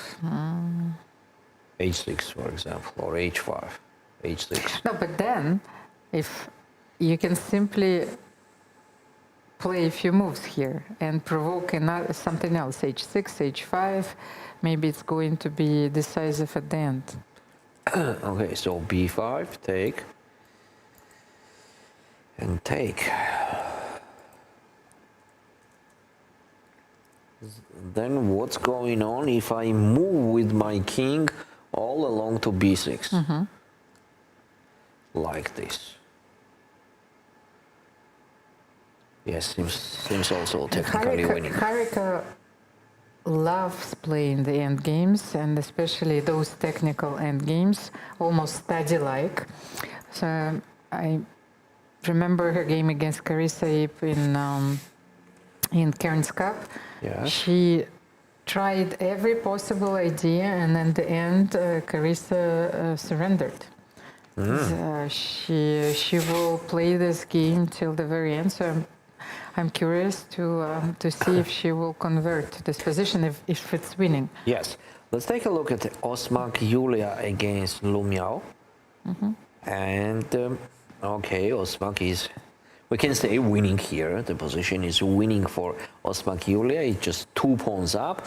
It's opposite color bishops, but does not help to black too much. More, I can say that maybe it's even better for white that it's the opposite color bishop position right now, because dark square bishop of white could go to c5 and then to d4. On the same time, pawn goes to a7, and of course it is decisive advantage, and it's enough to easily win the game. And Yulia started the tournament from the second round. She represents Ukraine, but she defeated another young opponent from China, Chu Kiao Wang, with a perfect score. And it seems that she's not having any trouble against the Chinese school of chess. I know myself, like I was not performing well against the Chinese players, and she's doing it very well. Yeah, she's about to win another game. Okay, and the last game there we have, this is Kamalidenova against Schuchman. Okay, so as you can see, Schuchman is also defending tenaciously. What to do here? Check. Rook e4. I think Black already has enough initiative here and counterplay to survive. So if the rook goes on the third rank, then Black just captures the pawn, and G-pawn is much stronger than all pawns on the board here. But it seems that you can't keep this pawn. So rook e4 check. But then king f5. King f5. How to improve here and what to do? You can go back, of course, but then king f4. So if you want to play for win, you should play c5 Yeah, here. so as we said, it's enough counterplay to survive. And very well done for Schuchman. She was defending her position like a actual lion, the real one. What a miraculous save it would be, because she was completely lost. It was a technical position, but still. Yeah, it was like this, for example, 20 moves ago. 15 moves ago, sorry. Okay, okay. Let's go back. And by the way, Tan demonstrated a clear path to a draw. Let's just finish this game, because it was a beautiful endgame. And after playing c5... Let's take a look from c5, yes. right? King c6 was played, and then she... with a very steady hand, she played d4, as you suggested. Oh, here we are, and b4. d4, c takes d4, b4, of course. And now white is forced to give the pawns to stop the e-pawn.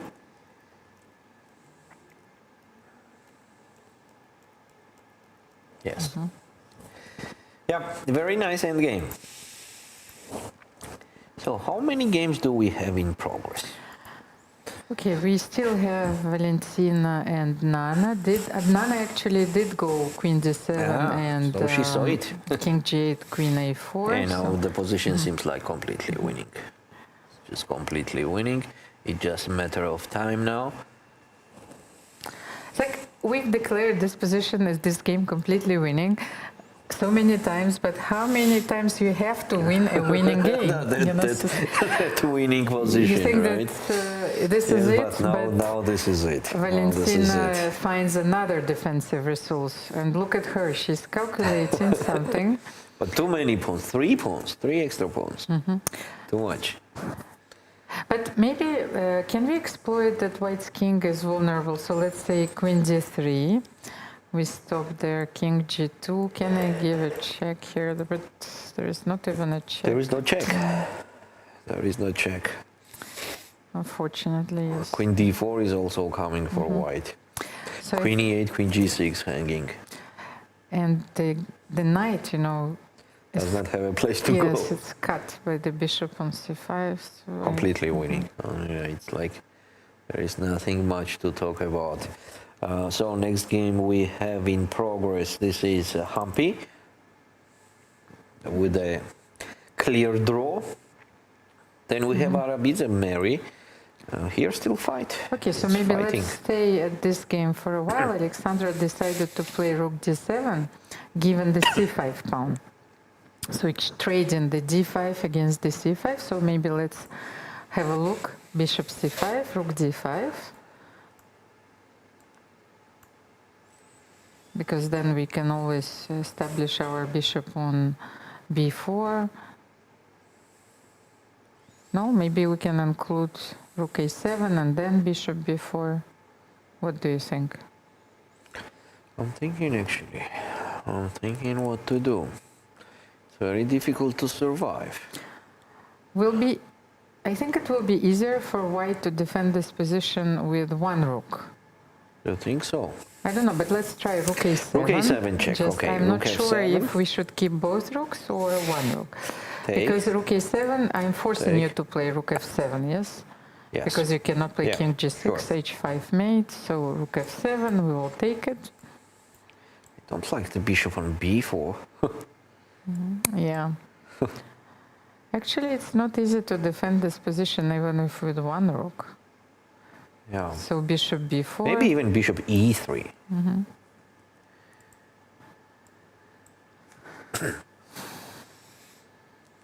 And I cannot take on e3? I think you have to.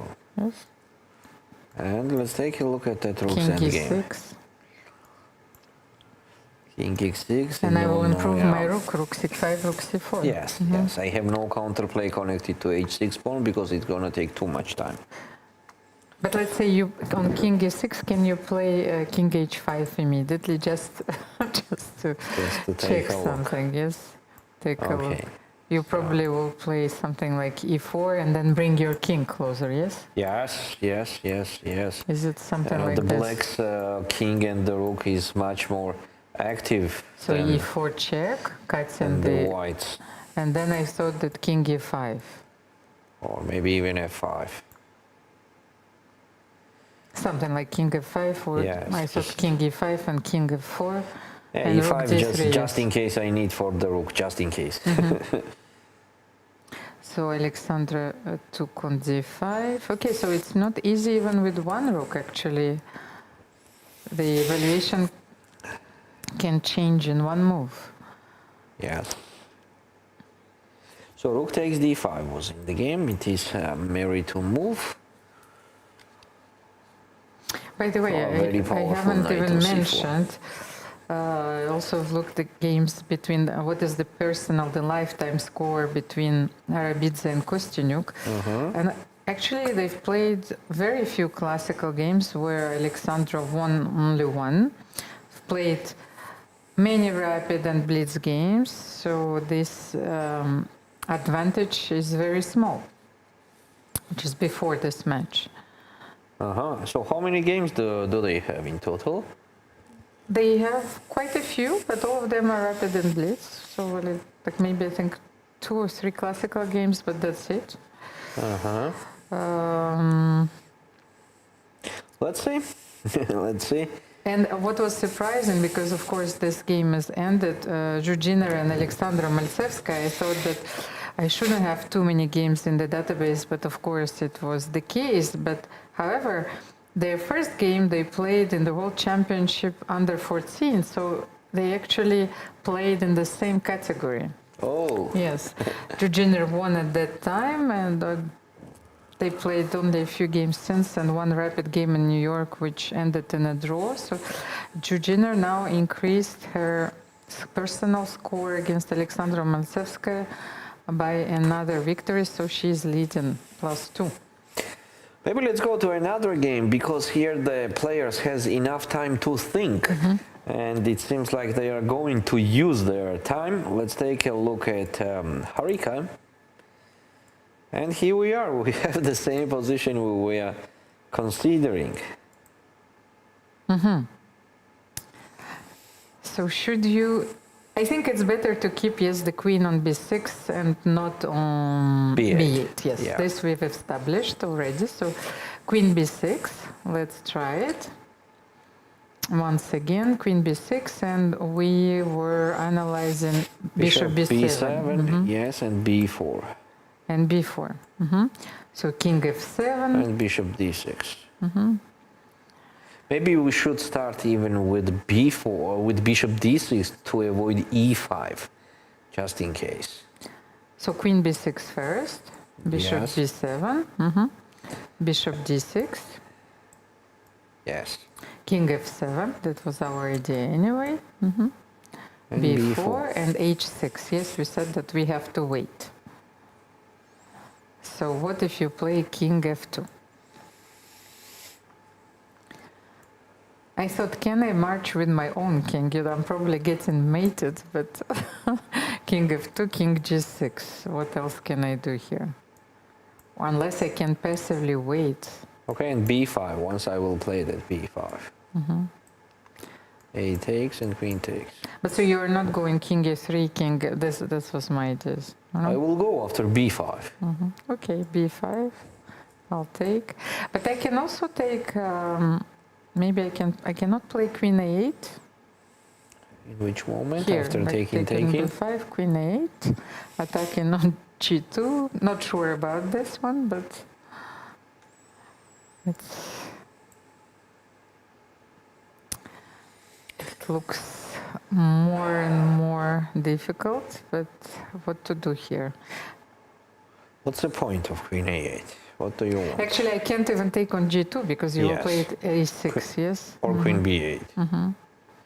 So maybe just queen b6 on queen a8. By the way, you should not have a hallucination and play a6 in this position, yes? Because we Instead can of queen b6? No, whatever. No. Like in this position, let's say you can always have a hallucination and you think that a6 is winning, but we simply take it, yes? You know.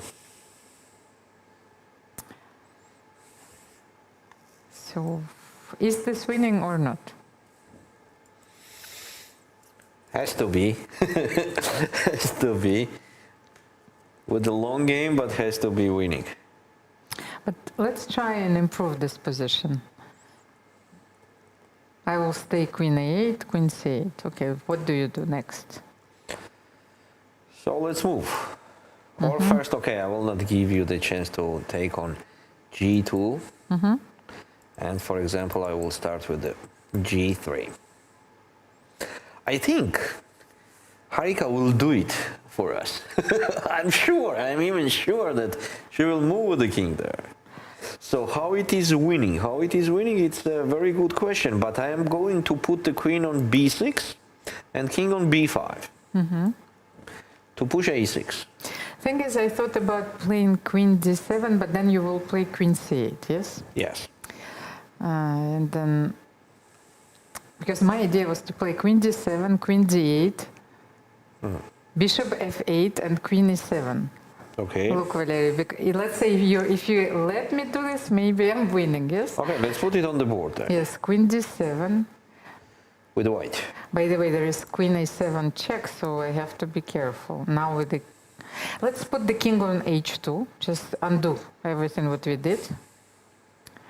Here, so here, queen b6, bishop b7, b4, king f7, bishop d6,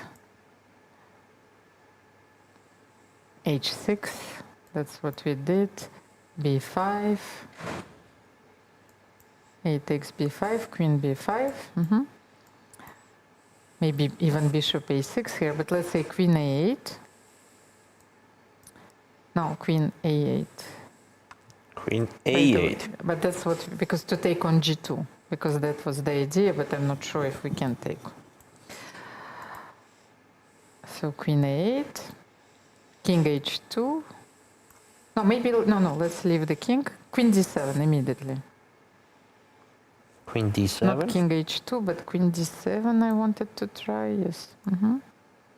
Queen d7, so king g6. Queen d8. No, queen d8 for white. This. And my idea was here, so you cannot take, and I will play bishop f8 and queen e7. That's how I'm winning. So you have to be very careful. You probably have to keep the queen on c8. You cannot allow me to play queen d7, and you have to play bishop b7, a6. Yes, but what about bishop f8, queen e7? Okay, but let's try it. Because if this so is the queen plan, c8, bishop f8. No, not here. When the queen is on b5, you cannot play queen a8. You have to keep the queen on c8. Ah, this is what you were yes, saying. I want to understand. Yes, what is the way for black to hold this position? So here, Oh, this is the position that we have on the okay, board. but right she's now. going for the same. Yeah. For the same. Let's say bishop d6, king f7, queen b6, bishop b7, b4, h6, b5, a b5, queen b5. And here so no queen a8. Exactly. So what I was saying is that we cannot take on g2, and it's very important to keep the queen on d7 because there is a winning plan if you leave the c8 square. So bishop a6 here. What do you do after bishop a6? Maybe this is the way to hold this position.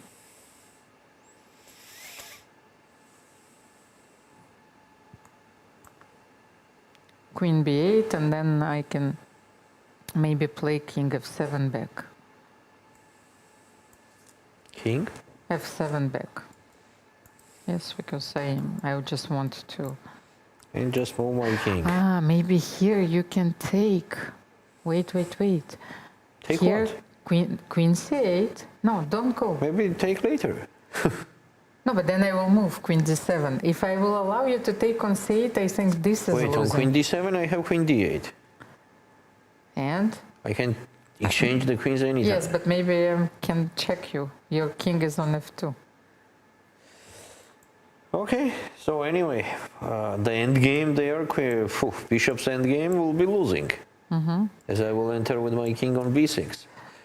Yeah, since my king is on d4, I'm threatening to take on, to trade the queens. So queen d7 is the only move here, I think. I cannot leave the queen on c8. So queen b8, let's move back. We need to understand everything in this endgame. Yes, queen d7 is probably the only move because I cannot leave my queen there. So king e3. Yes.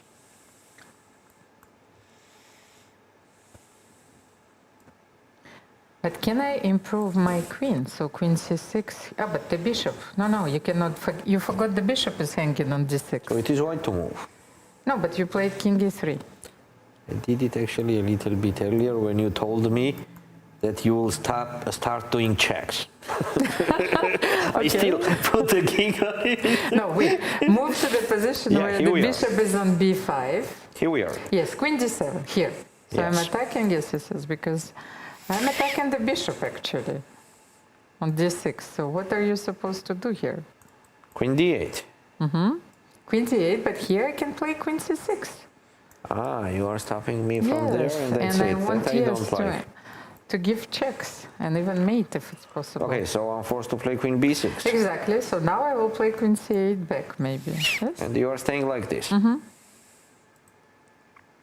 Let's say we are playing against each other and you have a few minutes left, so you need to prove that this position is winning.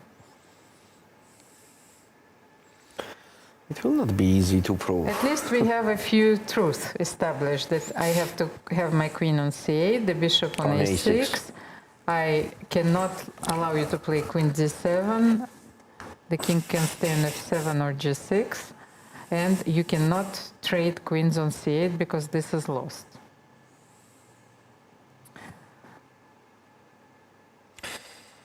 Okay, g4.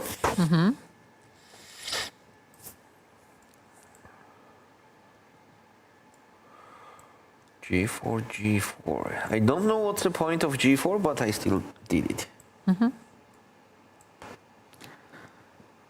So how can I wait here? King f7? Oh, something absolutely different happened in the game. Oh, because we've been so obsessed Queen about b7 this. seems like immediate strategical blunder. And why we have to prove it?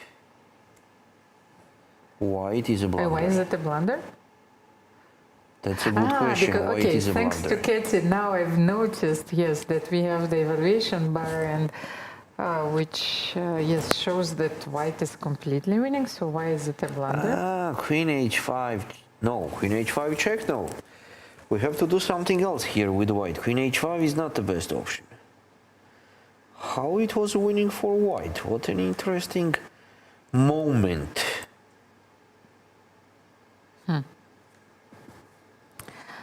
But maybe now you cannot regroup your bishop f5. F5? Yes. What's going on after F5? What if you take, there is something different? If you take, there is Queen C4 check, and King is in trouble. No, but why don't you take Queen F5 and C8? Huh? Queen what? Queen F5 and C8. Just Queen F5. Yes, I think that it was I even wanted more just to do it obvious, from yes. Queen G8. Like King G6, I was like making it But no, more Queen- difficult and be sure. No, Things but like Queen that. B2, threatening mate on G2, I think that this is too much, but Queen Correct. F5? Yeah, Queen F5 is winning immediately. So, and Harika missed that. Yes. Harika missed that. As Yasser would say yes. She played Queen H5. But King G8. G8. Maybe Now everything starts from the beginning. she can come back Queen C5. She has to, yeah. If she will repeat this position. What about F5 now? To play F5 after King G8. Okay, so I think we also have the results of our poll, so who will win the game today between Miret Kamalidenova and Anna Shukman. This was a very interesting question, and actually our audience voted for a draw, 36%, and Miret Kamalidenova win 36% as well. And the win of Anna Shukman, 26%, but Anna was having the black pieces. So this explains that the draw was more likely result, and slight advantage for Miret Kamalidenova for her win because she was having the white pieces. But I think we also have a result. Yeah, she drew. She drew. Okay, so what a defense from Anna Shukman, and tomorrow she will have at least a psychological advantage, but we know that this doesn't mean anything against Miret. Yes. She bounced back by winning a tiebreak after losing a very long and grueling game against Alexandra Grechkin. Yes. Harika is trying from left, from right. But and she got back. That's her style, we've been commentating her games, I think, for more than 6 hours, and she's trying from the king's side, from the queen's side, one idea, another idea, and actually what it does is that she manages to put her opponent asleep, because the moment you think that it's a draw, relaxed. and this is it. She finds a decisive blow in the position, and she wins. I've been there also a few times. So let's have a look how this game will continue. Yeah, I think we're gonna have some long games here, mostly Nana Zagnidze and Kostyniuk, Alexandra. So I think that's our and last chance, yes, to take a break. Yes, the last break. The last break.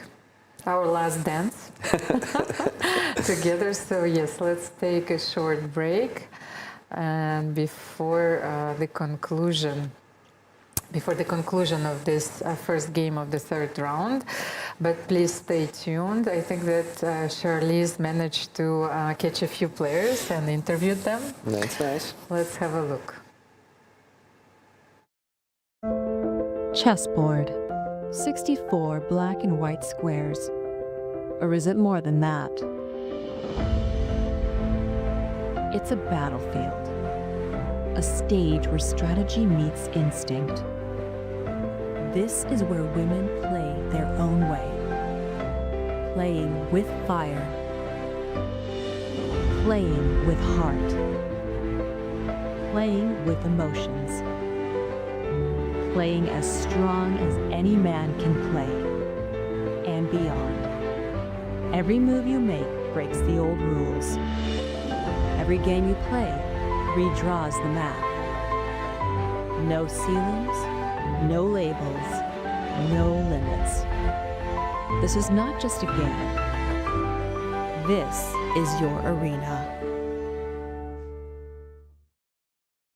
This International Chess Day, FIDE challenges you to take the game to new places, literally. From mountaintop matches to underwater games, or a blitz session at your favourite local landmark. Play anytime between July 10th and 20th. Share your moment using hashtag International Chess Day or send it to social media at FIDE.com. Your game will be seen in all parts of the globe. Unleash your creativity. Make your move. And celebrate chess your way. Let's show the world that chess can be played by anyone and in any place. Washington, D.C., August 4th to 5th, 2025. The Smart Moves Summit, a global education conference where chess meets learning. Held alongside the FIDE World Schools Team Championship. Global dialogue on chess, cognition, and education. Federations, researchers, EdTech. One stage, one mission. Topics that move the world. Meet leading influencers. Timur Turlov, Dana Reisnies, Jerry Nash, Leoncho Garcia, and more. Inspire, unite, transform. Join the international community shaping education. Play smarter, learn bolder. Let's make future together. Don't miss this unique opportunity. Register now and be part of the change. Chess is more than just a game. It's a tool for empowerment, connection, and transformation. In 2025, FIDE is proud to launch the Year of Social Chess. We believe in the power of chess to bring about positive change, from therapy and education to rehabilitation and inclusion. Social chess is our way to build a better world. The Year of Social Chess will introduce groundbreaking initiatives across the globe. Monthly themes will address critical social challenges: chess for protection in refugee camps, chess for cognitive health among the elderly, and even chess for addiction recovery. Through this initiative, we're mobilizing communities, conducting research, and creating opportunities for all to experience the joy and impact of chess. Join us for online chess events, global conferences, and even a documentary film festival that will showcase the power of social chess. Let's make 2025 a year to remember. The Year of Social Chess is here. Let's change the world, one move at a time.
And welcome back, Valerie. We have a thrilling finale of this first game, the third round. Yes. So, what about Alexandra's game? Let's bring the board on our screens because we've been looking at it for a while. It's a race. Pawn is already on h6. Black's pawn is on b2. But how can What's Alexandra Knight A3? improve? Knight a3? And what about h7? I don't know because Rook I don't think that black has any option here. You mean white? Yes, white. I have to play h6 because that's the only. And I think that knight a3 is on the board, by the way. Yes, it is. And on white's h7 only there is chance. rook c8. What else can we do here?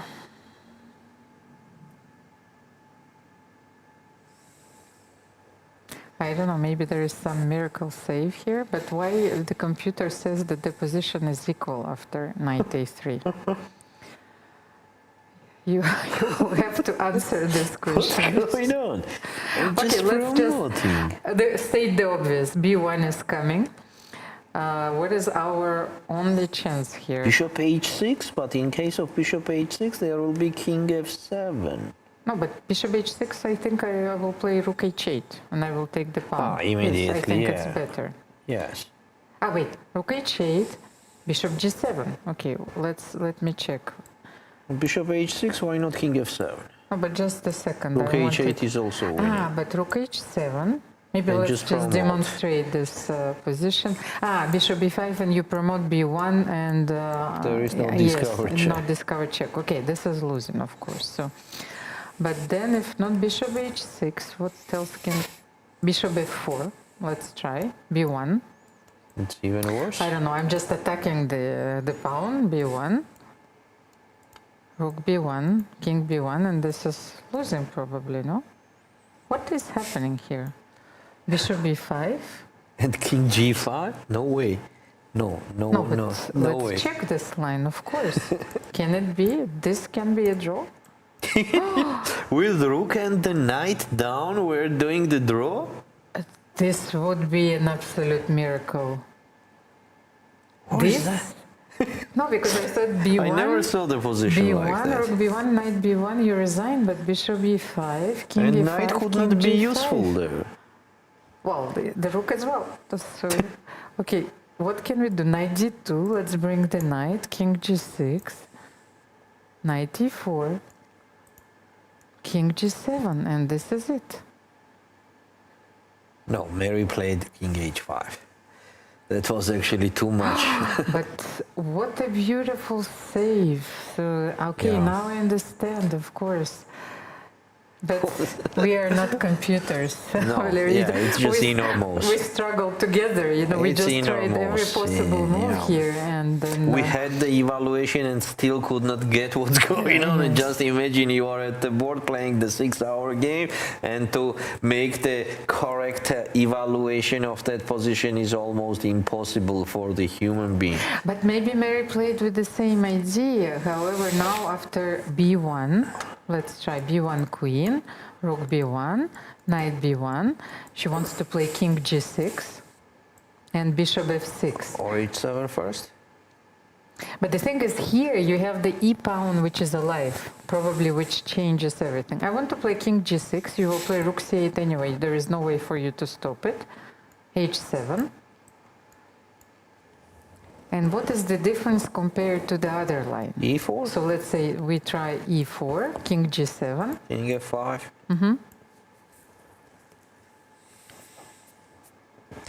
Just losing immediately. E-pawn is like but the why boss. am I losing after bishop e3? I'm using the same idea. You just can go back. Why I was calculating bishop e7 and bishop f8? No, but I think that if I use the same idea, that's maybe correct. I can So save let's myself go back here. and be a little bit more careful. Why they're doing this to us? So b1. Those games are incredibly promotion. interesting. Take, And games king are g6. everywhere. Rook c8. And while h7. you're trying to understand this, I think that we have another result. Yulia Osmak just won her game. She converted cleanly her extra 2 pawns, and she beat Miaulu with the white pieces. Yet another decisive game. So after the first 3 draws, 1, 2, 3. We had a few draws as well, but a lot of results. And how many games do we have in progress? We still have Nana Zagnidze. By the way, Claudia is still playing against Hampi, and Yes, Alexandra but as I against remember, Mary. it was just a fortress there. Let's take a look at that. By the way, you wouldn't believe that Karissa and Stavrola, they have the position with the king on b3 now for black. What? I can't even go there. So everything has changed, and the king managed to get to b3. Oh. No, that gives some chances to Stavrola. This is Hampi against Claudia, yes, and Karissa against Stavrola is probably sitting next to them. Yes, this is the image in real time. So what do we think now with the king on e6? Should you play b5 now? Seems like we have to. Yes, b5. Okay, if we take on b5, then it's probably winning for white, yes? Or at least a little bit better, because now you have more squares, more checks, and you can play a6. a6, a7. So queen e1 check, king h2, and queen e5. Trading the queens. And creating the passed pawn. So you're not taking. But Karissa is not going to play b5. She's touching the bishop. And putting it on d6.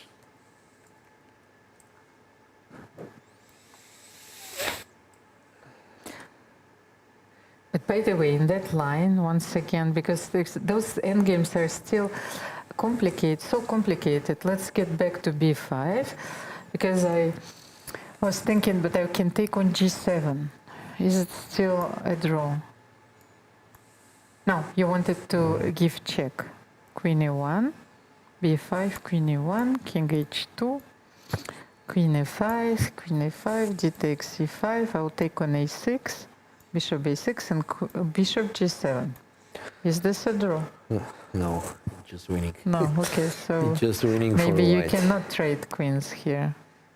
And Karissa actually played bishop d6 because she wanted to play b5 and to don't trade the queens. And to prevent Stavrola from playing queen a5 and trading the queens. But what about bishop b7 after bishop d6 that was in the game? And it happened, bishop b7. Now black is threatening to do the checkmate. Queen f2 is the only move, of course.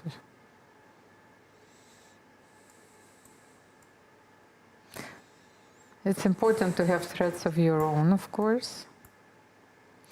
But now that the king is closer there, I feel that Stavrola will hold this position. Because king can go to a4. Yes. Controlling the b5. Okay, that's the best position that Stavrola had in this game. But at the same time, Karissa is threatening queen g3 and queen g7. If I'm not missing anything. Yes, just gaining the pawn. So maybe king a4 immediately. Yes, let's try something. But queen a2, king b5. And so we are going to dance around these light squares for a while. Yes, why not? So it's important, yes, to keep the king on a4. Okay, but let's have a look at another game, because this might take a while. Yes, there is... Let's take a look at Arabiza. Yes, Hampi Koneru is still playing against Claudia Coulon, but Claudia failed to show any progress fortress here. there. It's a fortress, of course. She can't win the g2 pawn.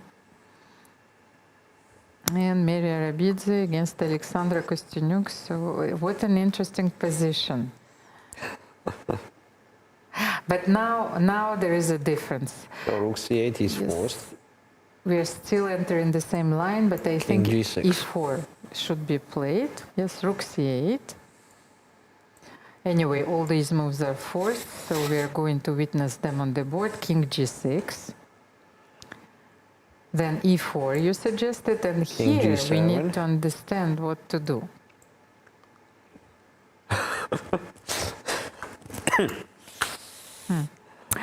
I have an idea, and I know because Alexandra, she loves those study-like positions. When she was a kid, she was solving a lot of studies.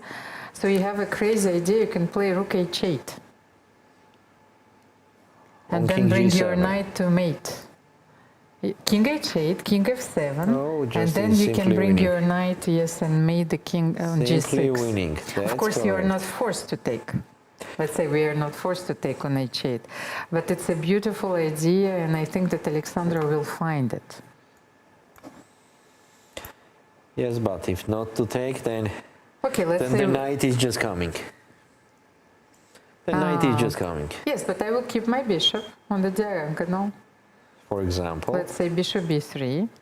Bishop e3, knight c3. I don't know, bishop, where can I go? How can I keep this bishop close so I can take... Nice, but how? Just how? Bishop d4. So the knight is simply coming to f6, yes, and I cannot control it. Yes.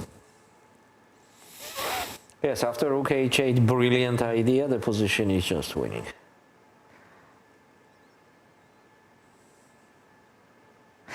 But here, by the way, the king is on g6. So this is a position we have right now.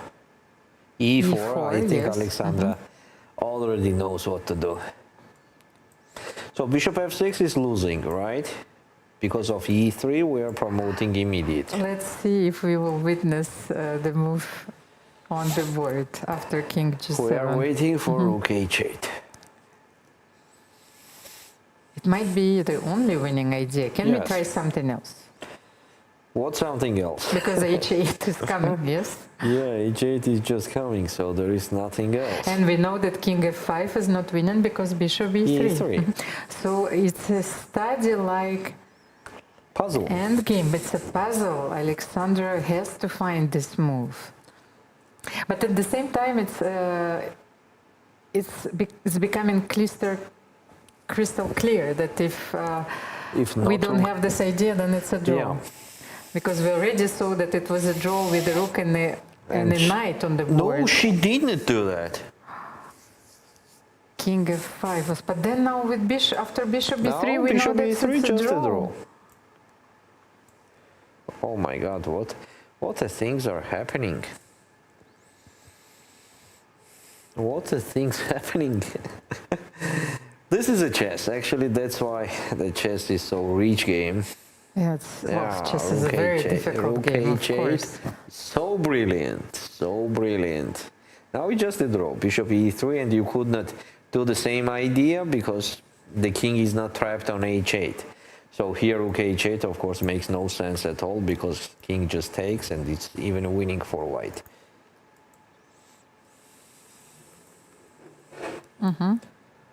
Yeah. And meanwhile, Nanadzak needs a 1. Maybe let's have a quick look at how this game concluded. Nana converted her 3 extra pawns. 2 extra pawns, yes, because at the end... Actually, nothing so special was happening there. She just showed up the techniques. And bishop e3 is on the board.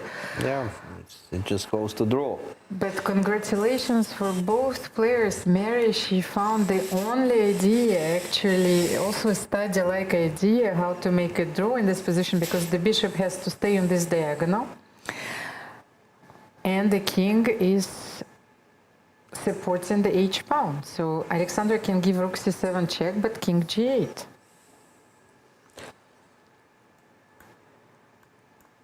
But what about then King King G6? Yes, so is it a knight? What is happening after King G6? No, knight will be just losing. Yes, so then King G8. Maybe King H6. No, you cannot play King G8. Then King G6 is winning. Yes. And King is on She H6. played King H6. King G8 was losing. Yes, because let's show it. So King G8, King G6 was one last trick. Yeah, and then queen. if you play knight, yes, check simply king Just anywhere. King Yes, F5, king, yeah. yes, King F5, king anywhere, and then this is it. Oh, chess is tough. You know what can I say? Yeah. King H6, Rook This is H8 a big is the chance only move. that Alexandra is missing. That was a big chance, of course. So what's left here? We have Hampi. I think the round is about to finish, and we still have Karissa against Stavrula. But now it's much easier for Stavrula to defend. 1 minute 40 seconds only left for Karissa, and more than 5 minutes for Stavrula. So like Kido. Yeah. Stavrula is the last Greek player representing. So Black activated their pieces. I mean, all of them are active. So it will be almost impossible now to improve with the white. We remember the moment when Karissa was winning, actually in one move, if she played F5 on time. Now it seems like a draw. Another game, Koneru Hampi against Claudia. Here we have the same position for last, I'll tell you, for last how many moves. When was the last trade on the pawn push, by the way? Night before, Rook E3. It was on the move 41. No, but then she played G5. Okay, 43. 43. Yes, so Claudia can still try till the move 93 Another without 25 moves. changing anything in this position, and then she needs to push G4 if she Yes. wants to play for another 50 moves. If she enjoys. Okay. So what to review? Let's go to Karissa again, because physically we don't have anything. Okay, let's go to Mary as we are to the end of the game there. Rook C6 check. King G7.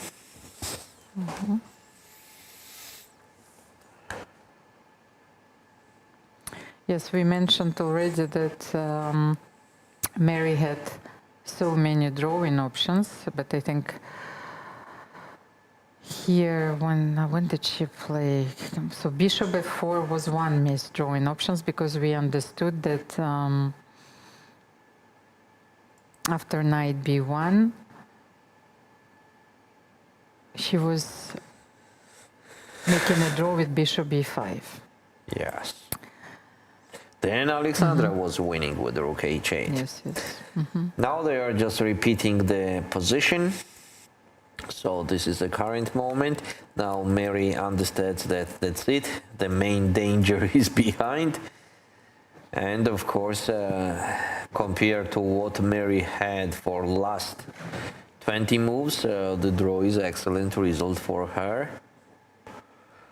And of course, Alexandra could have won that position, that endgame with the extra pawn. Everything has started from here. I will show it to you right now. Just a sec. And they Here we are are. repeating the moves. Yeah. It was a little bit late. Starting from here, Alexandra from move 44, she had extra pawn, and of course she had all chances to win the game. But later we saw a very interesting things happening in this game. There was once a moment where Mary was doing the draw, then there was the moment where Alexandra was winning the game, and this moment I think we have to take a look one more time. Yes, maybe let's show once again when there was a draw. because Mary had a fantastic defensive resource which she missed. Here, instead of king h5. Let's say you can play h7, that's what we saw, h7, rook c8, bishop f4. We already showed it, but amazing. I think it's worth showing it again. Then rook b1, knight b1, and bishop e5. That's something amazing. Sacrificing, yes, the last remaining piece. And then king g5. And shouldering the white king and getting closer to g7 square, and the knight is not in time. However, Mary missed this wonderful opportunity. A draw was agreed. Mary knows that rook h8 was winning. She is showing this to Alexandra, and I think Alexandra will not sleep tonight. Oh, what a wonderful image. It's so powerful because Mary knew that rook h8 is winning, you know. So oh, and look at the Alexandra's face. Oh my God. And king f7, you know. So oh my God. Yep. She missed this idea, and Mary knows, she knew during the game that rook h8 was winning. You know, it took us a while, you know, and Mary knew that rook h8, the study-like idea, was winning. Let's show it, yes, on the board, what the two players are discussing. The draw was agreed, of course, but here... This is a moment where Alexandra was could winning. Have played rook h8, king h8, king f7. And king f7. And maybe let's get to the mate, yes? So like the bishop has to cannot control all the squares, so knight c3. For example, let's be a little bit tricky here with white and play bishop d2 to do the stalemate. The stalemate. So where is this moment? So rook h8. Rook h8, king takes king h8, king f7, bishop d2. Knight a3. But knight still could be alive there. So let's say now bishop does not matter e3 where back, the bishop knight goes. c4, Bishop f4, knight for example. f4. So knight b6. Then I'm going bishop from e3 here. because you have to control the e pawn. Knight d5, bishop g5, and now we can play. Still, let's go. No. Let's get closer. No. Play e3. Why don't you play e3? Immediately, yes. Then knight e7. Yes, and knight e7 because. Okay. Okay, so rook h8, king takes h8, king bishop d2, knight a3, bishop e3, knight c4, bishop f4, knight b6, bishop g5, or whatever, knight d5, and now I allow you to sacrifice your bishop, but this is not enough. Bishop e3 and knight e7, and what a beautiful position. The mate is unavoidable. Let's put it on the board. I think it's the position of the day. What is left behind the curtains? Knight g6. Alexandra could have won this game with this idea. Excellent. Okay, on the same time, Hampi and Claudia continue playing with the rook against the knight. But I'm not sure. I think they already drew. I don't think Claudia will continue playing this position. We don't have them on the camera. Maybe it means that they already end. No, they are here. They are here. They are here with a very serious faces. But then let's have a look at another game which is still in progress. It's a very long game between Harika Dronavali and Stavroula Tsolakidou.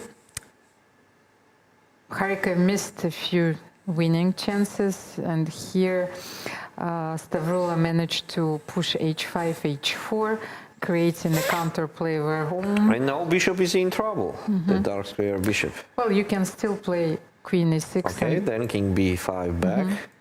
And bishop d6, but then I will start attacking the pawn on g2, threatening mates. Like queen f2, no?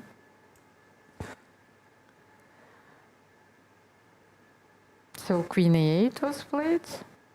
What was played? Queen e8 check. Queen e8, not queen e6. And what if I play queen d7 here? Is it a draw or not? If you take on d7, king d7, I think this might be a draw. The bishop is trapped, yeah? No, you can play bishop b1. Then c7 pawn gone. Yes, and this is a draw. Oh. No, but I thought it's not so easy. You will play bishop c3, bishop f6. You will take those one at least of those pawns. King c7. Bishop c3.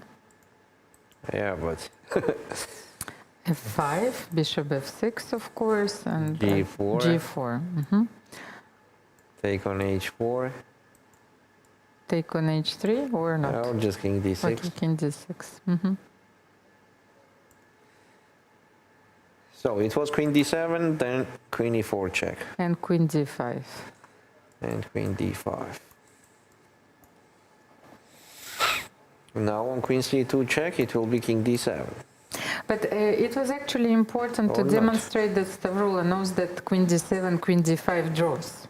Actually, what's going on here after queen c2 check? If you play king d7, maybe I can play c8 and just win the game. But I can't play king b5. You have to. Yes. You have Because to, but it's kind of c8, tricky. I will take bishop c8 and I will take on g3 with check. Black has to play king b5. But in that case, I will move the bishop on e1 and I am still trying to disturb you. No, queen e8 check was in the game. Definitely queen d7 back.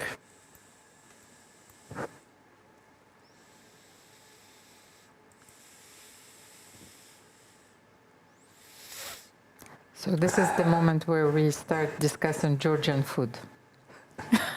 Again, queen e4 check, queen d5, and I think it will be queen c2 check now. And after queen c2, Stavroula has to move with the king on b5. Harika has only 40 seconds left. Of course, she will be able to make her moves in time with 30 seconds increment, but it's still not much. Yes, 30 seconds. You need to write your move, you need to make your move, you need to find an idea. Now it's already 15 seconds, 14, 12, 11, and 10, 9, 8, 6. Okay, she takes on d5. Okay, and the agreement on draw, it will be the next step, I think so. Yes, but the thing is, she took on d5, so you cannot comfortably take on c7 so bishop now. f2. So bishop f2, yes. And then you can protect on b6. But this pawn chain, f6, g5, h4, fixes white's pawns on the squares, on the light squares. So the bishop is always attacking them. So you just need to put your king on e6. And move from d7 to f6. She put the king on c6. Yes, but first she forces bishop b6. What about bishop d4 now? It's not changing much. But it's the same line. By bishop d4, I will maybe play f5, no? Yes, it's not changing much. The same much. line that we analyzed. So f5, bishop f6, g4, take on h4, and take on c7. Yes. Okay, this game is about to conclude, and how about Claudia? Bishop d4. Karissa played bishop d4. So f5. f5 has to be done.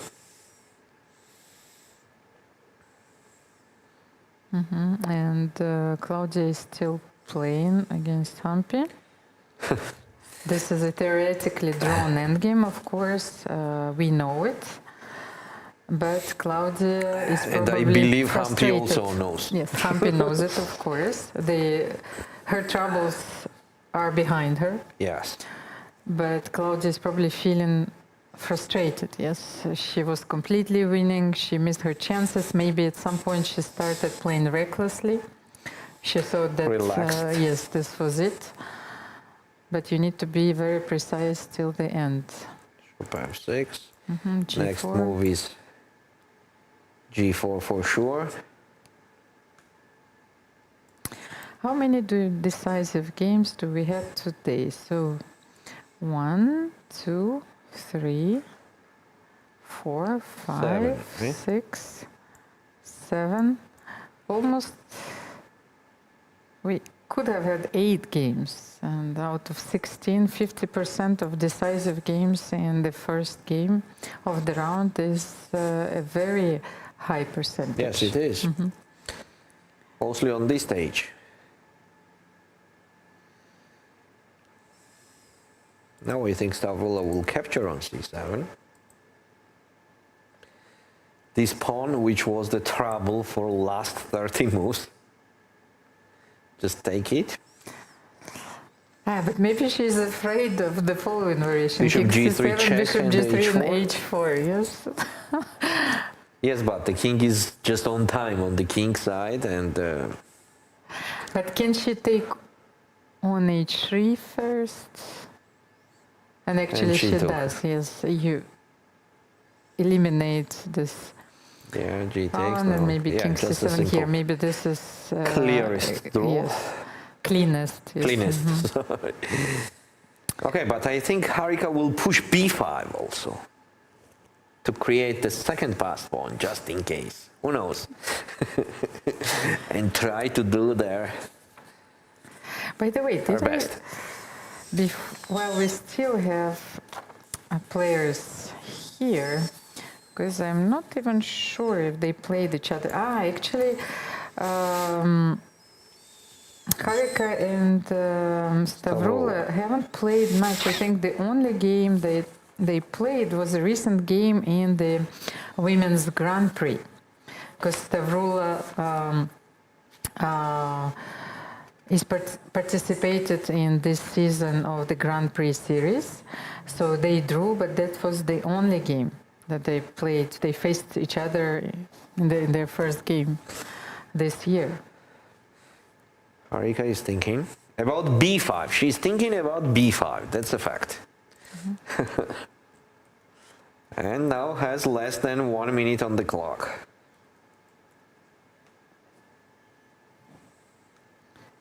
And Stfanova is also, she's But only there is nothing to think, 25, you know. So she's representing Greece. She studied in the United States. Yeah, she stopped playing chess for a while, as I remember, for that study. But she was progressing constantly. And she is representing Greece on the top board during the team events, of course. And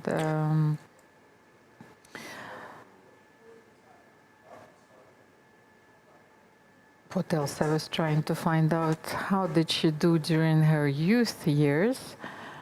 She, I think that she won the World Youth Championship several times. Yes, even she was. several Yes, times. she was. Yes, she several times.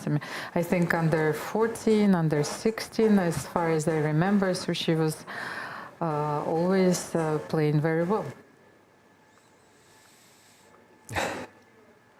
Okay, too few time on the clock again.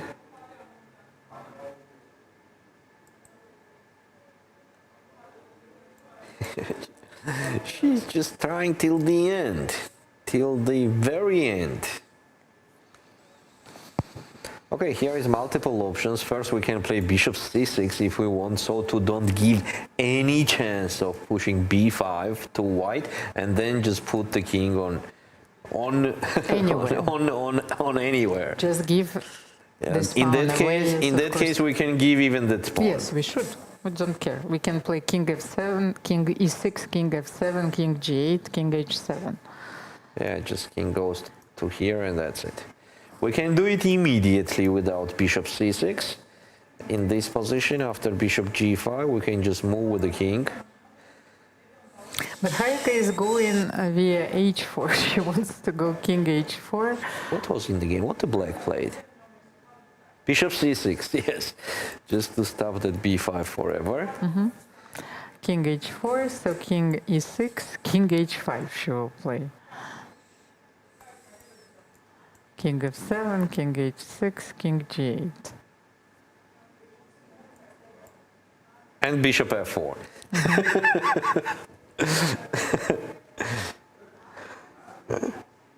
Yes, it's much better to give that pawn. It's much better to give that f pawn on time. Oh, bishop g2. Another resource for black. Yes, we forgot about that one, you know, so that we can attack. And we should. So she's not allowing king h5.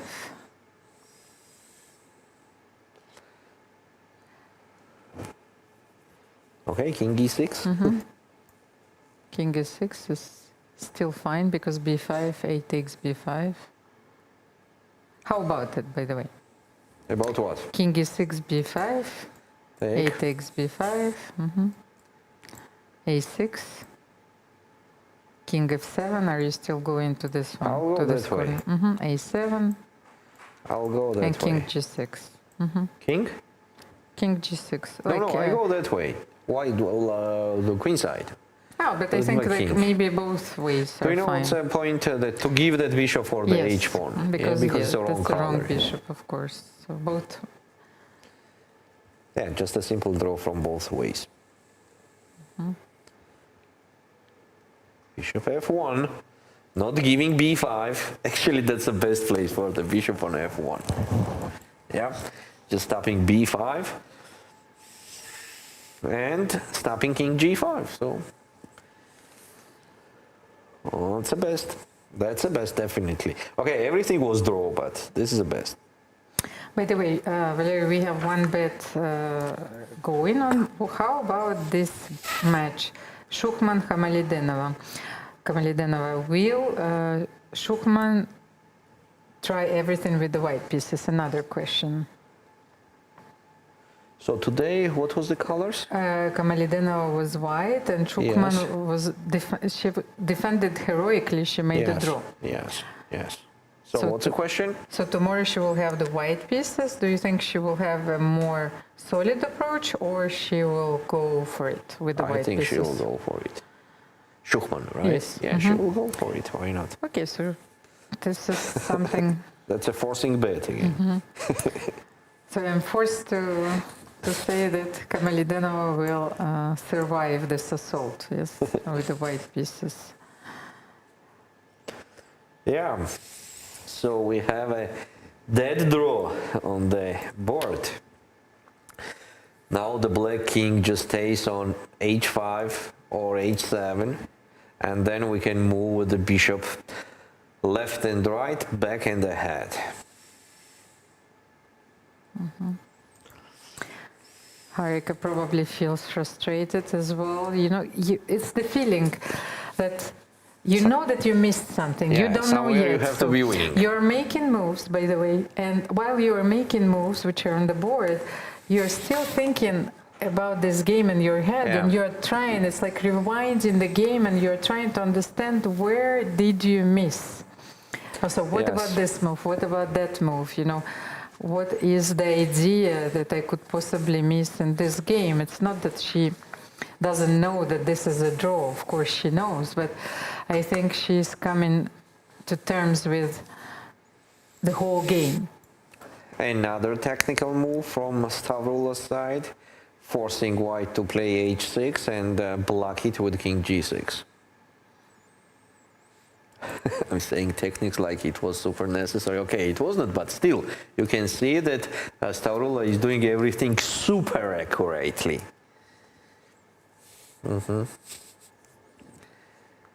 h6.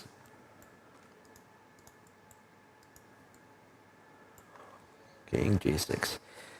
Okay, now I think it's time to agree on draw. To call it today, yes. Yeah. Now it's a little bit, how to say it, when it is a dead draw and you are still playing, what's the name of that? I don't know. I mean, if there is a resources, then okay. But now putting the bishop on b5 and just run on the diagonal anywhere you like. Yeah. Okay.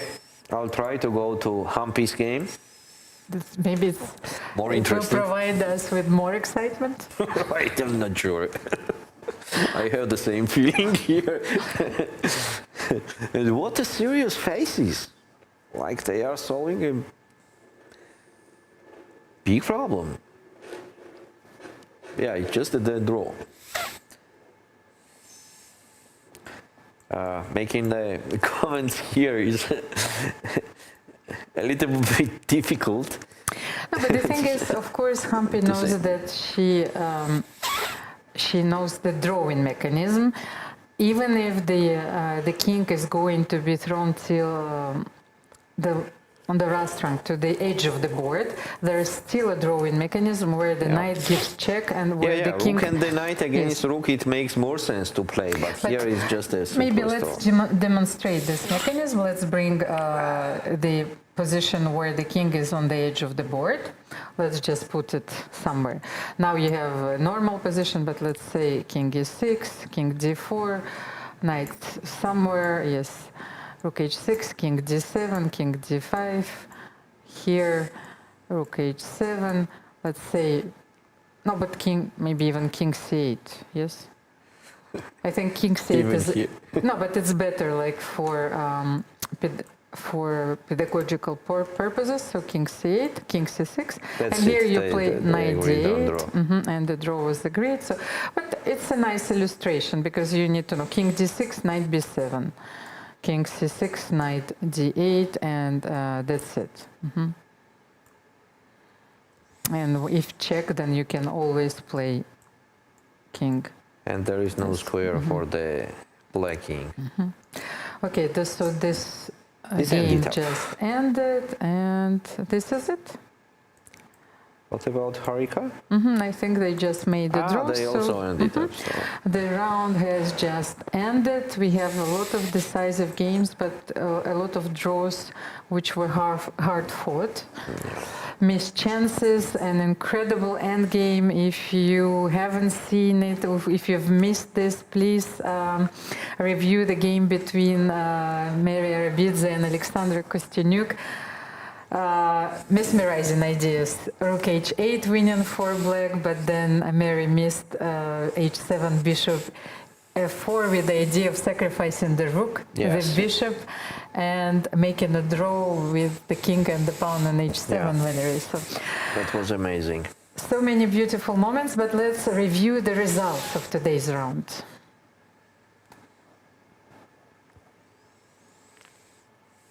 And here it is. Lei Tunji started with a win against Antoinetta Stfanova. The young players Elnaz Kalakmet and Umida Monova made the draw. Nana Dzagnidze won with the white pieces quite convincingly.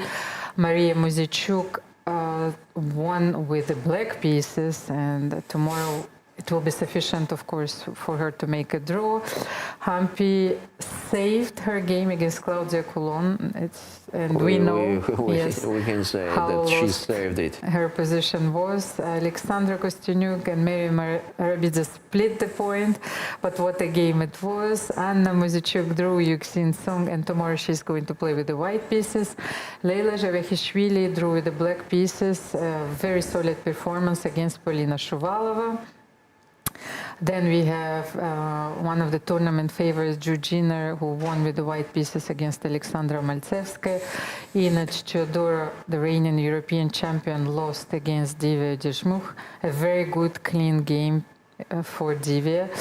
Vantika Agarwal stunned everyone today and won against Katerina Lagno. Harika Dronavalli and Stavrola Tsulakido just drew, so did Irina Bulmaga and Atan Zhongyi. Yulia Osmak is leading in her match against Liu Maui. Miret Kamalidenova didn't convert her extra pawn today, and she drew against Anna Shuchman. And the first game to finish today was a surprising draw between Karissa Ip and Vaishali Ramesh Babu, and that's our first bet. I think that Vaishali will try very hard tomorrow with the white pieces. We will see it we tomorrow. Will see. Thank you so much for watching. This was quite a long day, Valery. Same day, same time tomorrow. Yes, it will be round 3, second game and we will find out who will survive, who will make it to the tiebreaks, or who will make it through to the fourth round. Sure. So see you. Yes, it's a wrap.